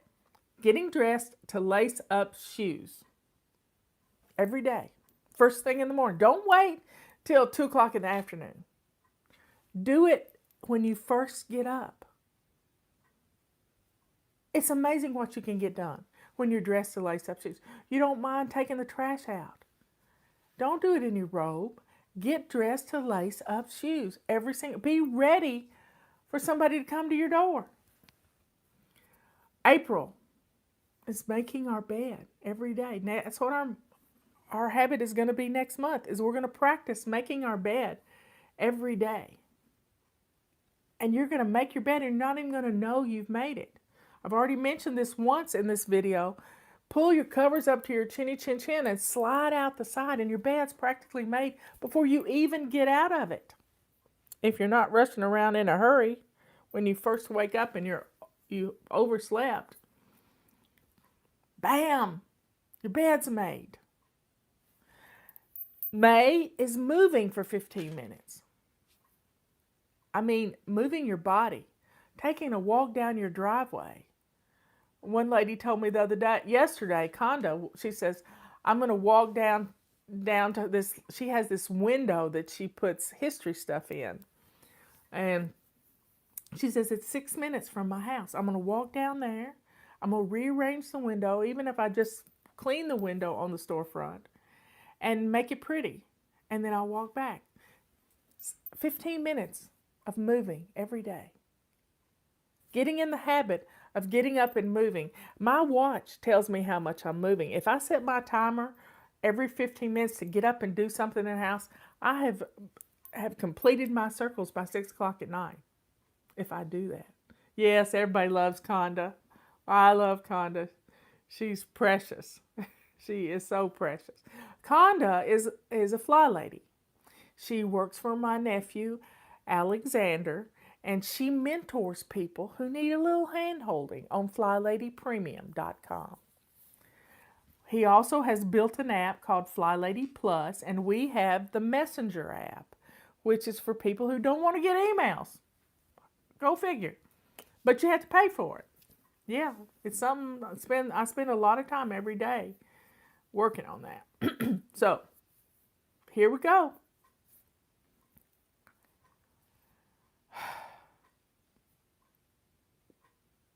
May is moving 15 minutes every day.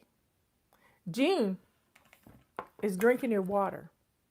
Our water bottle sale is ending on March the 17th. So get it now. It's $14.95. Keeps your water cold. It keeps your tea hot. But be careful. Pour your tea into a cup instead of drinking it out of the bottle. July is Swish and Swipe. We have our Swish and Swipe pack. Let me get it right here. Well, this is our Swisher and Vase pack that's on sale right now for $10.95. You need one of these in every bathroom of your home. And soap is soap, so I pour old shampoos or Dawn dishwashing liquid in my vase. Yep, that's what I do. The Swish and Swipe pack has purple rags with it. Right now, all our purple rags are on a BOGO, except for the pink ones. They went off a month ago. So you see, those habits for each month. August, our habit is doing a load of laundry every day. You can start that right now. Doing a load of laundry every day. A load of laundry each day keeps Mount Washmore at bay. I like my little cliches, y'all. You do a load of laundry, you never have to see the piles of dirty laundry again. But don't get obsessive and be taking clothes off of kids before they're finished playing, you know? August, September. September's habit. What is September's habit? Okay, somebody. September's habit is our before bed routine. It's practicing our before bed routine. Now, just write down 3 things you need to do. Check your calendar. Check the weather. Brush your teeth. That's 3 things. And then you add to them as you get them. I have a little habit that I do for my before bed routine. Before I start walking to the bedroom, I go eyes, ears, nose, mouth. Did I get those things done? Mouth is nighttime medications, supplements. I don't really take a lot of medication. But yeah, there you go. Bam. Before bed routine. Practice for a whole month of September. That's to get ready for going to school. Because we set up our launch pad. We do lots of things as part of our before bed routine. Get ready for the next day. That's what the routine is. The most important routine of the whole day. October is our paper clutter. We have paper everywhere. Everywhere. So let's clear out our paper clutter. Let's get the things done that we need to do to clear off those hot spots. Because every hot spot, it has paper growing like rabbits, y'all. Rabbits. So let's get rid of the rabbits. Let's clear it off. Put something beautiful on your hotspot. Or put a sign says put it away, don't put it here.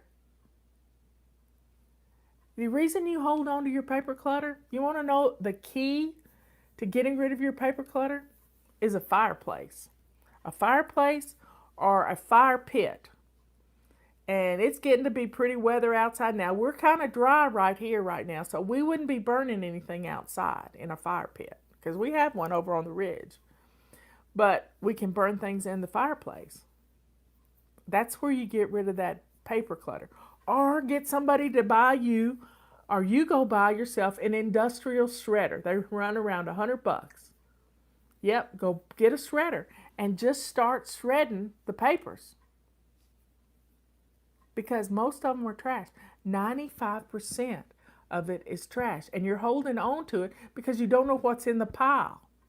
So start going through it 6 inches at a time. Clearing off one hot spot at a time. Dealing with one room at a time because each room has several hot spots in it. So one flat surface. You know, we all need architect's desks that are at a 45-degree angle. Some people love their shredders. Yes, they do. So, we're dealing with paper clutter in October. November, menu planning. Take inventory of what's in your freezer. Eat out of your freezer as much as you can in November to save money so that Christmas isn't going to cost you a fortune and you're not going to jack up your credit cards. Eat out of your freezer. Do it. And then December is pampering yourself. Pampering yourself every day. Doing something. It's my gift to you. You know, do your fingernails. Do the hand thing that Mary Kay taught us. Was scrub your hand with Epsom salt or some kind of facial scrub on your hands. And then lather them down in coconut oil and good stuff, and then put some gloves on, and you'll have the softest hands ever. Now, I don't like to put too much lotion on my hands. At night when I'm doing my chapstick, I usually run my chapstick across my cuticles. Makes it great. So you see, we've got 12 months of practicing different habits. November is menu planning. Somebody asked, what is it? November is menu planning. And 12 months of practicing these habits. Then you can start piggybacking things onto those to become routines. So as Liz put this one time, and I just thought it was brilliant. Habits, string them into routines. And then your routines become your habits. That's FlyLady in a nutshell. Practicing these simple routines. Morning, afternoon, evening. A basic weekly plan. A zone for each week, and bam, you're flying. January is keeping your sink clean and shiny. It's always the first habit when you start. We always renew that habit every January. So you see, it's quite simple. You just have to do it. Follow along with us. We're on Facebook, YouTube, Twitter. You name it, we're there. Because I want to diversify as much as possible. We don't ever know when Facebook's going to go belly up. Yeah, I said it. So, folks, you can do this. You really can. It's what flying's all about. It's what flying is all about, is loving yourself through this process. And when your home is in order, you're shining. You're wonderful. So folks, what do you got to lose? You don't have anything to lose. Try it. Try it. I'll see you at 3 o'clock and I'll talk to you about dancing. Yeah, we're going to talk about dancing. Okay, folks. See you later. Share this video. Our coupon code is FUN2021. And just let people know it's not as hard as it seems. We give you a mission every day. We tell you what to do. I'm bossy like that. I really am. I love you all. I'll see you at 3 Eastern Time.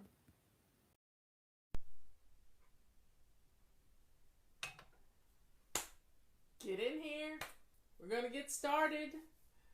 I have promised you all I'd be on here at 1:30. I'm about 2 minutes late, but something happened weird with my phone. But I've got my bottle of water. You need to get you a bottle of water. You need to be dressed to lace up shoes. And we're going to get started with crisis cleaning. So here's how it works. We're going to spend 15 minutes. I have my trusty timer right here. And I am going to turn it up where it makes a racket. Yep, it's going to make a noise. And I'm going to set my timer for 15 minutes. And we're going to start in our kitchen. It is the heart of our home, and this is exactly where we're going to start. Now, this is, let's just say you get a call from somebody you went to high school with, and you haven't seen them in 20 years, and they're in your neighborhood. I mean, they're gonna be coming to your town, and they'll be there in an hour, 15 minutes tops. Yep. So, this is what you do.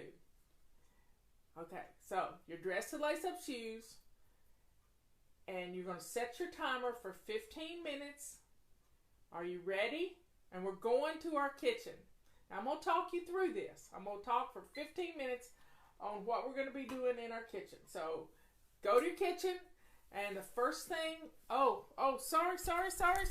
I forgot to put my microphone on. Okay, what we're going to do is we're going to go into our kitchen, and we're going to put a stopper in the sink, and you're going to fill your sink full of hot, soapy water. Always, when you go into the kitchen to do anything, you fill your sink full of hot, soapy water. And this is how you do it. I use a silver rag, and you're in luck. Silver rags are there's a special deal on them right now. I keep a silver rag or a purple rag in my sink at all times for washing dishes. They make the best dishcloths you've ever seen. So we're going to focus on the sink full of hot soapy water. Do not leave your kitchen. You're going to stay in your kitchen for 15 minutes. And this is how we're going to do it. Sink full of hot soapy water. And you're going to start putting dishes in the sink while the water's filling up. And I want you to open up your dishwasher and think about, is it clean dishes in there, or are there dirty dishes in there? If there are dirty dishes in there and it's full to the brim, I want you to start the dishwasher and get it running. This is half the battle. Let's get the dishwasher going. Let's get those appliances going. Now, you're not going to clean your oven out right now. You're not going to clean out your refrigerator. You're focused on the surface clutter, your countertops, your sink, and your dining room table or your kitchen table. And this is all we're going to focus on right now. So if your dishwasher needs emptying, let's do that while I'm talking. It only takes 3 to 4 minutes to empty your dishwasher. So let's get the dishwasher going emptied so you can put more dishes in there. If it's full, you're going to have to let it run. Let it run. And then start washing dishes. Now, wipe down your countertops so you can put a dish towel out to lay your clean dishes on. And I just got through washing a bunch of dishes. My dishwasher had dirty dishes in it. I started it, but there were still a few that wouldn't fit in there. And I am running my dishwasher, and then I washed a few dishes, wiped down my countertops, wiped down my stove. So that's what you're going to focus on, just your kitchen. Focus on the left side of your sink, and just look at your kitchen as if you never looked at it before. And let's just clean everything toward the sink that's on the left side of your sink. And then focus on the right side of your sink. That's where I dry my dishes. I lay my dishes out to dry. That's also where, when I empty things out of the dishwasher, they go right there, so that I don't have to make steps over to where they belong, and then I will move them all over to where they're supposed to go. So let's get started. You're already going. We got 11 more minutes to go, and it's going to be fun. We're going to get this kitchen clean, and the kitchen is the heart of your home. It really is. Now, you could put on a teapot full of hot water right now, and just, get the water boiling, so you'll have some tea for when you're through with your crisis cleaning. And let's get that. And sometimes you can even put some spices in there. If you just have a pot that you boil herbs in, get that wonderful smell of herbs, like cinnamon and cloves, and maybe an orange peel or something, or a drop of orange oil. And let's get our house smelling good at the same time that we're doing the crisis cleaning. Now, as you've got the dishes soaking, sometimes you just need to let them soak a little bit. Don't ever walk away from your sink with water running, but put the dishes in the hot soapy water, and then let's take that from that point, and let's look at our floors. The floor can be kind of a gross situation, and I want you to get some hot water and put on your mop cloth, and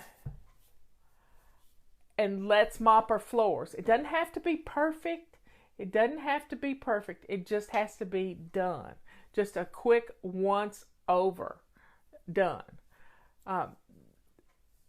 I'm doing this crisis cleaning to help you get ready for the holidays. Sometimes we need to see a little success to feel empowered. You know what I mean? Let's feel a little success in what we're doing, and then that way we're spending 15 minutes in our kitchen. So let's mop real quick, just the floor, around the sink, around the stove, just a quick and dirty mop. Just a quick and dirty mop. It doesn't take long. It just has to be done. And then you can take that mop cloth and put it, you can lay it out under your sink to dry, or you can take it to the wash machine and throw it in the wash machine and turn it on. It's all about getting those appliances running. That's what we used to say. Just get the appliances going, and it'll look like you're doing something. But this time we're really using a little elbow grease, and we're getting things done. Getting your kitchen clean, that is the heart of the home. So when your friend gets there in an hour, the tea water will be simmering, and you can pour you a cup of tea. You can already have your own cup of tea, because that's what we do at the last thing. So we've spent 7 minutes already, half our time's done in our kitchen, and we're staying focused. This is focus on your kitchen. We're not leaving the kitchen for anything. We're focusing on our kitchen. And then when you get through emptying the dishwasher, and you can add more dishes to your dishwasher and run it again, or you can just keep washing dishes. Just don't expect them to just magically get done by themselves. Wash the dishes, rinse them, lay them on your dish towel, and before you know it, your kitchen is going to be looking good. Now, it doesn't take long to do the floor. So you've done the floor. I want you to rinse out your purple rag or silver rag. There goes my magic wand. purple rag or silver rag, and I want you to take your cloth and we're going to wipe down our stove. Now rinse it out really well. Do not get distracted. Kitchen only. Yes, yes. We're going to take our purple rag and we're going to wipe down our stove. We're going to wipe down. I have a glass top stove. It gets to looking pretty rough. And I have a single edge razor blade. So don't go looking for a single edge razor blade if you don't have one handy in your kitchen drawer. But I use that to scrape off things around the circle on the eyes of my stove. But if you don't have one, don't worry about it. Don't go looking for it. We don't want to get sidetracked. You hear me? No getting sidetracked. Wipe down your stove surface. And if your grates look pretty rough, don't worry about those either. Just leave them on the stove because it's going to look like it's part of the stove. And then we're going to wipe down our oven front. So stay focused on the kitchen, just the kitchen. That's all we're doing right now. And once you wipe down the stove, go over to the refrigerator and wipe the fingerprints off your refrigerator. A knife can actually cut grooves into your stovetop, so be careful using a knife. I like to use just a single edge razor blade, like you were taking a paint off of a window that you'd accidentally got on there, and it's just residue. It's just residue. So just you can do this. Stay focused in your kitchen. Stay focused in your kitchen. Now, let's look at your dining table, the table that's in your kitchen, or the bar, or if you have an island in your kitchen. Let's look at that island and see what's on there that needs to be put away. You got it? So grab a box or basket or something and start taking things off of the island that don't belong there and putting them in this basket. Now, I don't want you running around. You got water going in the kitchen. I don't want you running around. You're staying in the kitchen. Stay in the kitchen. And even if you have to get a big pot to put things in, you're not leaving the kitchen to go get a basket. You hear me? We're staying in the kitchen. And we're going to clean off our island because that's the first thing people see when they walk into your kitchen. It's the first thing they see. So let's clear off our kitchen counter that is our island. If you have a dining room table that the piles of paper clutter get on, then you've got to pull everything off of there too. This is crisis cleaning 101. We are staying focused in our kitchen. We've got 4 more minutes. 4 minutes and 40 seconds. So let's stay focused on our kitchen. Now, you're not doing this so fast that you're haphazard with your work. You're staying consistent. Leanne just talked about consistency. Stay focused on what you're doing. Work your way around your kitchen until you get all the flat surfaces cleared off. Now, your canisters, do they look rough? Do they look dirty? Rinse your rag again and wipe down your canisters real quick. It doesn't have to be, you don't have to get out the Windex or anything. You're just going to wipe down your canisters and make them look, if you want to spray your rag with a little Windex, that's fine too. But just stay focused on your kitchen. And then you're going to be so surprised that when the kitchen looks good, the rest of the house is going to look good. So we've got a little over 3 minutes to go in our kitchens, and you can do this. It's not hard, but we have to put our blinders on and we have to stay focused in the kitchen. Our biggest problem is trying to go all over the place, trying to do too much, and we get this reverse scavenger hunt going, and we can't get anything accomplished. We're staying in the kitchen. I mean, and if you want to get out 2 cups and a saucer for your friend that's coming, this is going to be a fun time for you to make a pot of tea and have a cup of tea, because that's what we're going to do at the last thing. Now, the secret is we're going to stay 15 minutes in our kitchen, 15 minutes in our entrance and our main living area, the things that when somebody walks in your door, they see.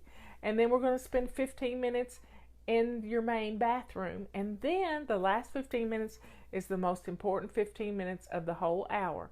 and that's 15 minutes to catch your breath, because this is sort of an aerobic atmosphere that you're in. You're getting things done. You're staying focused on what needs to be done to make your house look good. This is crisis cleaning. This is crisis cleaning. And this is when you get that call from your mother-in-law that she's almost, she's an hour away and you got to get the house clean. So we've all done it. And what makes our house look messy is every flat surface is cluttered. And that's the way it is in the kitchen. Every flat surface has clutter on it. So let's stay focused in the kitchen. We have 2 minutes. It's a 2-minute countdown. We can do it. They do it in football all the time. We got a 2-minute countdown, and we're going to get our kitchens looking good. Now, once you get the dishes emptied and dishes put away, your kitchen is going to look great. You got a pot of water on boiling with, if you want to put some spices in it, that's fine. Doesn't take much to get the smell going. And your house is going to smell good too as you do your crisis cleaning. But just let the water simmer. Don't put it on full boil. You don't want it to boil dry. We're staying focused in the kitchen. 1 minute and 15 seconds to go in your kitchen, and then we're going to move on to the living room. So just look around your kitchen, see what else needs to be taken care of. You cleared off your dining table and your island. Push your bar stools up to the counter, and it will make, get everything. Put the chairs up to the table, wipe the table off. And there you have it. You've practically cleaned your whole kitchen in 15 minutes time. You can be surprised at how much you can get done in just 15 minutes. And it's so fun to stay focused. So anytime you want a crisis clean, put on this little video. Don't watch the video. Just put the phone in your pocket, put your headset on, and let me talk you through it. Don't watch it. That's going to ruin it. So set the phone up in your kitchen and just let me talk to you. You don't have to watch it, because that's going to keep you from doing what you need to do. So stay focused. Let the dishwasher keep running, and leave the hot soapy water in your sink for right now, because if you need to, you can come back and do the kitchen again. Work in the kitchen some more. Okay, that's our first 15 minutes. Setting the timer again for another 15 minutes, and we're going to peek out the front door and see if you've got a rotten pumpkin on your front porch, or whatever decoration needs to be taken off that's from the last holiday. It could be Halloween, it could be Christmas and it's March, or it could be Easter stuff that hadn't happened since last year. So let's look at our front porch and see what needs to be thrown away on the front porch right now. That's our first thing. Then look at your front door. Does it have fingerprints and puppy nose prints and paw prints on your front door? Grab a purple rag and we're going to wipe the windows down. It takes 30 seconds. That's all we're going to do. We're just going to get the fingerprints off the windows and wipe down the door if it's got some muddy paw prints on it. And let's get that looking clean, because that's the first thing your guest is going to see. You want that front door looking pretty. And you can do this. It's so easy. Now, once you've gotten that door cleaned, because we get muddy paw prints on our door all the time, you take your broom and head out to the front porch and just quickly sweep the front stoop. That's all you got to do. Just sweep a path. If you got leaves out there, just sweep them off to the side. You don't have to sweep the whole porch. You're just making a path. You're just making a path. Now, once that's done, we're going to go into the front door and shut the door behind you, and we're going to look at what you see in your living room. Don't look at the whole thing. What's the first thing that catches your eye? Is it the credenza? For me, it's the credenza right behind my couch. It is a catch-all. Sometimes it piles up with things. If packages come in, that's where Robert puts them, and they have to be emptied every day. So let's clear off the flat surfaces. Grab a box or a laundry basket and let's go to every flat surface and let's clear it all off. Now, this is crisis cleaning. This is not FlyLady cleaning. This is crisis cleaning. Somebody's coming to your house and you need the house looking halfway decent. Yep, that's all it is. But it will give you some success. It will show you that there is hope. So let's walk around the living room and the entrance area of your home and gather up everything that's on a flat surface. Yep. And you're going to put it in the basket. Laundry basket should hold it all. And you can do it. You can do it. Don't say I don't have time, because you do have time. You have 15 minutes and we're staying focused. We got 12 more minutes to go in our living room and we're clearing off the flat surfaces. You can't dust a flat surface with stuff all over it. So what we're going to do is, once again, once we get the stuff off our flat surfaces, go put that on your bed, because that means you have to deal with it before bedtime. You got that? There's a method to my madness. You have to deal with it before bedtime. So what we're going to do is we're going to put that basket on your bed. So you have to deal with it before you go to bed. Yep, after your company leaves, then you're going to take that basket and you put everything where it belongs. But right now we're clearing off the flat surfaces. Then I want you to take your feather duster and a damp purple rag. Feather duster and a damp purple rag. I want you to feather dust right quick. It takes 2 minutes to feather dust my whole house. And you can do this. We're going to feather dust the living room. And then if it's no time at all, just run around the house and in your living room and feather dust everything that has a clear flat surface. And then if it needs a little extra wiping, use a damp purple rag and wipe things off, because it'll dry right quick. Just it'll dry and it'll look good. It'll look great. Now when you get through wiping down all your furniture, I want you to look at the back of your couches. I want you to think about, I have a dog that has decided that the back of the couch is where she has to watch for us to come home. And she's lying on the back of our couch waiting for us to come home, and she smushes it down. So I have a rubber scrubber that cleans off my dog hair and pet hair and cat hair from the back of my couch. Also, the back of your couches get dusty.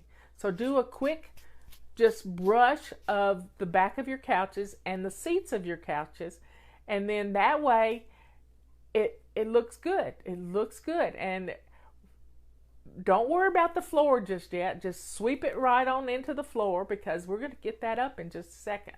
But right now we're dealing with the backs of the couches. And we've done our flat surfaces, and it's going to look good. We have 9.5 minutes to go. Look what we've gotten done so far. So let's get the backs of our couches looking good and the seats of our couches, and let's plump the pillows. Pretty pillows make everything look good. If you've got a blanket, put that in the basket along with the stuff you've cleared off the beds, and let's, messy blankets on your couch make the room look messy too. So let's gather that up.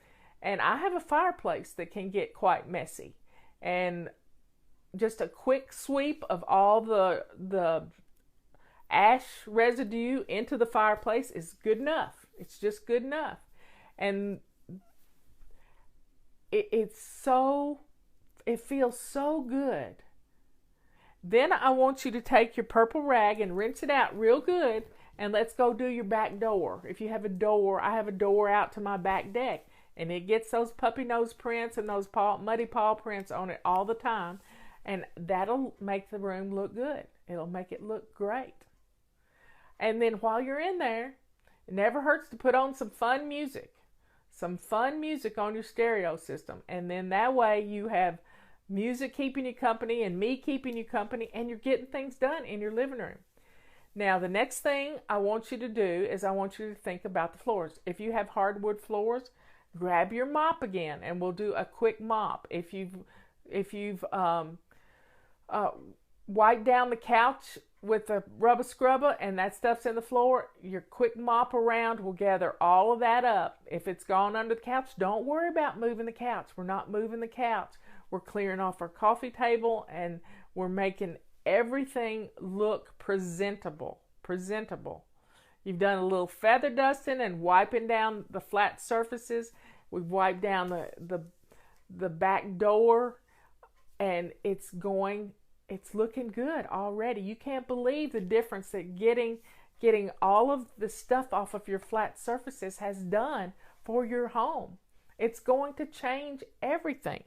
We have 7 minutes to go. We're halfway there.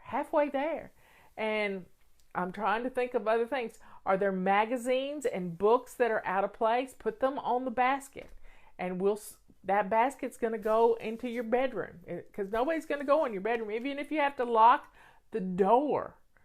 Even if you have to lock the door to keep somebody from going in there.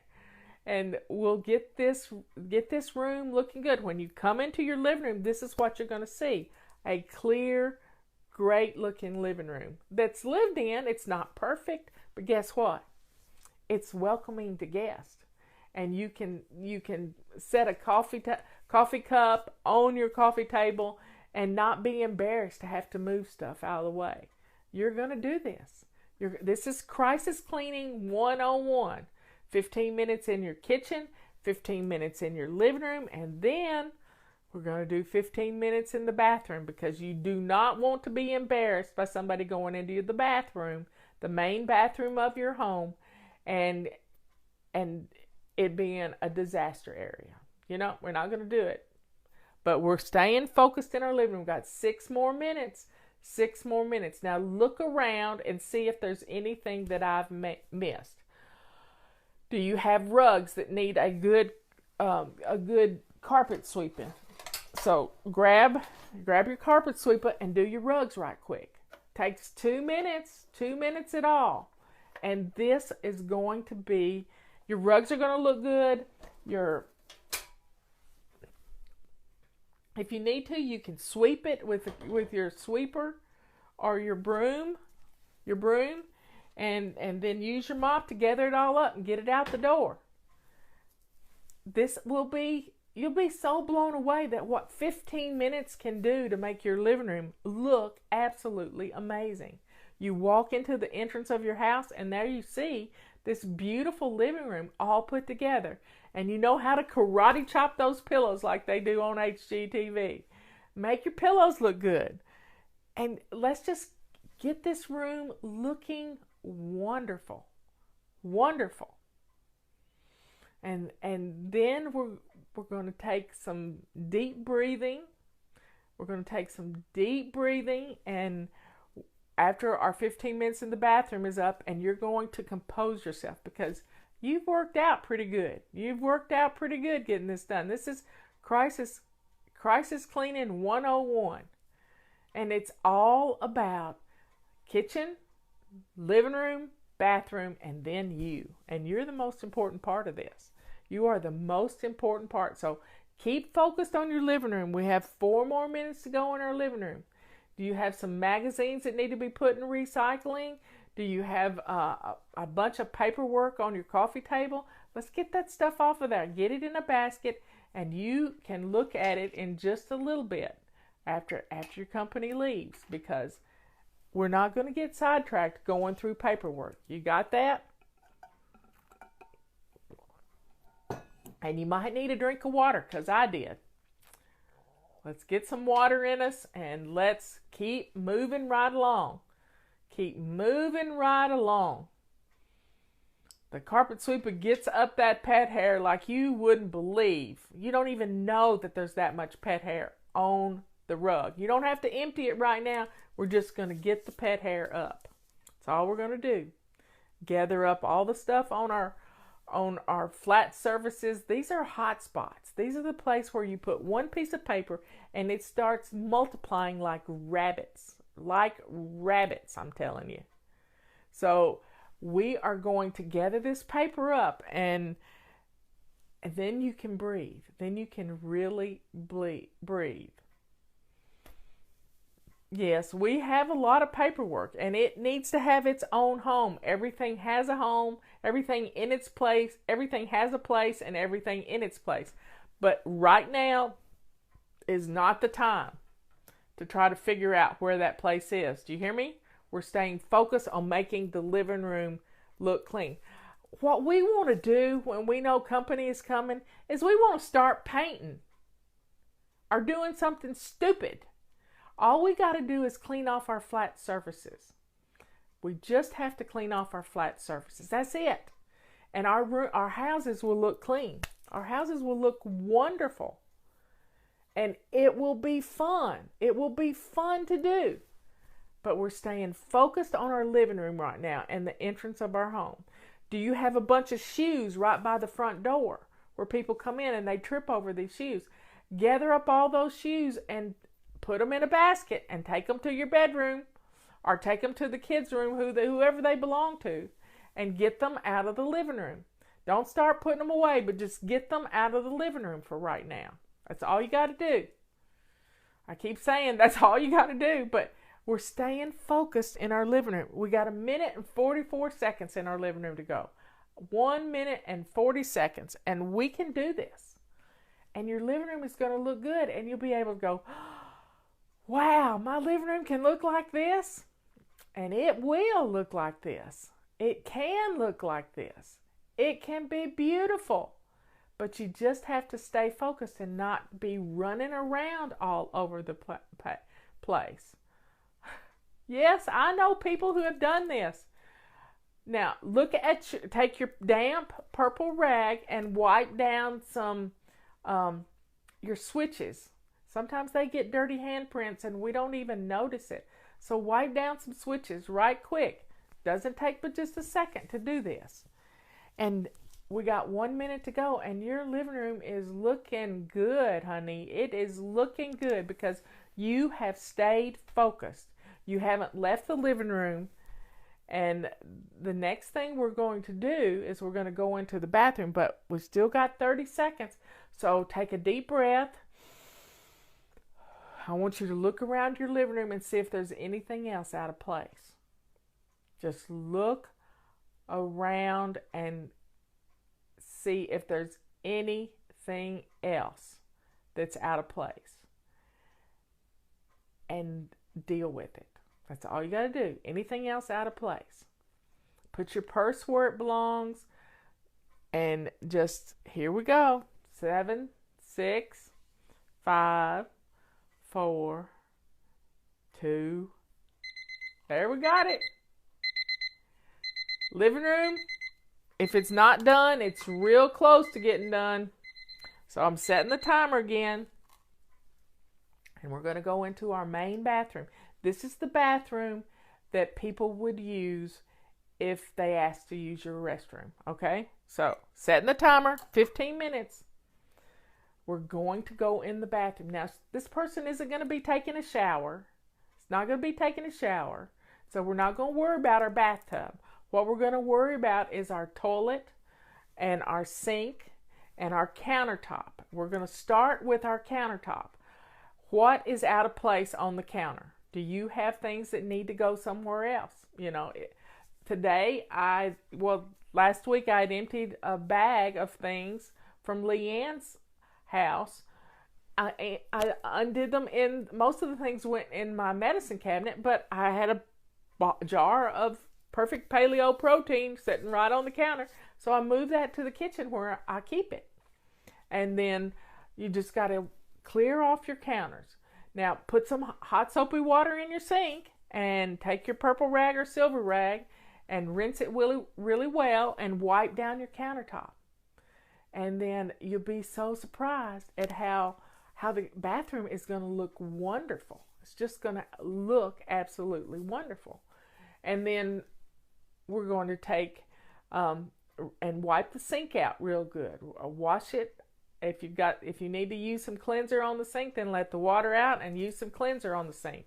Wipe down your faucets. Wipe behind the sink. Wipe behind the faucets. Rinse your rag out really well and clean the dental floss home runs off the mirror. This is going to make this bathroom look and smell good. Now, we're going to get down to the nitty-gritty and the dirty.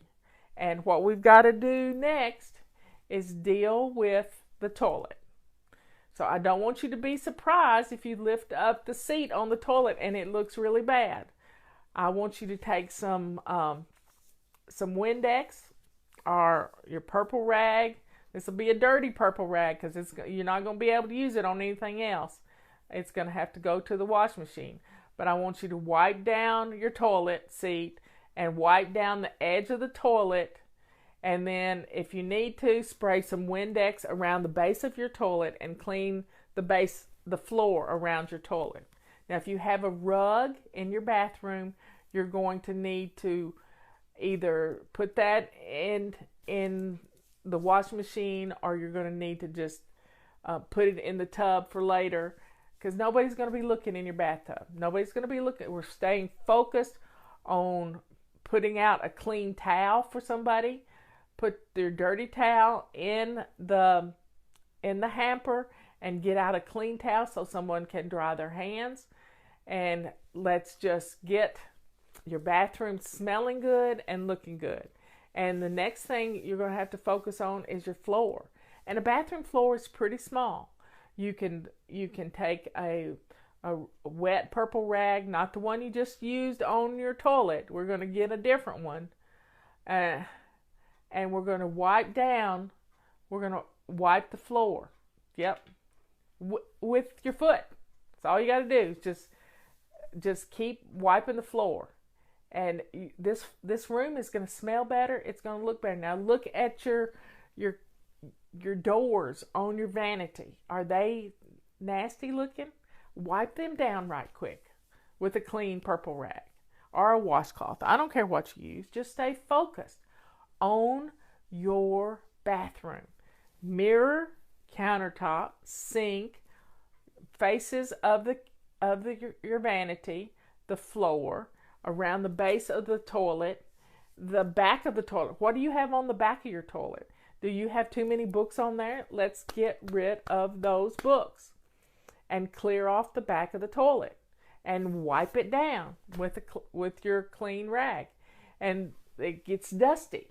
Do you have too many things on the shelves? Do a quick rearranging of shelves.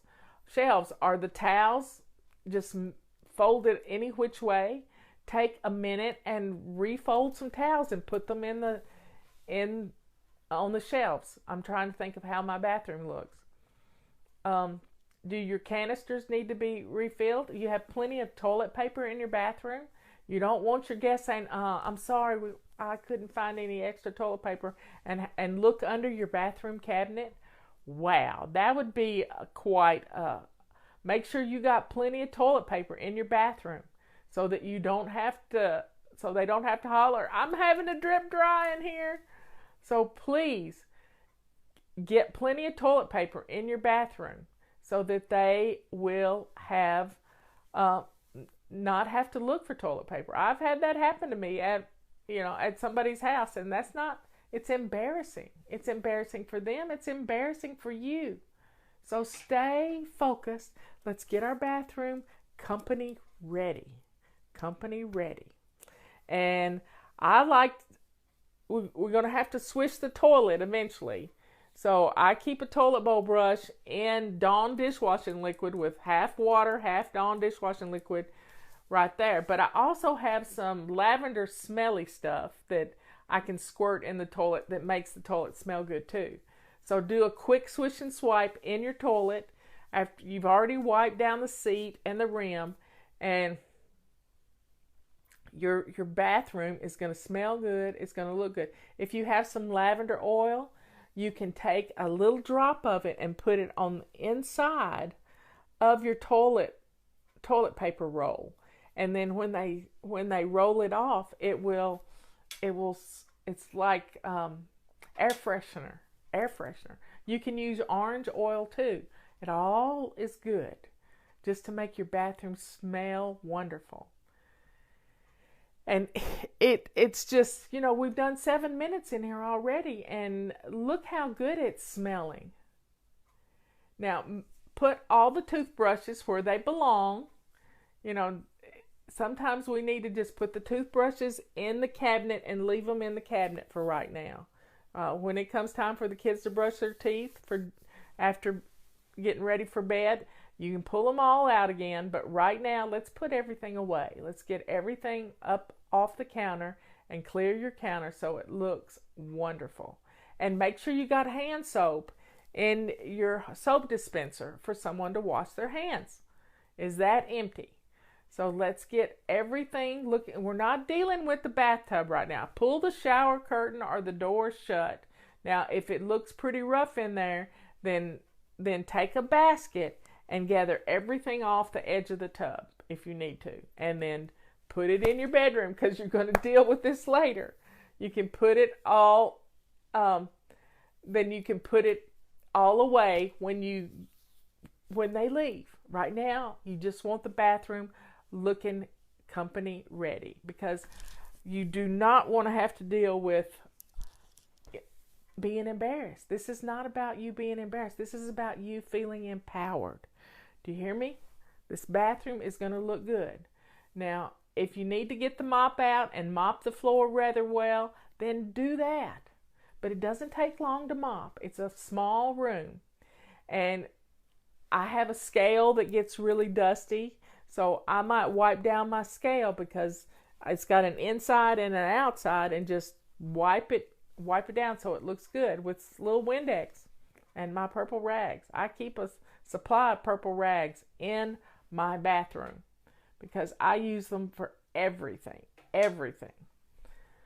So folks, don't get all bent out of shape that company's coming. Because when we get in a panic, we lose all sight of what the priority is. The priority was the kitchen, then the living room, and now the bathroom. And you're getting it looking good. You're going to make your bathroom look and smell good. And you can even pour a little squirt of lavender oil down your sink, and it's gonna smell good in your bathroom. Another thing you can do is put a little bit of lavender oil on a little piece of toilet paper, clean toilet paper, and wipe down your sink, and it'll make your sink shine. And it's going to smell wonderful. It's going to smell great.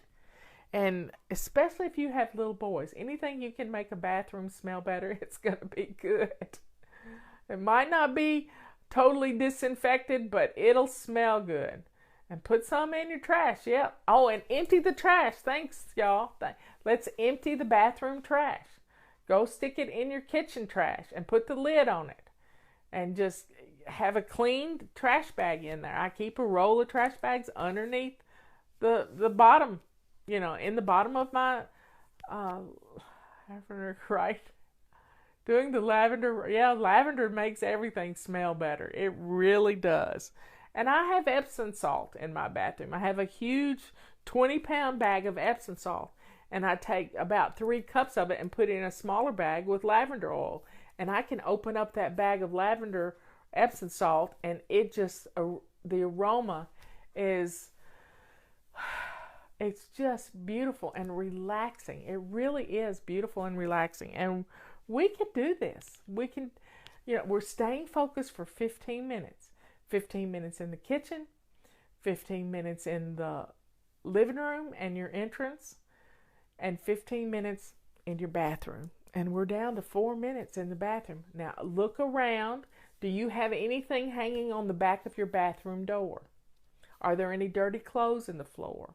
Let's gather up all of your dirty clothes and everything that's on your bathroom door, and let's put that in a basket and put it on your bed, because you're going to have to deal with it after the company comes. And we're only going to spend 15 minutes dealing with it after the company leaves, and then it'll be ready to go. You can put things back where they belong, but don't junk it up. Clean things up as you're getting rid of it. You can do it. Clean things up. I got my heart rate up there just talking to you. Just talking to you. So keep going. We're down to 3 minutes and 30 seconds. Wow. Y'all are really getting stuff done. I'm so proud of you. And if you do swish and swipe every day, your bathroom always looks pretty good. It always does. So let's stay focused in this bathroom. Do you need to put out some other fresh towels? Fresh, clean towels actually smell good too, especially if they've just been washed. So put them on the towel rack, and it's going to help make the bathroom smell wonderful. So what else can you think of that your guests might need in the bathroom? Do you have too many magazines in the bathroom? Let's get rid of some of those. You can do this. We're going to stay focused in this bathroom. Now look around and see if there's anything else. Look at the light switches. Do they need to be wiped down? Do you have too many cords on your counter? Stick them in the drawer. And then that way you can be able to, I keep my, not my phone in my bathroom, but I keep my watch charging in my bathroom. And that's where I like to keep it, because when I get up in the middle of the night and walk in there, it comes on. It tells me what time it is. I don't have to search in the dark for the clock to look at it. So everybody just please, please, please stay focused. We got 2 minutes to go. And your bathroom's looking wonderful. It's smelling wonderful. And everything is, everything's just beautiful. And when it smells good, you feel good about it. You really do feel good about it. So folks, please stay focused on this bathroom and start slowing down just a little bit. We got 1 minute and 40 seconds. And just look around and see if there's anything that's out of place. And you can take care of this. Anything else that's out of place.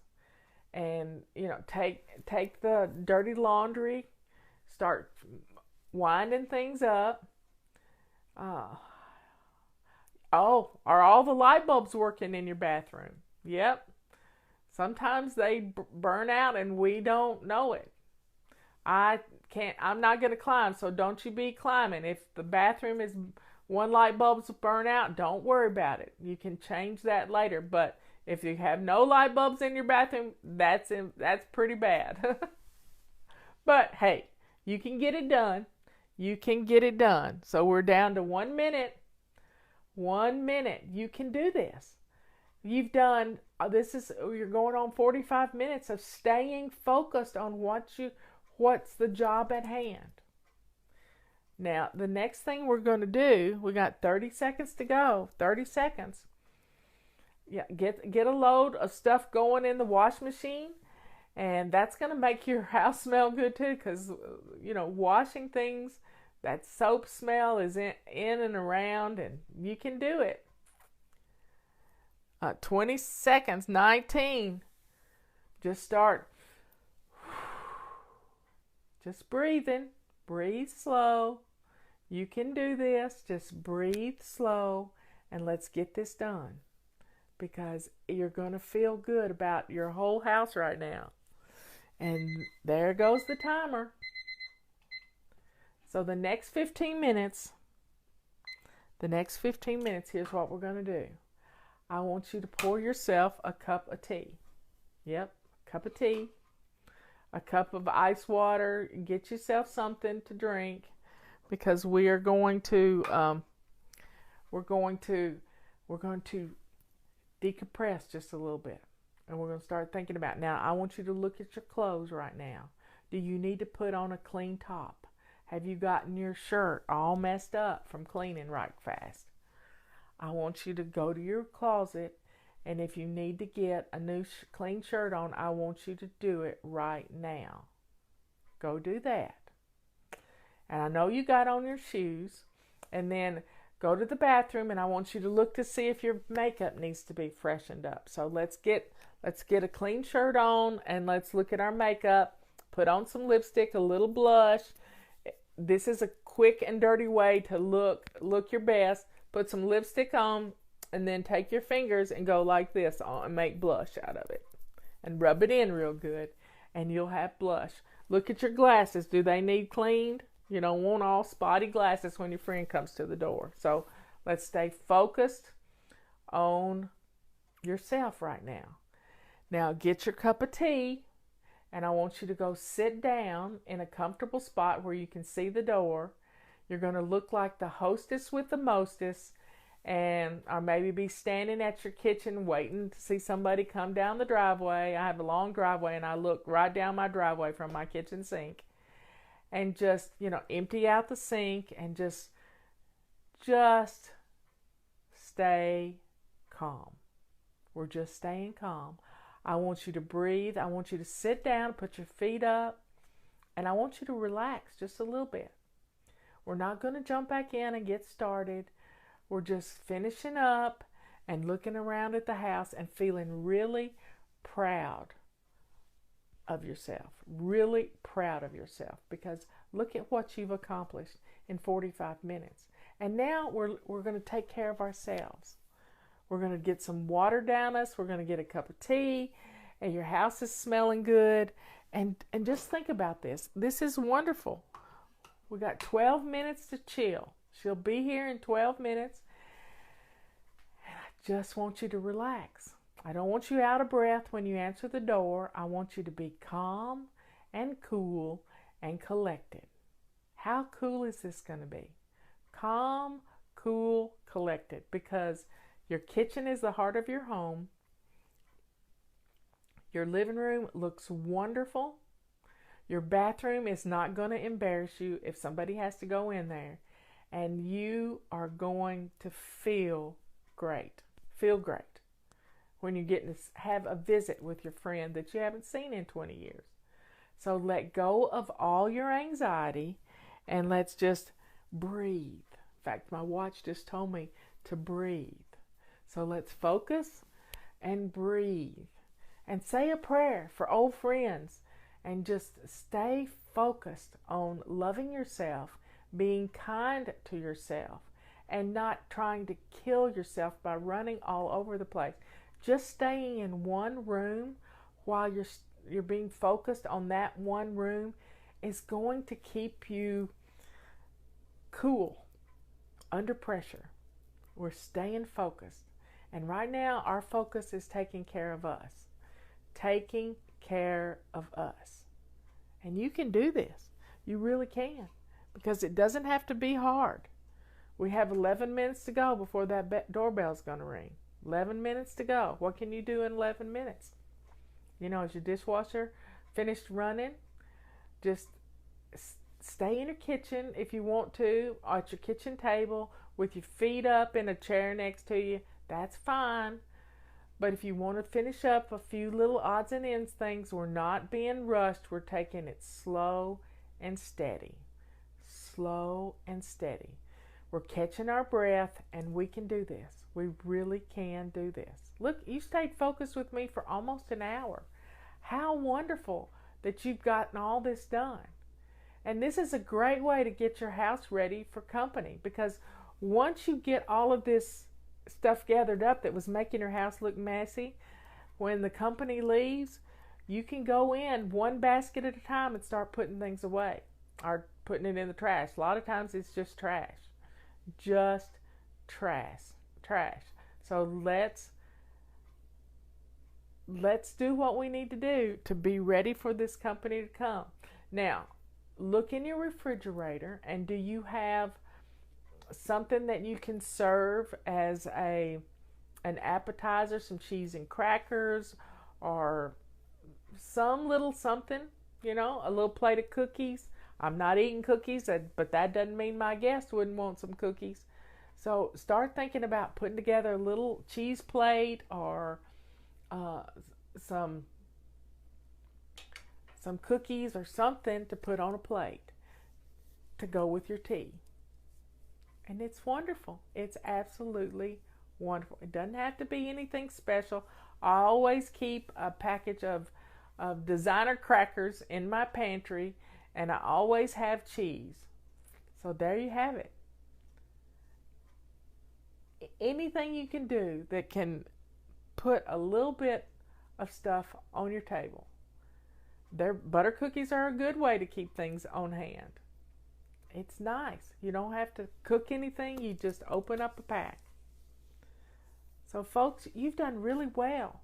I want you to calm yourself and just relax so that we can you can be ready for your company to knock on your door. Yep. So turn some lights on in the house. If it's rainy and nasty outside, get some lights on. Put some fun music on, just some light jazz. We had Patty and I found a new jazz singer the other day, and her name is Cat. Can't think of her last name, but Melody Gardot is a nice little jazz singer. So if you've got an Alexa, just say like Melody Gardot music, and just have a nice atmosphere going. That's what this is all about, is setting the tone for your home. And when you set the tone in your heart, then your home is going to fall right along with it. You're not going to be, light a candle is good. A lot of people can't have Cat Edmund. Yeah, Edmund. Yeah, that's what my sister said. But please just slow down and not stay in a hurry, and put on some nice music. Not Cat Stevens, K-A-T Edmonds. Cat Edmonds. I heard her at my beauty shop on Wednesday, and she sounded just like Melody Gardot. And it's just some easy listening, light jazz music, and it's just beautiful background music. To having, I don't say those words out loud, but whatever you're using, just put on some fun music. Put on some fun music. Yep. So your house is looking good. Your kitchen's looking good. Your living room's looking good. Your bathroom is acceptable. And it smells good. And just Edmonds, not Edmondson, Edmonds. And it's just really beautiful music. And you can relax to that music too. Yep. So I'm not going to say the word, but tell Alexa to play Cat Edmonds music, and she will. She really will. And it's just relaxing. It's just relaxing. And you're going to be ready for her to knock on the door. You've got your cup of tea. You can get her a cup of tea, and y'all can have a nice visit. See how playing these little games is fun? Now, when you do get that phone call, you know how to do this. And bookmark this video when I get it up on YouTube. Always know where it's going to be. And I'm going to put it up on our FlyLady radio page, where you can access it very easily with crisis cleaning. And I'll have it ready for you so that you can do crisis cleaning anytime you want. Anytime. And it makes us feel empowered. It gives us hope that our house can look good in just a few short minutes. It really can. And when you're doing, this may be the last time you ever have to crisis clean, because establishing simple habits these simple habits are going to make your home be on automatic pilot. And your home is going to be absolutely cleaning itself without you even realizing it. So you can do this. You can do this. We got 4 minutes to go until she comes to the door. 4 minutes to go. And I want you to realize how strong you are. You don't have to be embarrassed by your home anymore. Our routines, our simple little habits, strung into routines, are going to change your life. This can happen. You just have to stay focused. Focused on what you're doing right now. You're chilling out right now. You're getting your house, it's sounding good, it's feeling wonderful, and you are going to have a great time visiting with your family. Look around, see if there's anything you missed, like toys in the floor, shoes by the door, coats, too many coats on the coat on your entrance. So look around and see if there's anything out of place, and you'll be ready. You'll be ready. Get some napkins out so your guests can have some napkins. I keep some pretty cloth napkins in a drawer, ready for company. So you can do this. You've done it already. You can do it. No more excuses. It just takes an hour. Anybody can do this in an hour. Anybody can do this. Can get their house looking good. No complaining, no whining, no going out to meet her at the coffee shop. She's coming to your house. She's coming to your house. And you're going to love showing off your house. You love your house. You just don't like it when it's messy. And our hot spots make it messy. Anybody can do this. If I can do it, you can do it. Anybody can do this. So please stay focused for the next 2 minutes. The doorbell could be ringing. I want you to, get a seat at your coffee